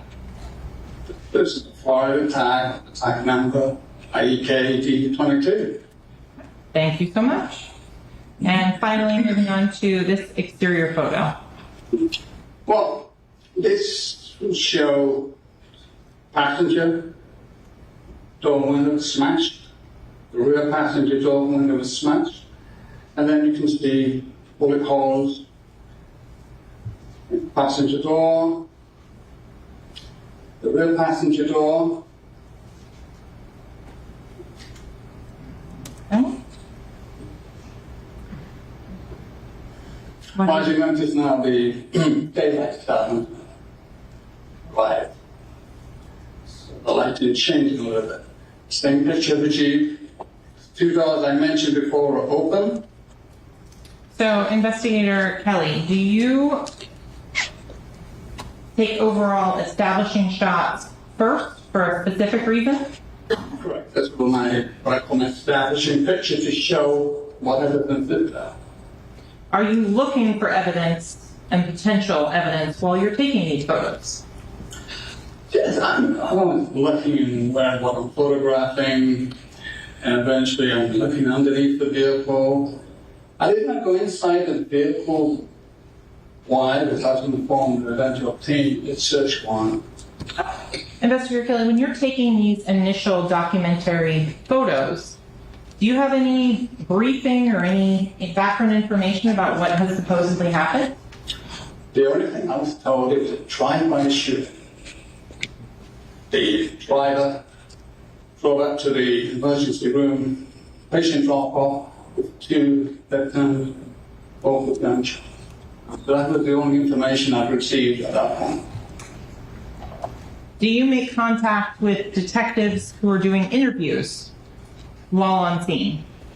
Yeah, I made contact with Detective Hector Bertrand and gave me a brief, and he then requested me to process the driver of this vehicle. Okay. So we're going to continue forward with the vehicle itself. Is there a benefit to taking photos in daylight versus under the artificial fluorescent lights of the hospital? It does help a little in daylight. Daylight you can see, of course. And, but it's still in shadow, it's still dark. So that way, when it's dark as it is, I have to use a flash more to show these pictures, try to show the details of the bullet holes. Do you label them or mark them in any way at the scene? Say it again, sorry. Do you label or mark the bullet holes in any way at the scene? No. So going forward through the photos of the Jeep.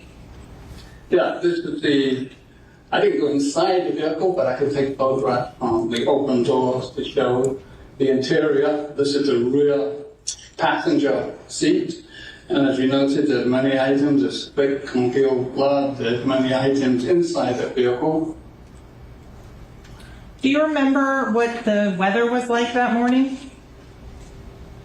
Say it again, Do you remember what the weather was like The that morning? weather was hot humid, 84 degrees Fahrenheit, it wasn't raining, dry, humid, early morning Friday. This is a rear front area. And it's still, you're not entering the vehicle in any way, shape, or form for these photos. Yeah, and there was a black hole back there. This is the VIN number.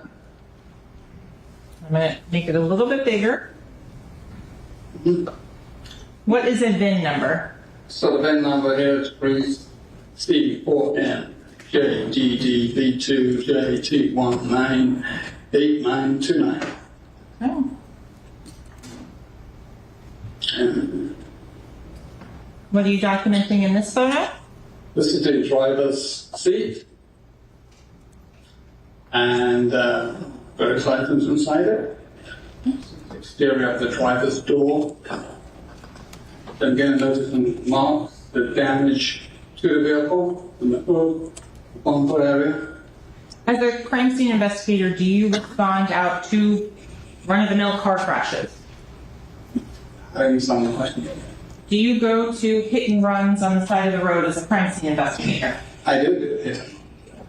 In terms of the documentation that you do for a crash, is that something as part of your training and experience that you would have been done over the past 20-some years in crime scene? Yes, I do have experience in photographing vehicles involved. Okay. And of course, when you do, for example, if it's an accident vehicle, you do want to document the damage to the vehicle. Okay. The hood is damaged. As you can see, it's misaligned there. Did you have any idea as to when that damage could have occurred? I have no idea how the damage occurred. What is your job when you're doing this? Document, collect evidence, and process evidence. So after you finish doing all of the exterior photos of the Jeep, what do you do next? As I explained before, I then went to meet the driver of this vehicle. Do you make sure that this Jeep is sealed? What do you mean? Do you secure the doors and other areas of the Jeep with evidence tape? Yes. Prior to the first one, we went to seal out the vehicle with red evidence tape. Moving on, there is now a photo placard A in this photo. A is a bullet projectile, which is by the passenger side rear tire. Is that the item in question? This is it. Correct. Do you know what this little gray round thing is over on this side? That was the valve stem cap for that tire.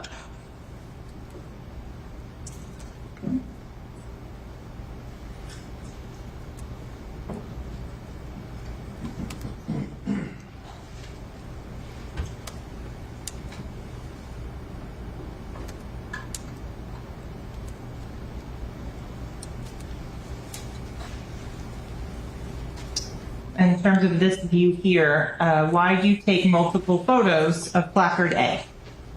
Take multiple photographs to show the location, general shot, establishing shot, and then close-ups.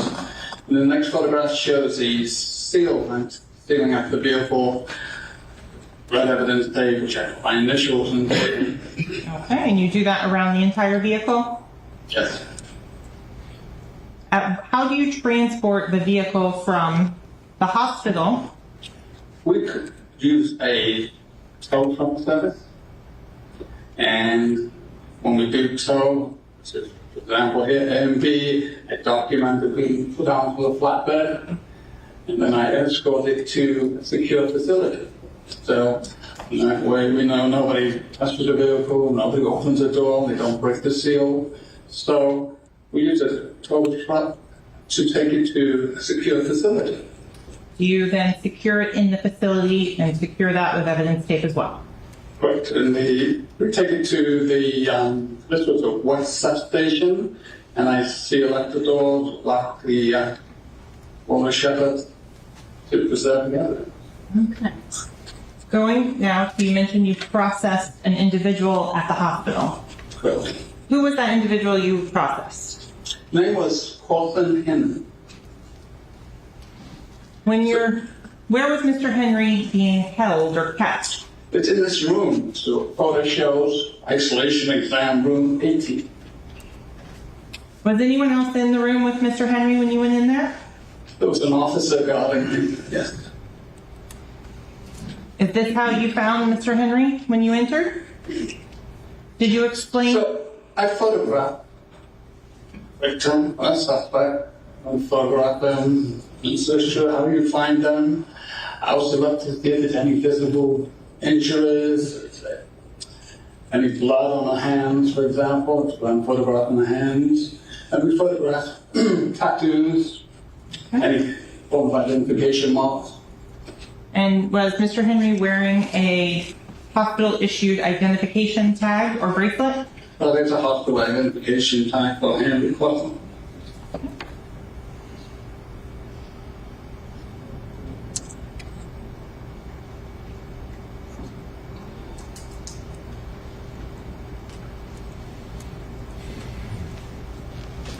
So the items over here in the floor, what are those?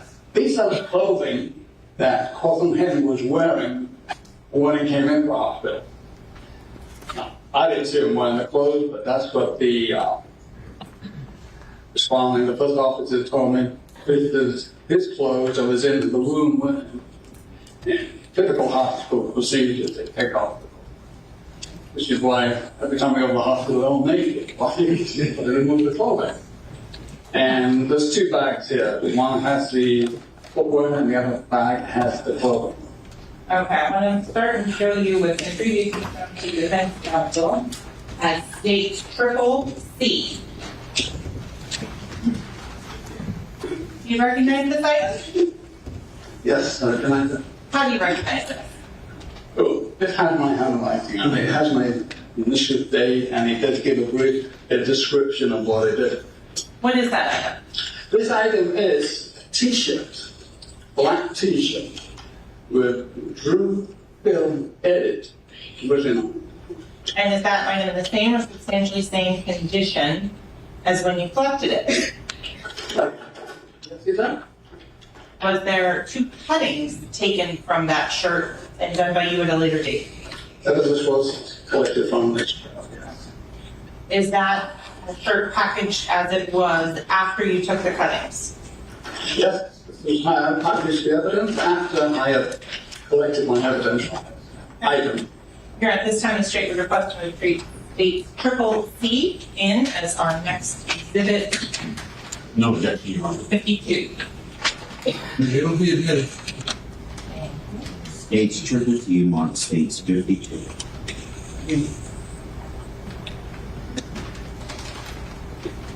And that's, I'm going to tell you if I can be so kind as to ask you to publish this shirt.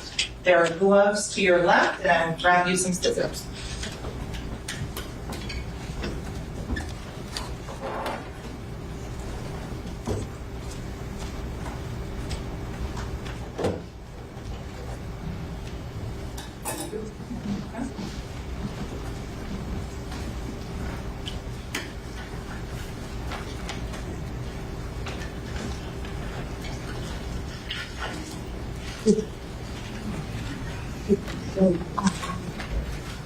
Let's get the lunch. I don't write for lunch.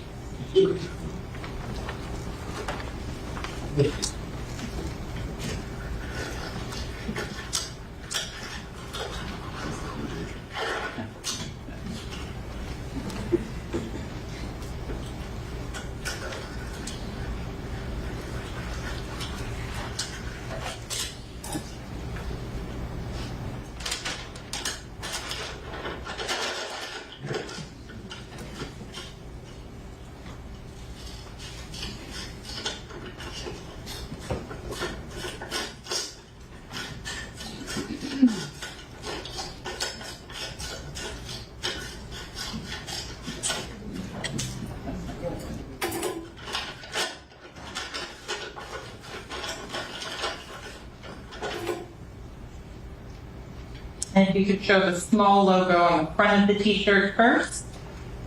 Yes, this is the front of the t-shirt. Okay. And if you so kind as to show the back. And this is the back of the t-shirt. Thank you so much. If you would be kind enough to repackage that.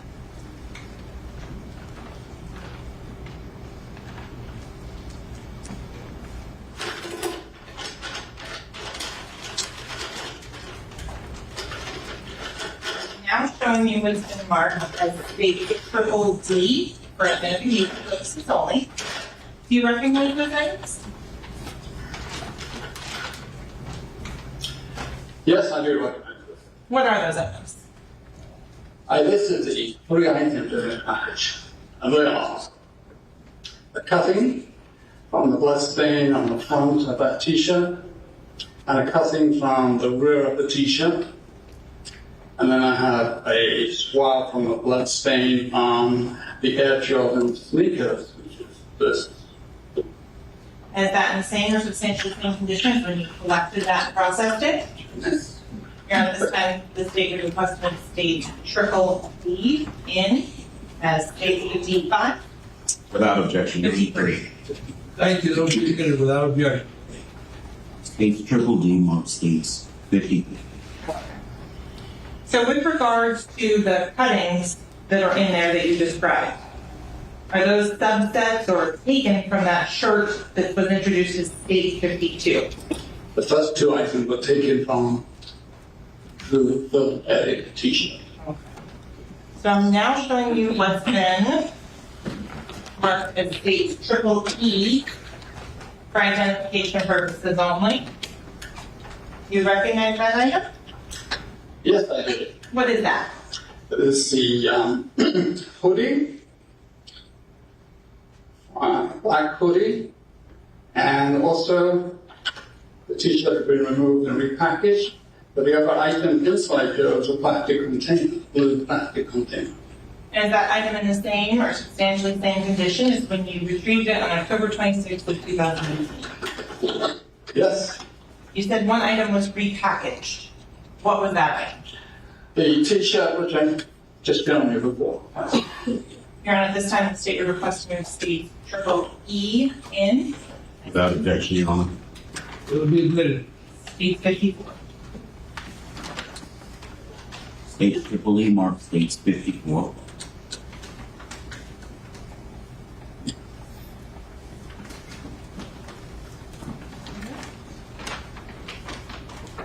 You'd be so kind as to publish the sweatshirt from in there.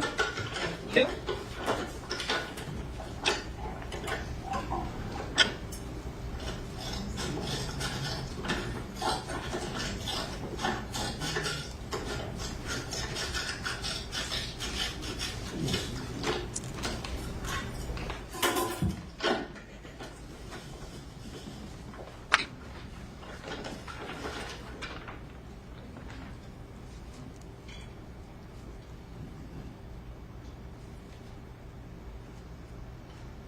Thank you so much. Okay, you can package that back up. I'm going to give you now what's been marked as state triple F for identification purposes.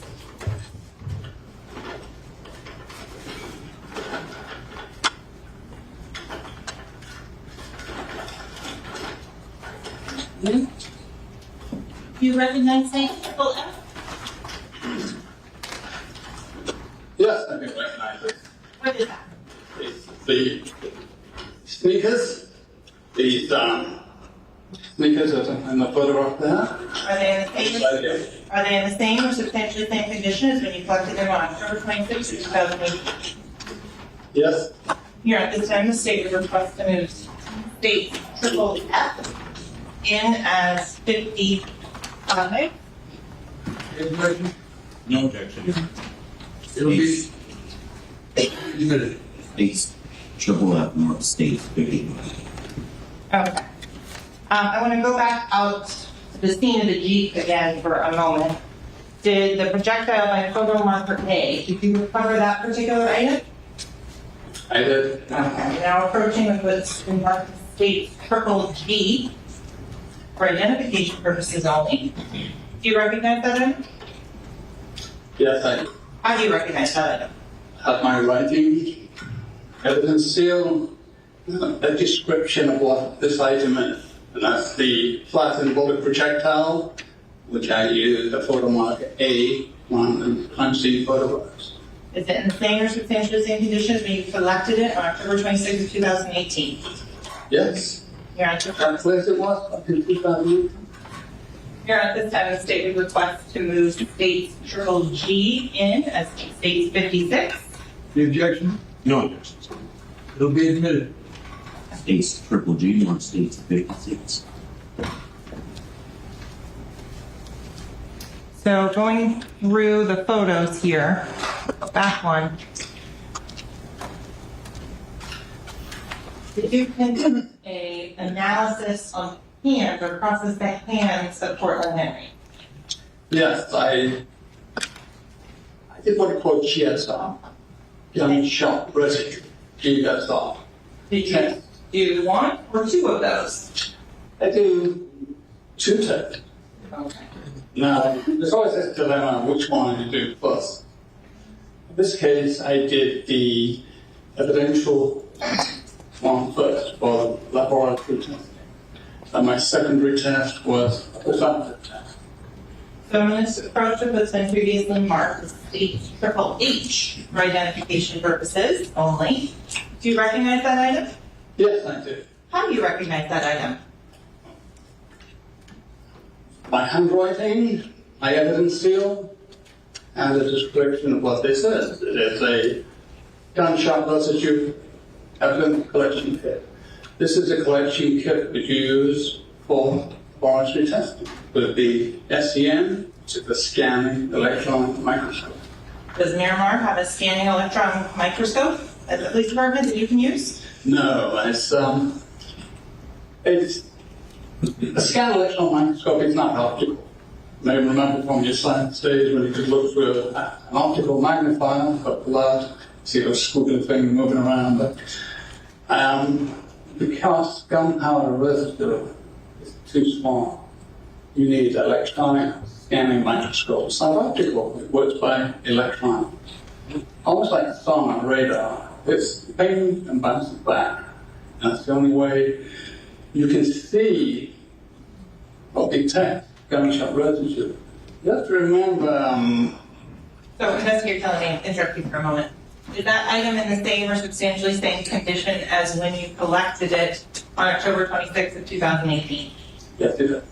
You're at this time, the state would request to move state triple H in. Any objection? No, sir. It'll be admitted. State 56, 57. 57, yeah, who does?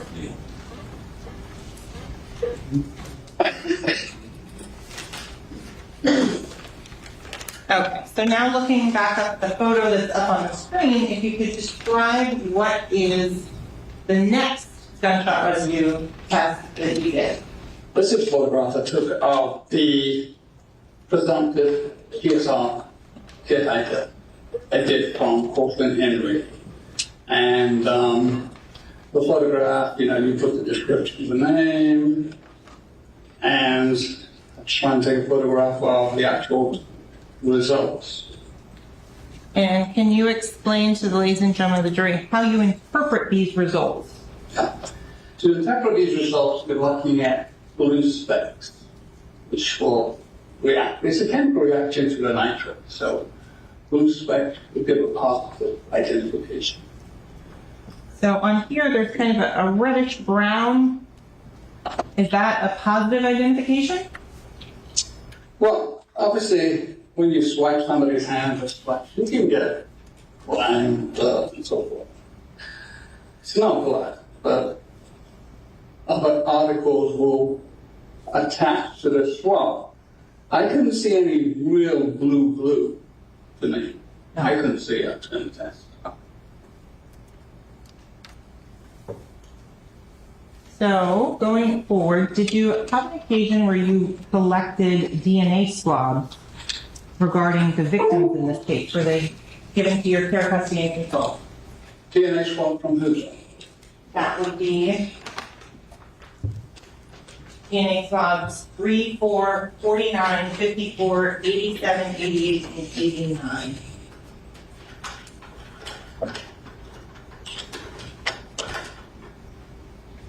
Yes, I did collect these. Are they in the same or substantially same condition as when you collected them in 2018? Yes. And then, for the record, this has been labeled as states III for identification. And the Senate state would offer states III into evidence as states 58. Any objection? No, sir. They'll be admitted. State triple I marked states 58. Okay. I'm approaching with what's been previously shown to defense counsel and marked for identification purposes only as states B. Do you recognize those photos? Yes, I do. Did you have an opportunity to review them before coming into court today? I did. Do they fairly and accurately depict the processing of the items that we just put into evidence? Yes, I do. Is there an additional photo of items that are no longer in the custody of the Miramar Police Department? The additional photograph will be the jewelry. I didn't collect that at the hospital. It was handed to me later by Officer Hadley. Did you process it and document that jewelry? I did. And in terms of the disposition of that jewelry, do you know what happened to it? No. Would that be documented on a property receipt? Of course. And do the states, photos and states B fairly and accurately represent your documentation and processing? Yes, it does. Here at this time, the state was requesting of states B in and published to the jury. No objection. No objection, Your Honor. Thank you, Your Honor. States triple B would be marked states 59. The deposit, I have a USB, and I will tell you again just a moment how many photographs.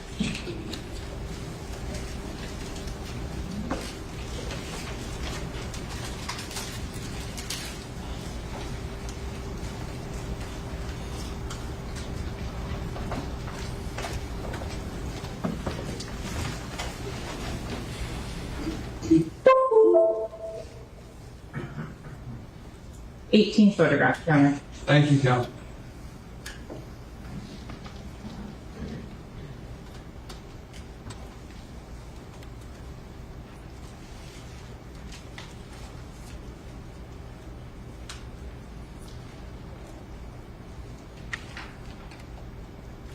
Okay, going here, there's a number and a letter associated with this image. What does that tell you when you're looking at it? Yeah, this is a photograph of the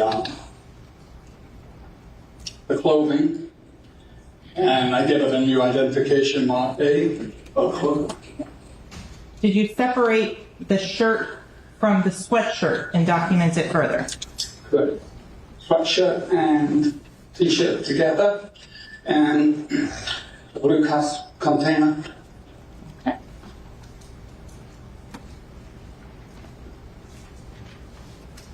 The item in now photo marker labeled B.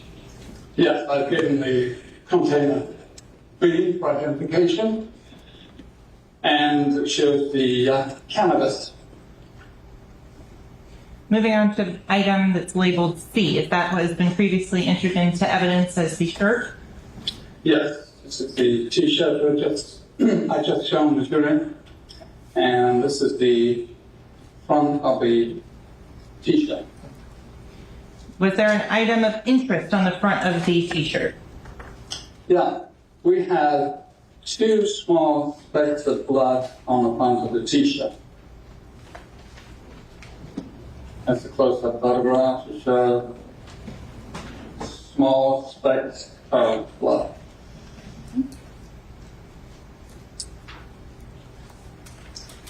Same close-up photograph of that? Yes, that's close-up. Moving on to the rear of that t-shirt. This is the rear, and there's another small speck of blood on the rear. And that's very small. And in terms of, how do you know this is the rear versus the front? So I've given the C for front, C for right, C front, C rear.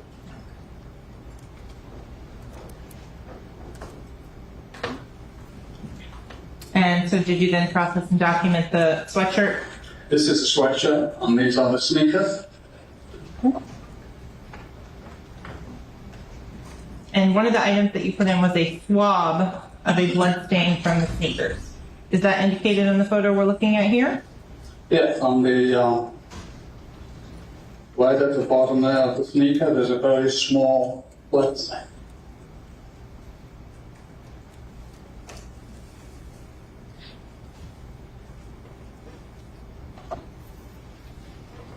And then the jewelry here that was given to you for processing by Officer Hadley. That is correct. This is the jewelry.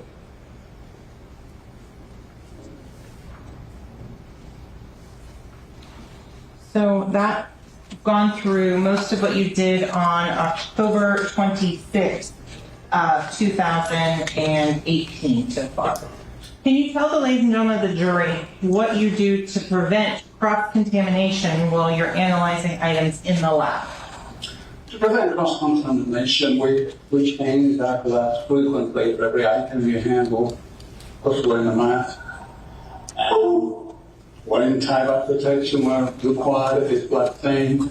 Everything you can do to prevent cross-contamination.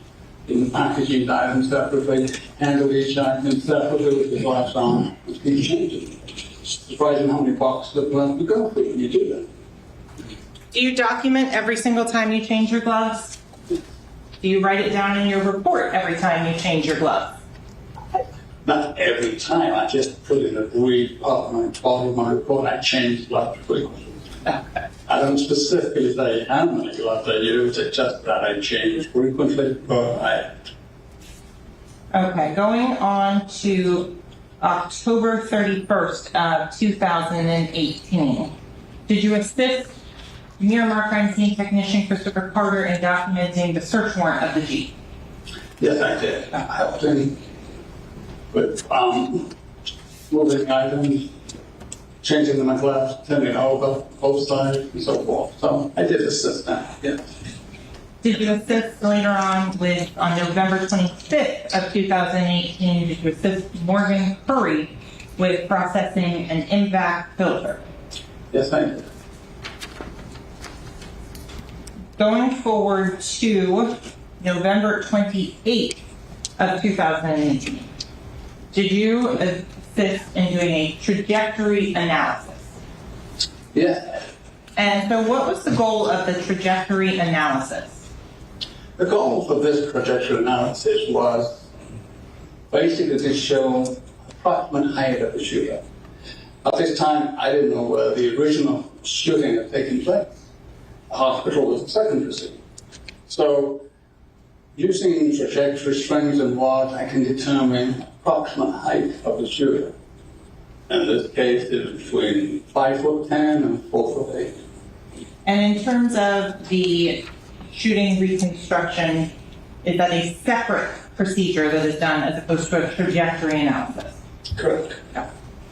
The information that you had with regards to a drive-by, was that still the information you thought when you were doing this trajectory analysis? Yes, that's still the only information I had at that time.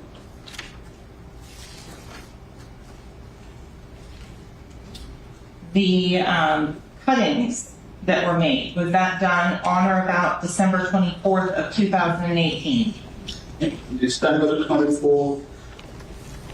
I'm sorry, what did we do then? The cuttings, is that a... Oh, yes, the cuttings. The t-shirt I just showed you, I took cutting. The reason is the lab usually prefers a cutting sometimes as opposed to a swab. Why? It gives them a better chance for a DNA explanation. In terms of other times that you were called out, did you assist some of the other crime scene technicians with processing the vehicle in various ways? I did assist my staff with various other aspects of this investigation. Other than what we have previously talked about, did you collect any other items of evidence? Not to my knowledge, no.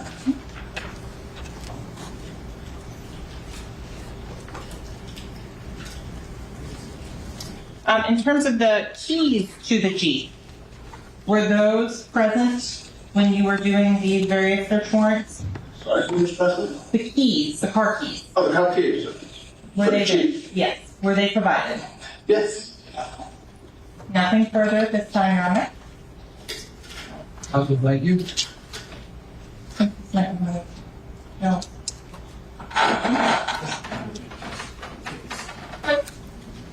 Very cross-examination this witness? Yes, sir. You ready, man? Thank you.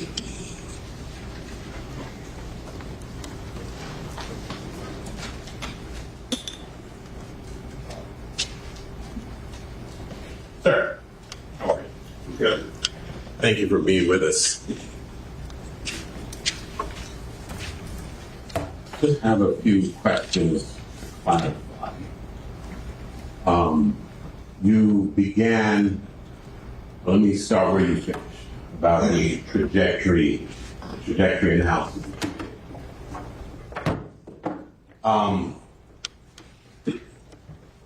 You said that the purpose of your trajectory analysis was to establish the approximate height of the chute. That's what I said. Would that be one?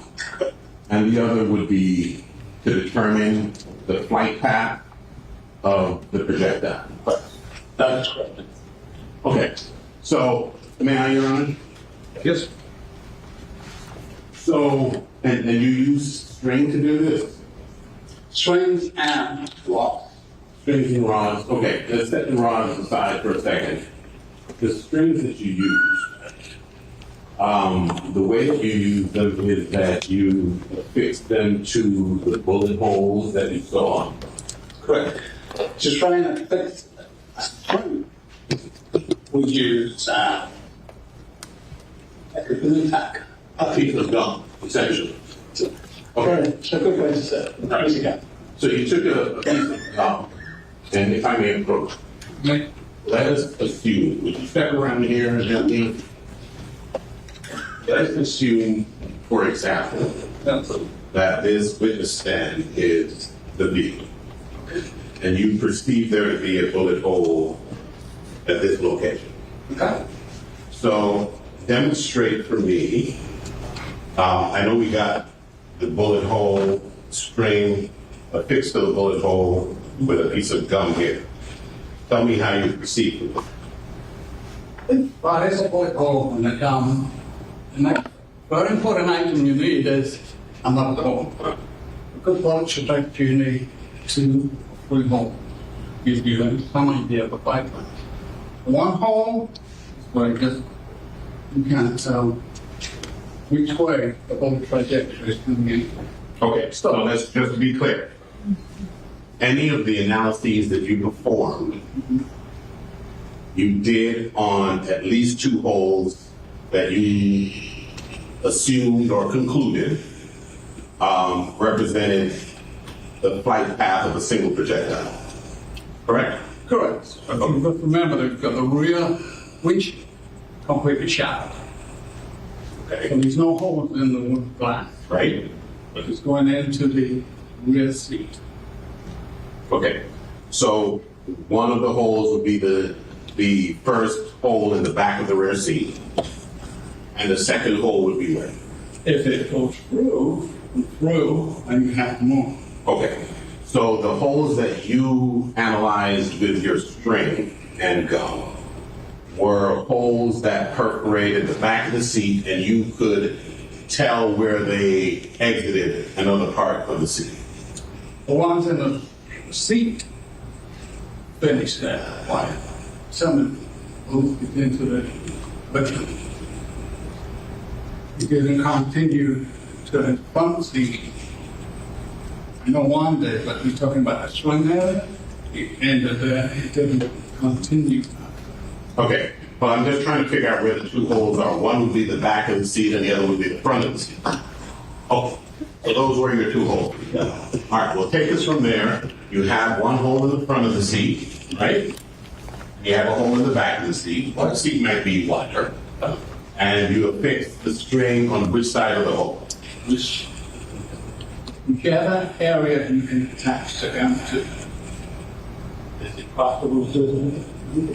Usually it's not. Well, if it's on the outer area, how are you sure that you have identified the correct trajectory as it relates to the hole in the front of the seat? Swing is this part, and then you can use rods. Push it all over. So there you would push the rod through the hole. It will come out on the other side, the front side of the seat, which would indicate to you the trajectory. And then you would fix the string on the back of that rod, and then you extend backwards. Okay, and that's how you proceed. So there was no string that was affixed to the back of the seat that was not done so in relation to a rod that had been put through the hole. String is too fragile to go through. Understood. The reason why I use rod and string. The string is because you know what area to attach to, so then the gun will go from this. Okay, but the angle that you extend the string backward is dictated by the rod that has been put through the hole and meets the other hole in the front. That's a yes? You don't sound sure. Say it again, so use that. Say it again. The angle that you extend that string backward from the back of the seat is dictated by the angle of the rod that has gone through that hole to the hole in the front. You're saying that the angle from the rod is dictated by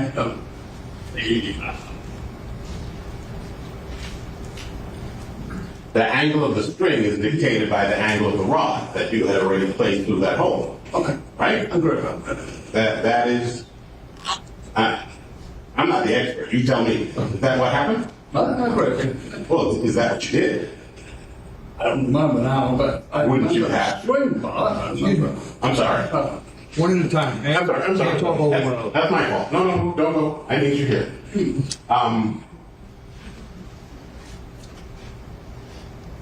I understand if you are having failing recollection. This was a while back.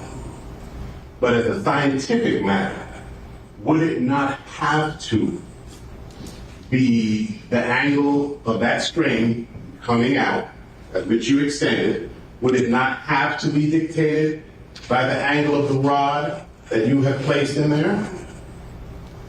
Would it have to? You have to remember, bullets, no, completely swing, bullet, put it down, up and down. So the theory is, it's possible that anything the bullet should have flight path doesn't always go smooth and swing. I understand that. Okay. I assume it's not. To try and determine from just two holes with no exterior. Okay. So you're up against a difficult task. Let's concede that, right? And in performing that task, how, if you didn't dictate the angle that you extended that string backward by the rod that was placed inside, how would you know what angle to extend backward? Don't know exactly. How do you know it? It's Get what? from an angle, height, what I'm looking for. But I mean, the height's dictated by two things. The angle that string extends backward, and the location of the person who fired. Correct. Okay, so if I'm Shaquille O'Neal, Yes. I could fire from here, and I would be up here. And if I were Gary Coleman, Pardon me? Objection, counsel, testify. Overruled. and if I were Gary Coleman, remember different strokes? Sarcastic. If I was a short man, and I was firing from here, it would create the same angle as it would if I were Shaquille O'Neal back here. No, that's a very interesting thing. Okay. What's your point? But you have to remember, people shoot It is normal people expected to shoot eye level, right? But who knows when you're going to shoot a gun? You can shoot down, you can shoot like this. So there's never, your theory, oh, it's got to be this way, it has to be this way. You don't know unless you've been actually witnessing the shooting and an angle of how the gun was held. So your theory is, but it's impossible. Right, you shot here, you shot it. Thank you. So, let me clarify. If I have two people, one is 4 feet 8, one is 6 foot 2. Let us assume, for purposes of my example, that they both are extending the firearm at the same angle from their body, from their respective bodies. Okay? Objection, Your Honor, lack of foundation, both testifying. Why don't you come stop?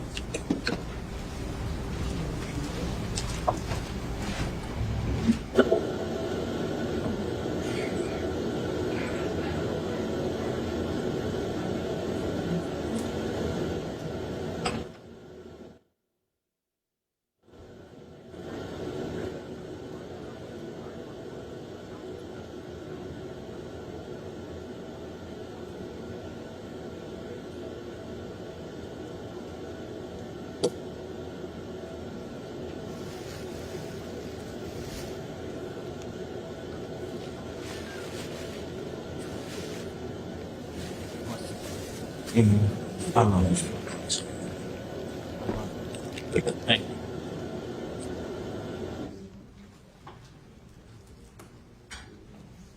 on, man. So, we're assuming two different people at two different heights. A short person and a tall person. Okay? Assuming they're both extending the firearm from their bodies at the same angle, the person who is this short would expel a projectile that would enter whatever the target is at the same angle as somebody who is this tall. And we agree on that fundamental principle. I agree. Okay. And as you correctly stated, there are even more variables. That is, and I wasn't trying to outsmart you, couldn't do that. They could be firing at one angle, could be firing at another angle, at any variety of angles. So in order to determine the approximate height, which was what you were attempting to do, Excuse me, turn off the phone, please. which is what you were attempting to do, right? That's what I was attempting to do. Okay. That's a question. But it's approximate. Approximate. Okay, like I said, I don't know if it was a tripod. Okay, so listen. One part. So now we have several variables. What angle the person is holding the gun, Correct. how far back they are, correct, and how tall they are. Oh, 3 factors. 3 factors. Yeah. So with all those 3 variables, which one did you know? I did not know. You didn't know any. I know. So would you agree with me that when you have 3 variables that at a minimum, they're probably more than we have to consider, 3 variables that affect your analysis, none of which you know, you would agree with me that your exercise was essentially a futile one. Well, you have a good point. Could it be an accident? No. Could be. And the other parts of the exam as well was not mentioned. That would even create more possible inaccuracies, right? And, you don't know. So would you try to work out what happened? Where was she? Who was she? Approximate height. Approximate height. Understood. You said you don't know everything. In this scenario, you don't know anything. Correct? I agree with that. I didn't know anything about it. Okay. I never saw a video, you know. Wasn't on scene. Okay. So knowing nothing and embarking upon essentially a futile exercise, knowing nothing going in means that coming out of that exercise, you know nothing. Correct? Well, the way you say it makes it appear that way. Maybe. Make it appear different for you. Moment. Well, what I'm saying is, if there are several variables that affect your experiment, none of which you... Witness who's in his seat and Sure. Mr. Howard was in Sure, the podium. I'm sorry. Please, resume your seat. I don't mean to be... Yeah. Excuse me, Council. Have a seat, Mr. Kelly, and Council, just resume asking your question. Thanks.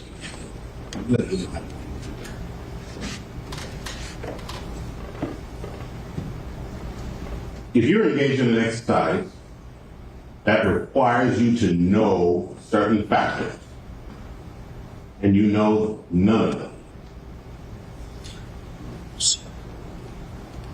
So your question is, I'm sorry. I'm sorry. I'm sorry.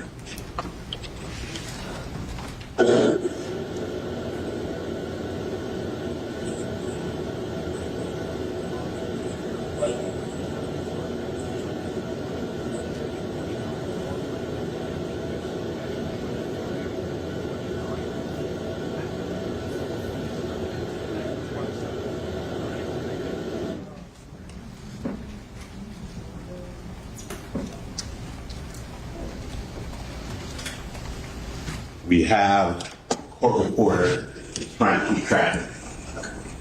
I don't want to talk over you, and I don't want you to talk over me, so we have a complete and accurate record, okay? Let me finish my question. If you're engaged in an exercise that requires you to know certain variables, and you know none of them,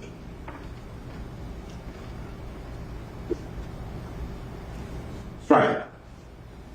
The exercise in which you were engaged requires you to know certain variables, correct? it does require to, if you know the variable, it certainly will help you, yes. And if you don't know the variables, any of them, then you cannot perform an accurate test. It's difficult to perform an accurate result if you do know all the variables, correct? Okay. I just want you to change one word in that statement. It's impossible, not difficult. It's impossible. Objection argument, so. Sustained. Okay, I'm sorry. Is it possible? Well, anything is possible. Right? It's like you may have cheated on your bowling set. I don't know. Possible? I didn't say, well, it's possible. Right. Anything is possible. All right, now let's bring it back to what I was just saying. Is it possible to conduct an accurate trajectory analysis if you do not know the height of the person involved? I disagree with it because flight trajectories doesn't always come down to the height of the ship, it's also the angle. Okay. So if you know the distance at which the person was, and you know the trajectory, then you can determine the height. Right? It's possible, yes. Okay. And if you don't know the distance, and all you know is the trajectory, which you are approximating to begin with, it's impossible to determine anything that's useful to an investigation. If the answer is yes, just say yes. Yeah, I don't think it's impossible. It's still astounding, valid forensic work, in my opinion. You can say what you like. You can tell the jury what you like. But you wasn't there. I wasn't there. You can say, oh, anything was possible. Maybe. But we still don't know exactly what happened.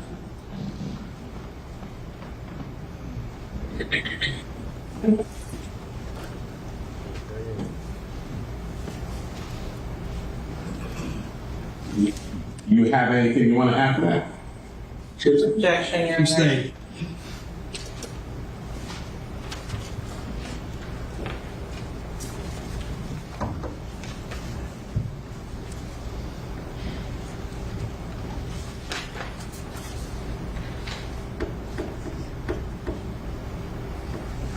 You also conducted, I believe, a swab of Mr. Cortland Henry's hands, did you not?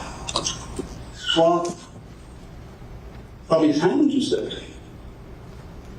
I'm sorry, let me ask you. Did you conduct a swab of Cortland Henry from any part of his being? From Cortland Henry, I collected oral swabs. Yeah. Well, you didn't do any swab on his hands at all? We did the GSR collection. Okay, so that you don't refer to that as a swab. I'm sorry. So you did a GSR, you attempted to do something to his hand to determine whether or not he had GSR. The purpose of GSR will give you an indication if you fired a weapon or you've been in close contact when a weapon was discharged.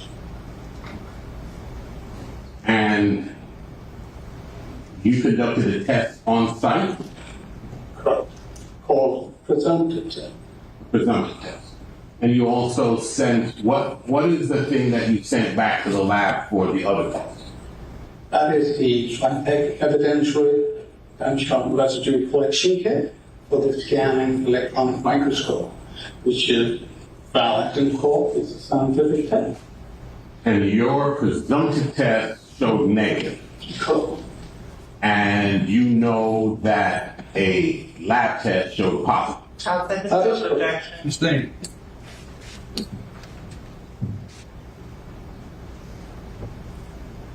Let me ask you this. Was your presumptive test accurate? Objection, Your Honor. Outside the scope.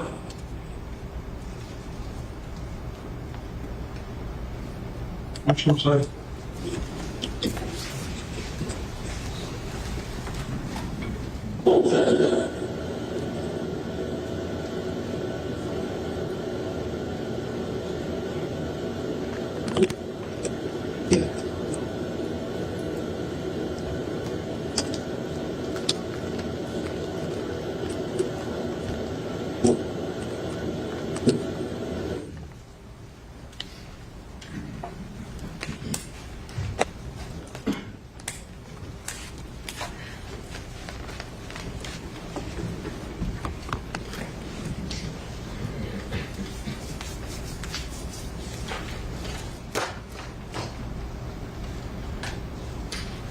You did a analysis, you tell us.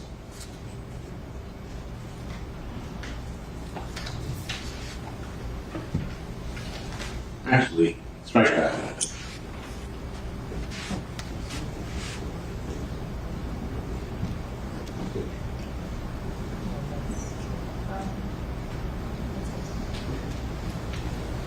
May I first, Your Honor? What? I have what I believe to be a report of his that I can take the If his memory or trash, he doesn't. one to identify. Right? Finished. And maybe I should mark it for purposes of identification as defendant's one. These letters for identification. Oh, I'm sorry. Defendant's A. Your Honor. Sustained. Can I have him identified? Right. Thank you.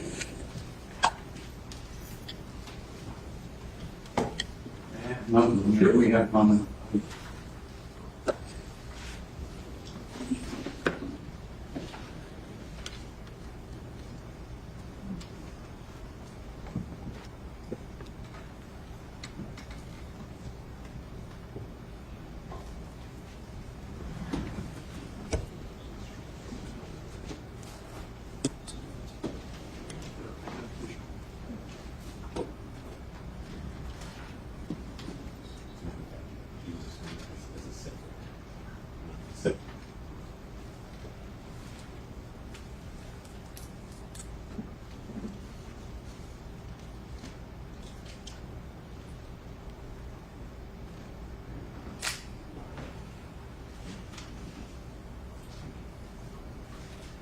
Okay, may I, Jim?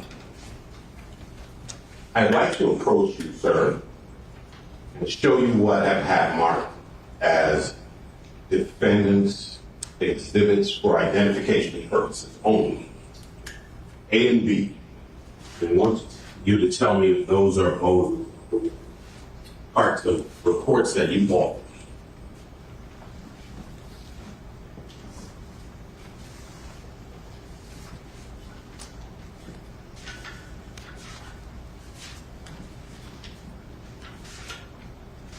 Okay.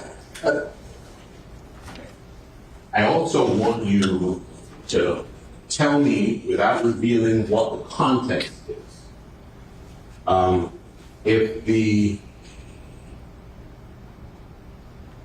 items identified as Roman numeral 1 through 8 on Exhibit A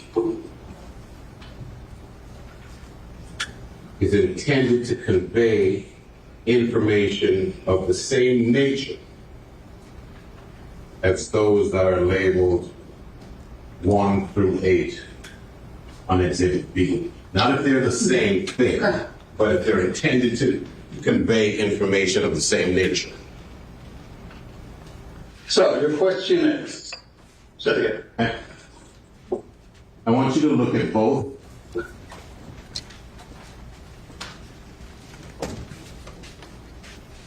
Did you look at that? Yes, I did. Am I reading correct? Stop. Strike that. When you were determining approximate heights of shooters, did you determine the approximate height of a shooter at 2 feet 8 inches tall? No, what you're referring to on the report is not the height of a shooter. That is the bullet holes on the passenger side of the door was the actual measurement from the ground up to each bullet hole. It's just to show the height. Okay. Nothing to do with bullets like that. Okay, that's what I wanted. And I can explain, as I'm trying to explain to the jury, you need 2 to 3 bullet holes through 1, 2, 3 to give you some indication. If there's just one bullet hole, it's not, how can I say, there's no real forensic tests to determine a proper bullet flight path if you only have one hole. So the indications 5'10", 5'3", 5'1", 4'10" are approximate heights. Sustained. Sure, come side. Thank you.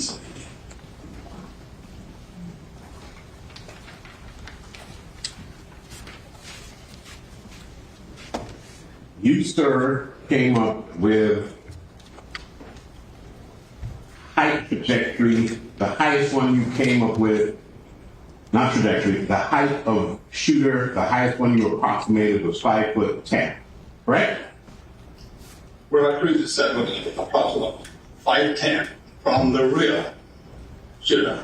The lowest, the shortest shooter height that you approximated was 4'8", right? That's what that says, is that the approximate angle from that was 4'8", yes. approximate angle or approximate height? I mean, approximate height, I'm sorry. And you also approximated a height of 5'3". Yes, I did.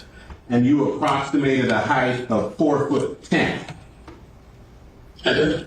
And you approximated a height of 4'9". I did. And you approximated a height of 5'1". Correct. Okay.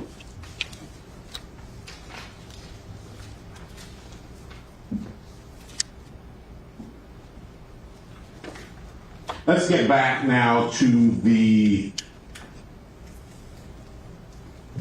blood analysis or swabs.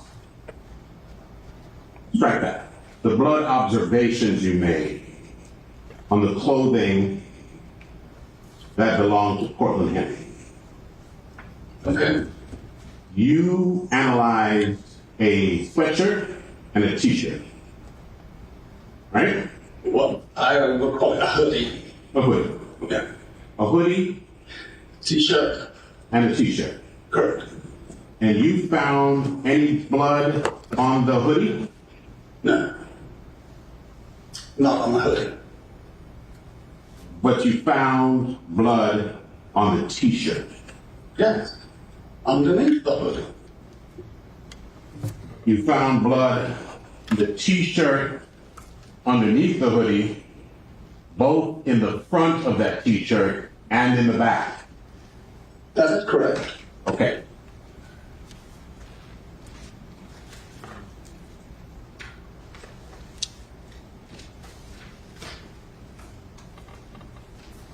One second.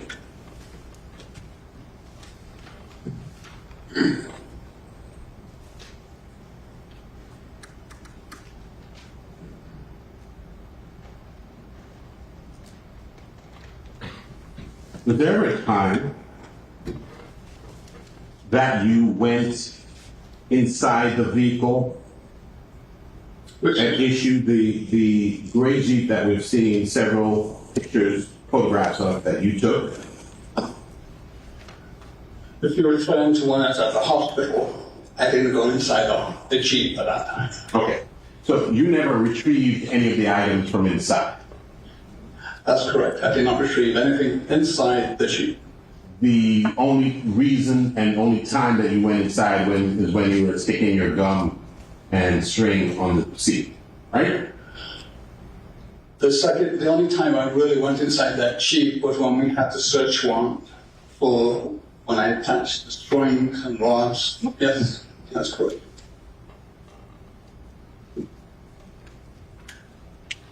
And you were telling us that in your report, you typically document the fact that you changed gloves. That again, you said it was fine that you changed latex gloves during the process of your handling of evidence. That is correct. But you don't necessarily document each time that you do. I find it difficult to put in a report every time you change gloves, like every time you open a door or so forth. So I usually put in the body of my report, I change gloves frequently for each item I change. Okay. As opposed to listing, I change a glove for this item. Like extended, I handled this and I changed the glove for this one, and so forth. So to make it more clear, concise, just easier to say, logical to say, I change my glove frequently every time I handle a piece of evidence. So, the way that you phrase it in your reports is that I change my gloves frequently to indicate that you're changing it several times. Correct? Correct. Well, but one can else to say, the purpose of this is so we don't create any contamination. Now, my DNA is not on any of the evidence. This was my favorite. Why? Because I changed gloves with them. I don't touch the evidence with my bare hands. Another way that you can contaminate evidence, as opposed to putting your own DNA and fingerprints on it, is by transferring DNA from one item that you are handling to another. Correct, that's called cross-contamination. And the way that you avoid that is when you handle one item, you use one set of gloves, right? Correct. And then when you're gonna handle another item, you change gloves so as to ensure no cross-contamination. That's the general procedure, crime work, handling evidence. Okay, and it's not only a general procedure, it's a necessary procedure, or you could engage in cross-contamination. Of course. It's crucial you don't contaminate evidence. So if you find, for example, and you're a supervisor? Correct. In this area of crime scene analysis, right? Okay. So if you find, for example, a number of articles in the same location, is it still proper to change your gloves when you're dealing with each item? Difficult to say. I know myself, I change my gloves, even though it's in the same area. And why do you do that? I don't want to create any cross-contamination. It's why I want to go to a scene, I've always got my box of gloves with me, and change. We go through them frequently. And the funny thing is, the command staff always complain about the cost, with using too many gloves. What is it? Part of the job. Changing gloves. Thank you. Nothing further. Thank you, sir. Is there any redirect? Briefly, with regards to the trajectory rod and string, you document heights of items. Are you documenting the height at which the trajectory was coming out of the back window, where the back window would have been if it was still in place? Correct. Nothing further. Is witness excused? Yes, sir. Thank you very much, sir. You may step down. You're excused.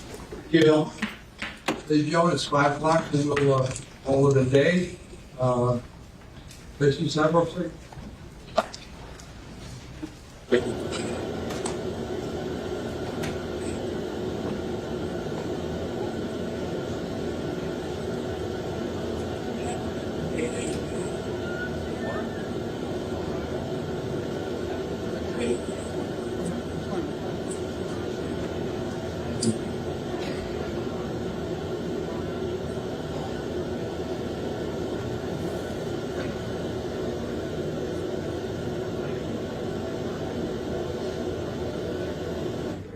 The judge is checking and verifying with counsel, so we'll see everybody back at 9 o'clock. Do not do any research, don't discuss the case, don't have any opinion about the case, don't allow anyone to discuss the case in your presence. Just leave your notepads on your chairs and be back with you tomorrow. Have a good night. Yes, sir.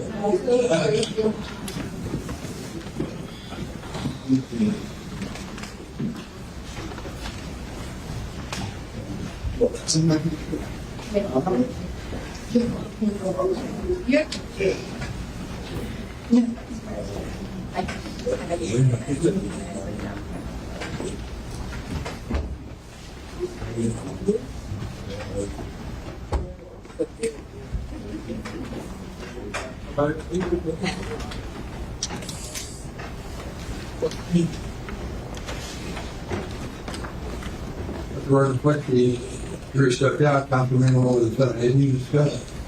Thanks. No, sir. See you back tomorrow night. Thank you, Judge.